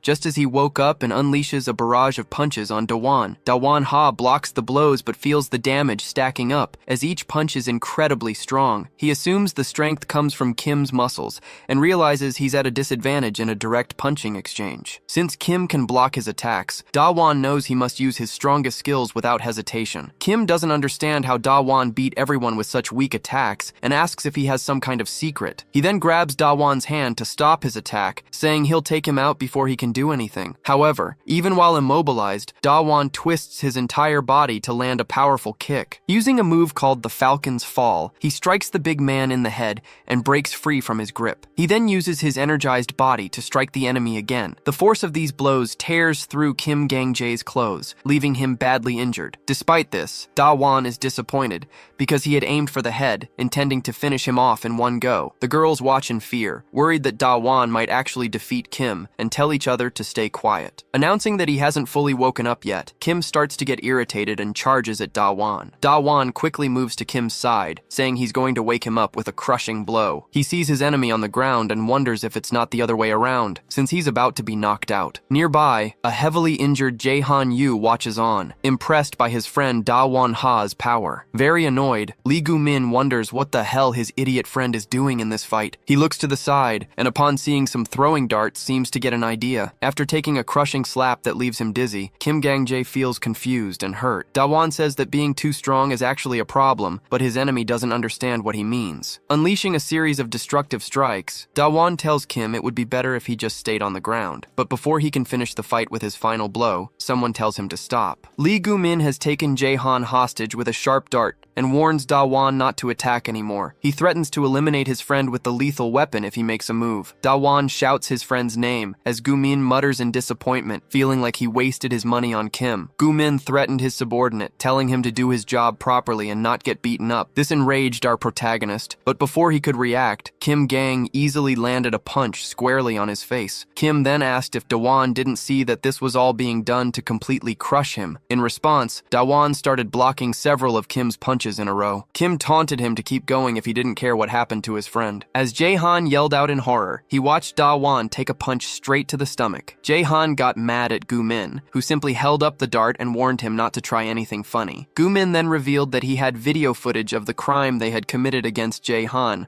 and wondered aloud how his mother would react. He pointed out that she was already sick and would probably collapse if she saw it. On top of that, Gyu-min told Jae-han that he should start worrying about himself. He then ordered Kim Gang-jae Jae to stop playing around and finish the fight. Kim used both of his large hands to choke our protagonist, telling Gu-min he was going to do it anyway. Da-won was stunned by the sudden chokehold. From experience, Da-won knew he would lose consciousness soon. He also realized that if he attacked, Jae-han would be in danger, which meant he needed to handle Gu-min first. After all, Gu-min was holding a weapon, making him the most immediate threat. Da-won desperately wished he could use his weapon master skill. Just then, Kim Gang-jae tightened his grip, and Da-won began to lose consciousness. Seeing this, Jae-han let out a desperate and pained cry with all his willpower. The cry triggered a memory from one day at school, when Jae-han had seen Gu-min packing up and asked if he was going to the hospital. Looking sad and discouraged, Gu-min confirmed that he was, but admitted something was bothering him. He told Jae-han it must be nice to still have a mom,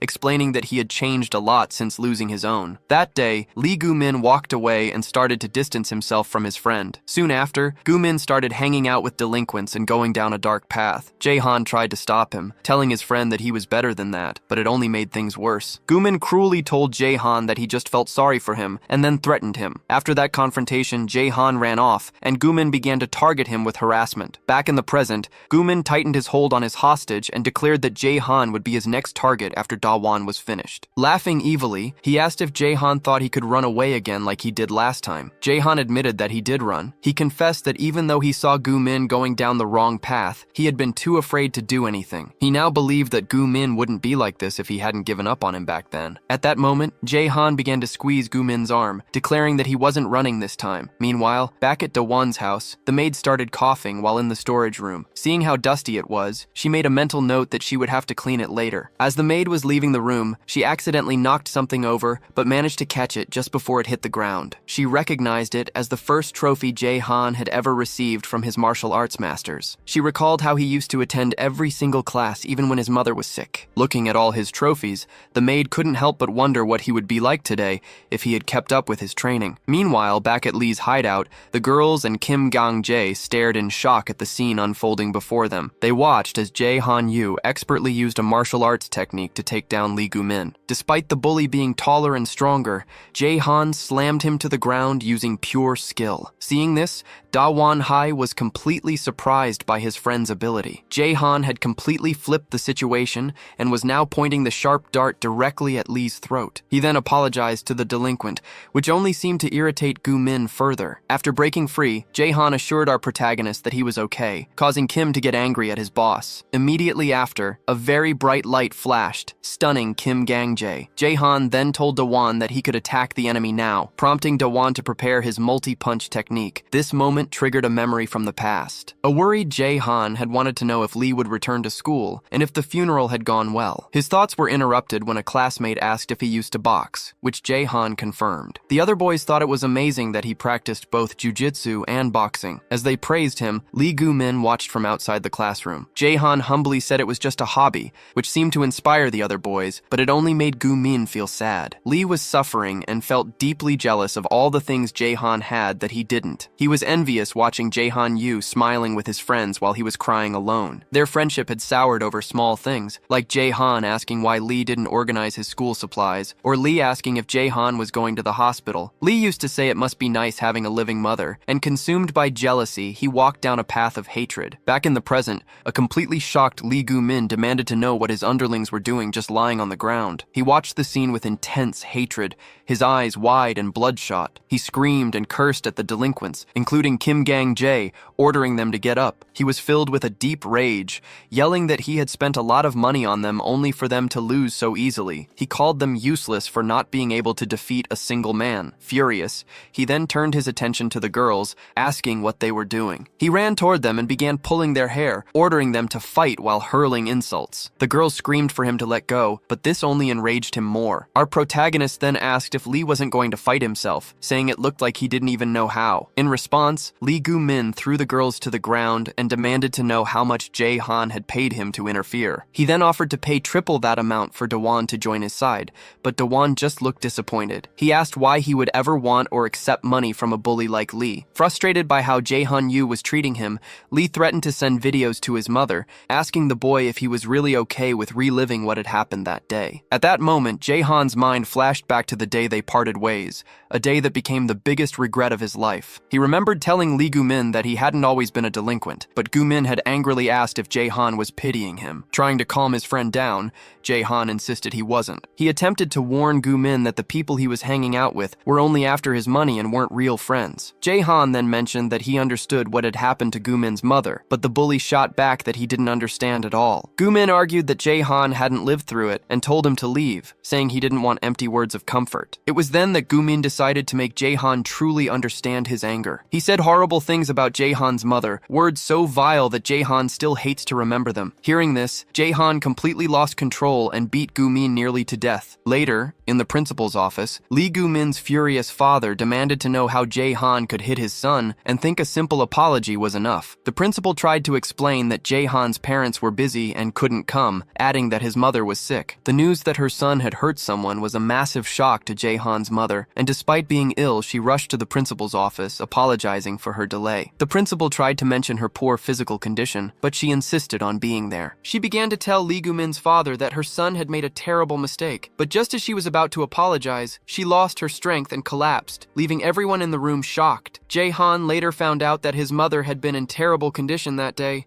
and to his dismay, this tragic event became a golden opportunity for Lee Gu-min. Days later, Gu-min forced Jae-han to eat spoiled yogurt in front of the entire class while they recorded the incident. He then used the people around him to systematically isolate Jae-han. Standing over a kneeling Jae-han, Gu-min mockingly asked if he had quit his extracurricular classes and if seeing his mother faint had scared him. Another delinquent taunted Jae-han, saying his mother would never be able to bear knowing how he was being treated. Terrified that something bad might happen to his mom, Jae-han decided not to resist the bullying anymore. Soon, he was left all alone. Back in the present, Gu-min showed the video to Jae-han, asking why he was so quiet and threatening to send it to his mother. Before Gu-min could continue his blackmail, Da-won snatched the phone from his hand, remarking that the video seemed pretty mild. Realizing he couldn't delete the files one by one, Da-won decided to wipe the entire phone and even erase its data from the cloud. Lee Gu-min sneered, saying that deleting it from the phone wouldn't matter because the video might be stored somewhere else. Da-won declared that while he didn't know what happened before, he was on Jae-han's side now. He then threatened Gu-min, warning that if he or anyone else ever bothered Jae-han again, he would take them all down. Grabbing Gu-min's shirt with intense anger, Da-won added that he was tempted to do it right now. Dropping the man to the floor, Da-won turned to his friend and asked what they should do with him, considering how many times he had hurt Jae-han. As Jae-han Yu looked Lee Gu-min up and down, he suddenly realized that his former friend had been completely alone during all the time they were apart. Thinking it over, Jae-han noticed that Lee was also alone. Lee offered to delete the videos, and while Jae-han blamed himself for abandoning a friend, Gu-min simply promised to never show up in his life again. He apologized one last time, but as he did, he secretly grabbed a piece of a broken glass bottle. Suddenly, he yelled at them both, cursing them for getting in his way as he pointed the jagged weapon at Da-won. Believing this was all his fault, Yu Jae-han took matters into his own hands and kicked Lee right in the face. Da-won Ha had been getting ready to fight, but Gu-min hit the floor before he could even make a move. Jae-han asked if Da-won was hurt, but he said no. Instead, Da-won asked how Jae-han got so good at fighting. With Lee unconscious on the ground, the situation was finally resolved. On the way home, Da-won heard the whole story about how Lee had changed after his mother passed away. Da-won then understood why Jae-han had remained quiet during the bullying at the karaoke bar. Even though he wanted to escape, he was too traumatized to stand up to anyone. Realizing he had been powerless, Jae-han turned to Da-won and asked if he was not just pathetic. He felt that Da-won had almost gotten into serious trouble because of him. But Da-won disagreed, saying that Jae-han was reliable, especially when Lee came at him with the bottle. He admitted that if it were not for Jae-han, he would have been screwed. At that moment, Jae-han remembered his mother saying she just wanted to see him have a good friend, someone to look after him just like he had looked after her. Jae-han used to tell her that he was not strong, but his mother told him he could become a reliable friend to someone else. Opening the window to look at the sun, she explained that friends can support each other, and that is a good thing. She said that no matter how hard things got, he could find the courage not to run away. Jae-han had found that a little strange coming from his mom, but she just said it was an old lady's way of thinking. Back in the present, Da-won asked what would happen if Lee sent the videos to Jae-han's mother out of revenge. Jae-han replied that he did not know how long it would take, but he was going to tell his mom the truth, little by little. He admitted that he could not keep running from the past forever, and said that he had courage now that Da-won Da-won was by his side. Hearing this, Da-won felt happy and smiled, though he then commented that it was kind of a cringe moment. Just then, the system notified Da-won that he had completed his mission to rescue Jae-han. He decided to claim the secret reward right away, wondering what it could be. His eyes widened when he received the item, as a black smoke immediately began to rise from it. Da-won held the secret, energy-radiating item in his hands, wondering what kind of ominous thing it was. As the smoke dissipated, he became even more confused, asking himself if it was some kind of black lock. He had first received keys, and now a lock, so he decided to check the item's information. The description confirmed the black lock was a secret item, and Da-won tried to understand its effect and function. He wondered if this was going to be a problem in real life, because if it was, it might be way too powerful. This realization made Da-won question whether the item might be a bit too dangerous. Exhausted, Da-won lay on the table, celebrating that the exams were finally over. He thanked Jae-han, admitting that everything his friend had taught him was on the test. Modestly, Jae-han replied that it was Da-won who put in the effort, which motivated Da-won to start studying earlier next time. When Da-won asked if Jae-han was going to the hospital, he confirmed that he was, explaining that he had a lot of appointments coming up. Jae-han mentioned he would be staying in the hospital over the weekend and asked what Da-won was going to do. Da-won replied that he also had somewhere to go. He recalled his conversation with Yoon-sung, where he had said he didn't suspect anyone. He then remembered that evidence from the sunshine shelter had been left there, but the place was now in ruins. Knowing the shelter building was still standing, he decided to search for useful clues, considering it would be difficult to research online after so much time had passed. With a city map open, Da-won navigated the streets, noting that the sunshine shelter had been shut down 3 years ago. The building itself remained intact, so he hoped to find some useful clues there. He decided to use the weekend to scout the area, but as he arrived, something strange caught his attention. He was confused to see a construction site where the building should have been, and realized with a shock that it was about to be demolished. An old man on the street overheard him and asked why he was talking about demolition, saying it was bad luck. Annoyed, the man clarified that it was just a renovation, not a demolition. The old man explained that no one had wanted the building for 3 years, and the owner had suffered a lot because of it. Da-won then asked if this was the former headquarters of the Sunshine Shelter, but the man had no idea. In response, Da-won introduced himself as the son of the shelter's owner, Oh Jin-ha, and the old man took a moment to process the information. When the man asked why he was visiting, Da-won explained that he wanted to find any items from the shelter before they were gone for good. The man told him that after the shelter closed, everything had been cleared out. Da-won couldn't believe there were no clues left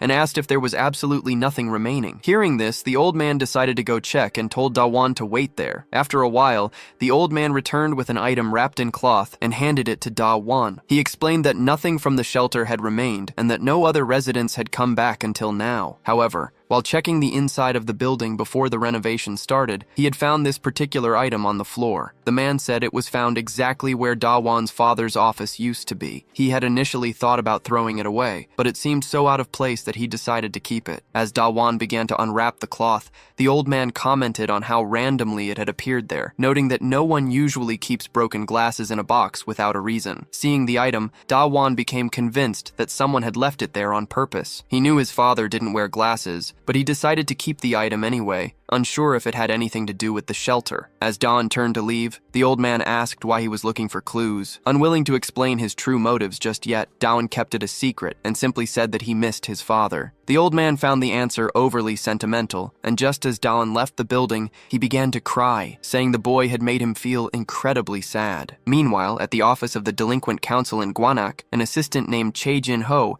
asked what brought his client in. In response, an enraged Lee Gyu-min slammed his hand on the table and demanded that they crush Yoo Ji-han and Da-won. Chae calmly reminded Lee that just 2 days ago, he had come to them for help getting his own subordinates under control. Ignoring this, Lee threw a large sum of money onto the table, promising a very nice bonus and demanding that the assistant simply take the money and do as he was told. Chae Jin-ho appeared to consider the offer for a moment. Looking around the bar, he asked Lee if he really thought money could solve everything. Then, scooping up the cash, Chae answered his own question, confirming that yes, it does, and agreed to take care of the matter. He asked Lee to repeat the names of the school and the targets, and Lee confirmed they were Ji-han and Da-won from Shinan. Upon hearing Da-won's name, the assistant seemed to recognize it instantly. He said there was no problem, but noted that their system had a specific warning attached to Da-won. The additional note specified that he had defeated the former representative of Boram. Lee Gyu-min quickly clarified that both of his targets were strong and couldn't be beaten by just anyone, prompting Chae to thank him for the heads up and tell him not not to worry so much. Che explained that they had the perfect professionals for this kind of job, a pair whose strength needed no explanation. They had just gotten out of juvenile detention and were full of energy, which was clearly demonstrated as they were shown taking down an entire crowd of people. One of the brothers, Oh Hyo-seop, asked his twin Oh Tae-seop how things were going with the leader. Tae-seop replied that he had already dealt with a small fry and demanded his younger brother show some respect. Hyo-seop scoffed, asking whoever shows respect between twins, which prompted Tae-seop to threaten to eliminate him. Back in the bar, Che confidently told Lee Gyu-min that he no longer needed to worry, as they would handle the situation. Elsewhere, Dawon reflected on how quickly time was flying, as the second-year school trip had already arrived. Seeing all his classmates buzzing with excitement, he found he couldn't share their happiness. He had never really enjoyed school trips and would much rather stay home gaming. His gloomy mood persisted until Ah-rin and Ju appeared and greeted him. The moment he saw Ah-rin, the girl he liked, he immediately perked up and greeted her back enthusiastically. When she mentioned how excited she was for the trip, Dawon instantly declared it was going to be the best trip of their lives. His spirits lifted even further when Jae-han showed up, happy that he would have both of them to keep him company. With his friends around, Dawon suddenly started seeing the trip in a much more positive light. At that very moment, Che's voice came through an earpiece,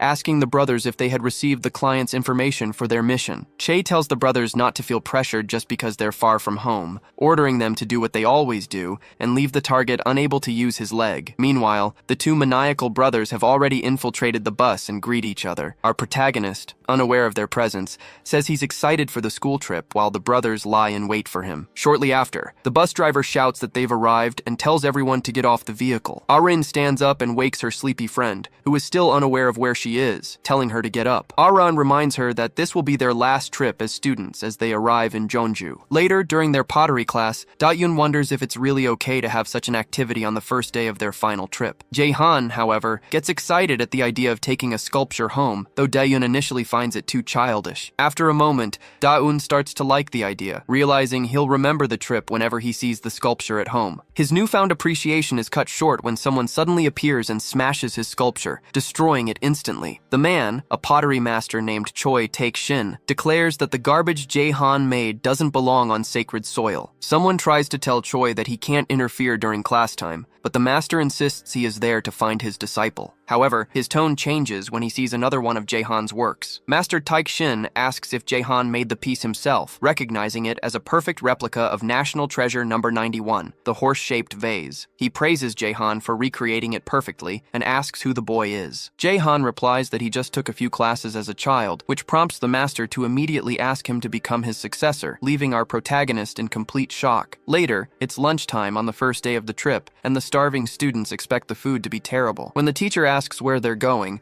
they hungrily reply that it's time to eat. Their guide then announces they'll be eating at the pottery workshop, which confuses the students. The guide explains that the basil pizza is baked in the hottest kiln in Kiln by Master Choi himself. The teacher praises the master's pizza, saying he's as good at it as he is at pottery. Da-yoon gets mad, complaining that the pizza looks like his sculpture melted into the dough, but Jae-han-yu praises it as delicious. Seizing the opportunity, Choi says that if Jae-han becomes his successor, he'll teach him all the pizza recipes he learned in Italy. Still on the first day, the students go to visit a museum after their meal. Jae-han and Da-eun agree that the visit right after lunch has made them sleepy and bored. Ignoring his friend who is talking about the schedule, Jae-han overhears some girls saying that Ah-rin is beautiful. As soon as he looks over at her, he sees she's wearing a very beautiful but flashy crown. Ah-rin asks her friend how it looks, but the friend finds it embarrassing and avoids her. Even though it's just an accessory, the friend wonders who would buy a crown like that, but Ah-rin clearly thought it was pretty. Ah-rin playfully chased her friend, trying to force the crown onto her head. Nearby, Da-eun was completely mesmerized, thinking she looked gorgeous wearing the Chiama-cheon crown. Their moment was interrupted when the teacher asked if everyone was enjoying the museum, to which the students answered with an enthusiastic yes. The teacher then announced they had free time to explore on their own until dinner, but warned that anyone caught doing anything suspicious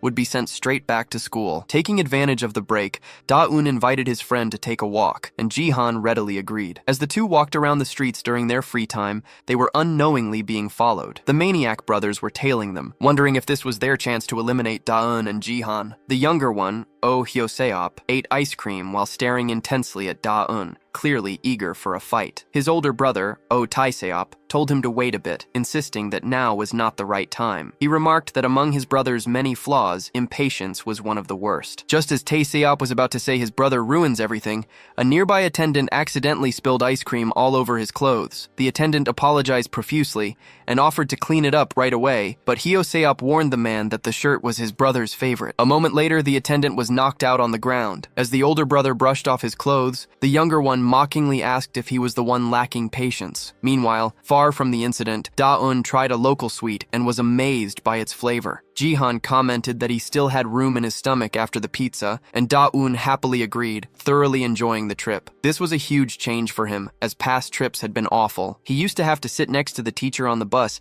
and would just mess with his phone the entire ride. At the lodging, he was even forced to switch rooms because of bullies. He had suffered terribly at their hands, recalling how they would draw obscene things on his face and rub toothpaste on him. It was a trip full of suffering that he simply had to endure. But now, he was finally saying goodbye to that painful past. Shaking off the memories, Jihan asked Da-eun if he wanted to go to a place everyone tries to visit at least once in Jeonju. They soon arrived at an ATV course, where Da-eun wondered if they could even drive without a license, but Jihan assured him it was fine. Suddenly, Da-eun's attention was stolen by a girl driving wildly and irritating the guide. The old guide muttered to himself, wondering if she had ever driven before and complaining that she was doing something dangerous. It was Ah-rin, driving so recklessly that even her friend in the passenger seat was scared of how fast she was going. As soon as her ATV came to a stop, Da-eun walked over and asked if she was okay. Seeing this, the old guide wondered if they knew each other and asked if Da-eun wanted to try driving too. Annoyed, the guide mentioned that having two separate groups of two would be a waste of money to turn away. However, Ah-rin's friend had had enough and gave up her spot. The old man quickly suggested that a boy and a girl could ride together instead. When the guide asked if Jihan knew how to drive, Da-eun was shocked by the information. Embarrassed, he realized what this meant and started looking over at Ah-rin. He saw her leaning against the vehicle and heard her ask if he was okay with sharing the ride. Ah-rin then formally asked if he wanted to ride the ATV with her. Soon, Da-eun was driving with Ah-rin on his back, feeling her so close that her body heat warmed him up. With her right behind him, he felt his heart practically exploding with emotion. Ah-rin noticed and commented that Da-eun was burning hot, but he was so flustered by her closeness that he couldn't even think of a reply. While Ah-rin was enjoying the wind in her face, a group of thugs from the city school spotted her from the street. One of them remarked on how attractive she was, and they all agreed they wanted her for themselves, even though she was from a different school. Seeing Da-eun with her, they jealously assumed he was her boyfriend and decided they would take her from him anyway. Meanwhile, Ah-rin mentioned that, just like at the internet cafe, they had met again by coincidence. Da-eun cringed, remembering how he'd hit her on the head with a toy hammer and completely failed to make a good impression. Despite that embarrassing moment, they were now riding an ATV together. Just then, he spotted a candy truck on the street and decided this was his chance to impress her. He approached the truck and delivered what he thought was a super romantic pickup line. However, he immediately realized he had failed when he saw her reaction, as she looked absolutely terrified. Da-eun quickly apologized, but Ah-rin explained that she just hates loudspeaker trucks, prompting him to drive away. After stopping at another spot, he asked if she was feeling better, and she confirmed that she was. He then wondered how she managed during school breaks with all the loudspeakers around, but she simply said she was leaving. She announced she was going for a walk near the observatory, and mentioned it was a shame they were all leaving the next day. Ah-rin suggested they could go with her friend, but before anyone could object, Jaehan suddenly appeared, carrying Ah-rin's friend in his arms. When they asked what happened, he explained that there had been an accident. The injured girl seemed completely smitten with Jaehan, looking up at him in awe. The story began earlier on the ATV, when she had commented that besides being handsome, he was also a great driver. Jaehan explained that he learned in his leisure and sports class. As they were riding through the water, some drops splashed on her, and Jaehan tried to pull the vehicle out, worried it might be dangerous. However, the ATV's wheel began to sink because the water was deeper than it looked. When Jaehan accelerated to get out, the sudden movement caused the girl to fall off and land on the rocky ground. She was injured, and Jaehan immediately rushed to her side to ask if she was okay. He apologized for not paying more attention and quickly saw that her injuries weren't too serious. He gently held her in his arms and asked if it hurt, and she just looked back at him with love in her eyes. With the ATV still tilted in the water, she assured him she wasn't badly hurt. After Jaehan finished telling the story to their friends, the group returned to the lodge as night began to fall. He added that he had to help her walk afterward because her legs were unsteady. Da-eun remarked that he was brave for carrying her like a princess, to which Jaehan admitted it was his first time ever doing something like that. Da-eun Hyun then jokingly said he had learned a new skill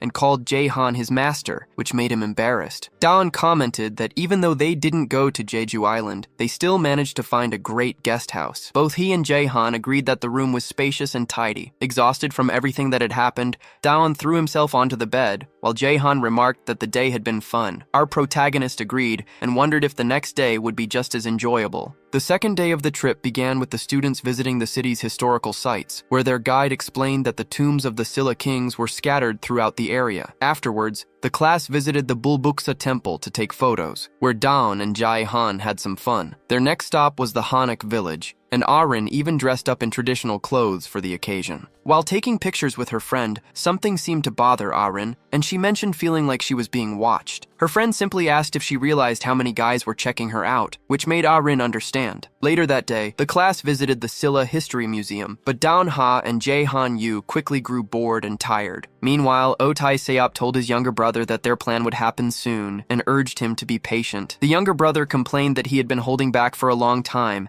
and asked how much longer they had to wait. The older brother confirmed they would act that very night. During the midday break, a dance club performance was about to begin in the auditorium. A host was on stage, hyping up the crowd and promising boxes of chocolates to those who screamed the loudest. Pointing to some seats on stage, he then asked who the lucky ones would be to get a close-up view of the show. Several nerds and other sleazy guys eagerly raised their hands, but their excitement turned to frustration as soon as the host announced the seats were reserved for couples. As he began calling up the couples, Dawn found the angry single guys pathetic. When he turned to ask Jaehan Yu if he agreed, he discovered his friend was no longer in his seat. Confused, Dawn wondered where Jaehan had gone. We then see Jaehan with Arin's friend, Choi Min-hee. She was apologizing for asking him for a favor, explaining that she needed him to go up on stage with her since she didn't have a boyfriend. A little embarrassed, Jaehan simply asked if all he had to do was sit in the chair. Seeing his friend enjoying the trip and seemingly betraying him, Daeon Ha felt a surge of jealousy. He decided to make his own special memory of the trip by himself. He then remembered Arin saying she dislikes loudspeakers, and that she usually walks around the observatory when things get too noisy. Dawn realized she must be heading alone to Chimcheongdae in Jeonju. While walking there at night, he found the path creepy because of all the tombs and started to worry if Arin was safe. Suddenly, he stepped on a blue wire, and a system message announced that he had entered the king's tomb. Frightened, our protagonist immediately assumes this is a dungeon mission. The objective is to defeat enemies, but he wonders where they could be in such an empty place. Just as he looks to the side, the older brother, Tai Seop, attacks with a punch that Dawn manages to block. Tai Seop comments that it was good of Dawn to come there alone, saving them the trouble of having to lure him out. Dawn Ha asks who he is, but before he gets an answer, the younger brother appears from behind and lands a massive surprise punch to his ribs, noting that Dawn seems to have studied the area well. Laughing, Ohio Seop says he picked a good place to die, since they are surrounded by tombs. Our hero is left wondering who these guys are and why they're attacking him out of nowhere.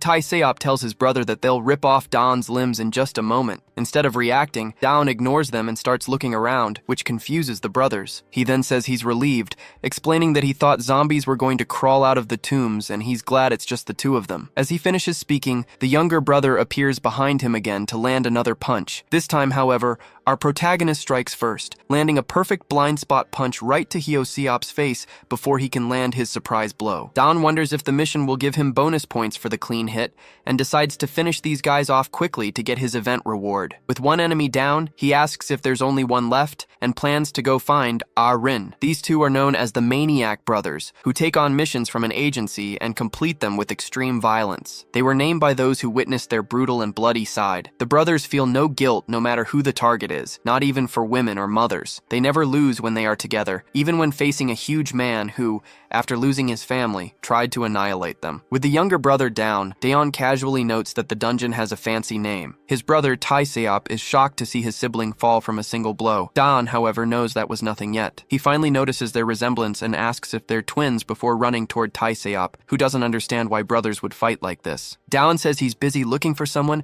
and throws a strong punch at the older brother's face, telling him to go lie down next to his little brother. However, Tai Seop easily blocks the punch and says it was a good hit. In response, our protagonist says he's got an even better one and prepares a destructive multi-hit attack. At that moment, Hyosop gets back on his feet and kicks Daon's hand, canceling the move. Outraged, Hyosop yells that Daon was wrong to think they looked alike, claiming he's clearly the better-looking one. Our protagonist is shocked by how fast he recovered and is already attacking again. In response, Daon once more uses his blind spot technique, landing a powerful kick on Hyosop's chest. Hyosop tells his brother not to be so arrogant, or he'll just get hit again. He admits the strike was strategic, but it still hurt enough to feel like it might break his teeth. He brushes it off, however, promising that Daon Ha is about to suffer far more than that. As the two brothers prepare to charge him again, our protagonist raises his guard. Hyosop rushes forward, declaring he'll be more direct this time, but he's immediately met with a lightning-fast blind spot punch to the face mid-charge. In response, the older brother punches Daon in the head and follows up with a combo. Feeling an annoying pain,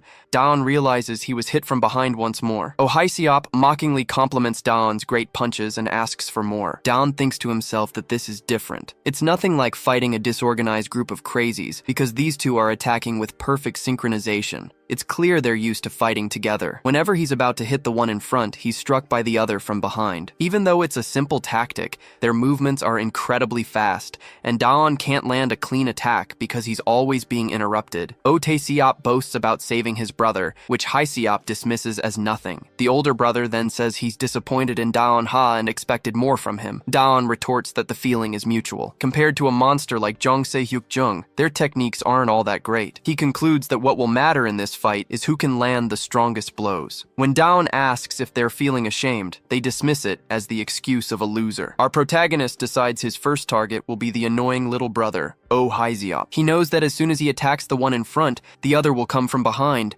so he anticipates it with a blind spot move. Instead of hitting the younger one, he twists his torso to strike Taeseop, who is now behind him. But just as he tries to hit the older brother, Taeseop dodges and sweeps his leg. Knocking our protagonist down, he mocks him, saying he wasn't the first to notice their strategy. With Daon on the ground, the older brother tells Hyosop to finish him. Daon quickly jumps back up and prepares the Falcon's fall, knowing the fight will end if he can just land one strong hit. However, the younger brother leaps up and pulls his jacket, canceling the move. Hyosop lands a punch squarely on Daon's face, sending him crashing back to the ground. Taeseop says they need to finish this fight quickly so they can move on to their next target. The brothers grab the protagonist and pull his arm back, threatening to break all his limbs. Hyosop asks our hero if he remembers the promise that he would suffer a worse pain. With a maniacal expression, he begins to count down from 3, announcing that the pain starts now. Straining with all his might, Daon tells them to go ahead and use their dirty tricks. He grabs both of their collars,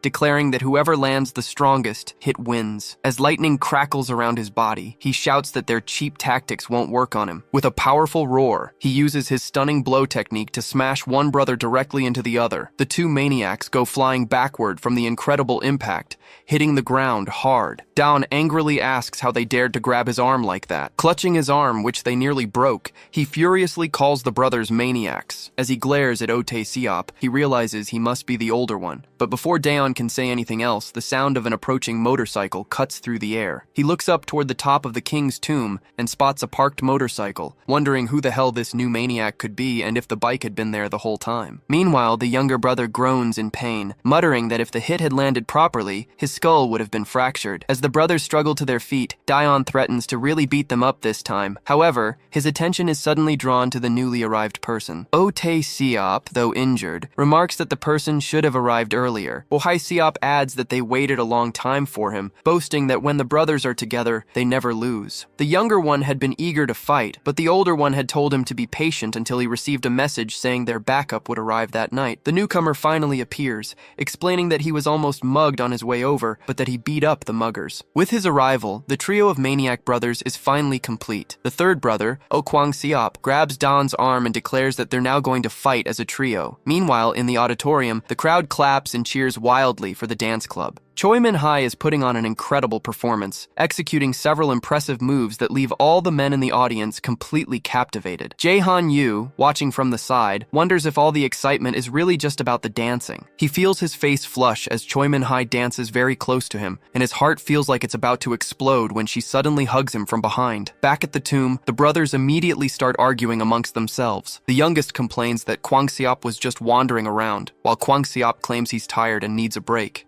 Tae-seop scolds him, telling him to act like an older brother and not show up late. Watching the scene, Daeon can't help but wonder why all these idiots look so much alike. He briefly questions why they all suddenly appeared here during the school trip, but deciding it doesn't matter, he wastes no time and lunges forward, punching Kwang-seop squarely in the face. He was already prepared to fight two of them, and now he would just have to take on all three. Kwang complained that if he hadn't blocked the last attack, he would have lost a tooth. Seeing that Daeon was impatient, he charged forward, declaring that the gamer servant wouldn't be living for much longer. The three brothers then began attacking in perfect sync, with the younger ones flanking from behind. In response, Daeon turned and ran, sprinting straight ahead to get away from the three maniacs. The brothers immediately noticed him fleeing, and the youngest remarked that he had good instincts. To surround Daeon, Tae-seop went left, while Tae-seop went right. Tae-seop muttered to himself that while Daeon might escape one of them, getting away from all three was impossible. Just then, our protagonist appeared directly in front of him, asking why he was talking to himself. He landed a powerful punch on Tae-seop, and mockingly asked if he was feeling lonely being separated from the others. The blue-haired brother suddenly realized that Daeon hadn't been running away at all, but had instead forced them to split up. Seeing that Tae-seop was right behind him and about to strike, Daeon declared their efforts pointless. He then surprised Tae-seop with a blind spot attack, landing a kick right to his face. Caught completely off guard, the youngest brother was injured and spat out a mouthful of blackberry jelly. The protagonist commented that he had fairly used the attacks that came from behind. In response, the older brother asked what he would do about an attack from above, suddenly landing a massive kick on Daeon. Even though our hero managed to block the blow, the force of the impact sent him flying far away. Our hero managed to stop his body in midair, wondering if Kwang had jumped from the top of the nearby tomb to launch such an attack. Meanwhile, Tae-seop bit his tongue in frustration. Kwang thought his own ambush was amazing, especially since Daeon was fighting all three of them at once. Tae-seop warned Kwang to be careful not to get grabbed, but Kwang confidently replied that he saw the whole thing. Thanks to his earlier observation, Kwang knew exactly how to handle Daeon and told his brothers to use their usual formation. As the protagonist defended against Kwang-seop's blows,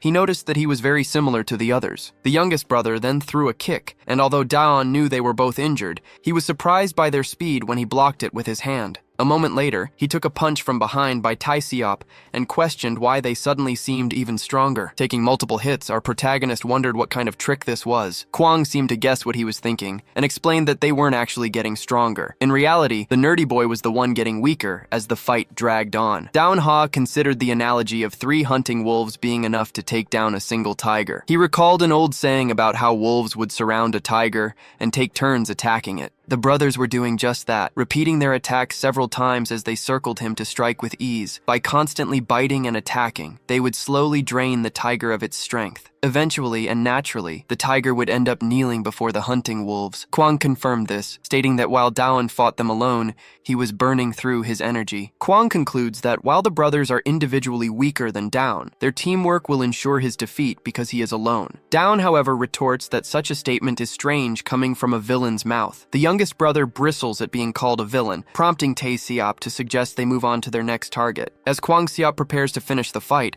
Daeon suddenly declares that he is not alone, leaving Kwang completely confused. Just as Kwang asks who else is there, an unseen person executes a perfect judo sweep, taking him down hard. The attacker grabs his head and foot, twisting his body and slamming his face directly into the ground. The 2 remaining brothers are left in shock, wondering about the identity of this mysterious newcomer. At that moment, the attacker is revealed to be Ji-han-yu, who comments that he hit the guy really hard and hopes he was actually a bad person. Tae-seop and Tae-seop immediately recognize him as their next target. This triggers a memory of the moment the 3 brothers first got into formation and Daeon ran. At the time, they had assumed he was fleeing the fight. In reality, he had realized he couldn't handle them alone, so he quickly pulled out his phone. He sent his location to Ji-han, telling him he was about to be eliminated and that he needed to come fast. Back in the present, Daeon thanks his friend for coming, and Ji-han asks why he was fighting them in the first place. Instead of explaining, Ji-han simply asks if he needs to take them on, and Daeon confirms. Calling the brothers total jerks, the 2 friends charge into battle together. Tae-seop orders Tae-seop to handle Ji-han. The younger brother, furious that Ji-han attacked Kwang-seop, throws a punch. Ji-han easily ducks under the attack,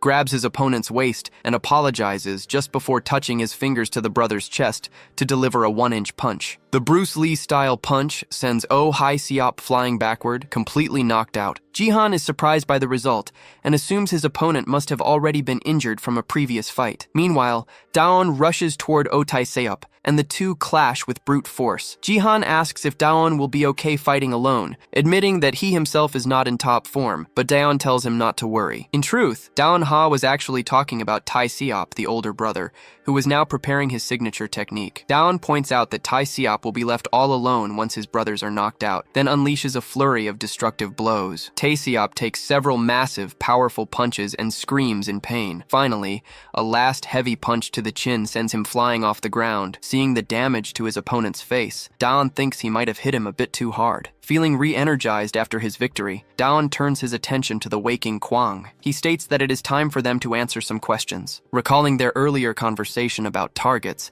Daon Ha demands to know who sent them. Far away, another group spots the turned-on motorbike and realizes someone is dealing with their rookies. One of the delinquents recognizes the bike as belonging to the guide who recently caused a mess in the city. Suspecting a trick, they worry that they might be walking into an ambush. The delinquents say it doesn't matter, since they're itching to beat someone up anyway. They mention having guests in their group who came from afar just for a fight. Deciding to welcome them properly, they advance, revealing a massive horde of monsters from Silagile High. Meanwhile, the two brothers are lying defeated on the ground. Kwang Seop, who didn't see what happened, feels sad about the outcome. Daon Ha tells them that all they need to do now is answer his questions. He explains that he overheard them saying they came to take out a target. He quickly realizes the first target was him, and the second was Jihan Yu. Our protagonist points out that there's no reason for them to do this since they don't even know each other. In a threatening tone, he demands that the older brother reveal who sent them. The scene then shifts to a past conversation between Lee Gyu-min and Chio, where Chio had assured Lee that he could count on the brothers. Lee had asked what would happen if the people he sent were defeated. Chio dismissed the possibility, calling them specialists in group fighting. However, he added that if they were somehow beaten, they wouldn't open their mouths. Although Lee doubted this, Chio confirmed that the brothers had been warned not to talk. What do you guys think about this manhwa? I honestly don't know what score to give it, from 0 to 10. Drop your rating in the comments, I'm really curious. And I'm actually excited to keep reading this one.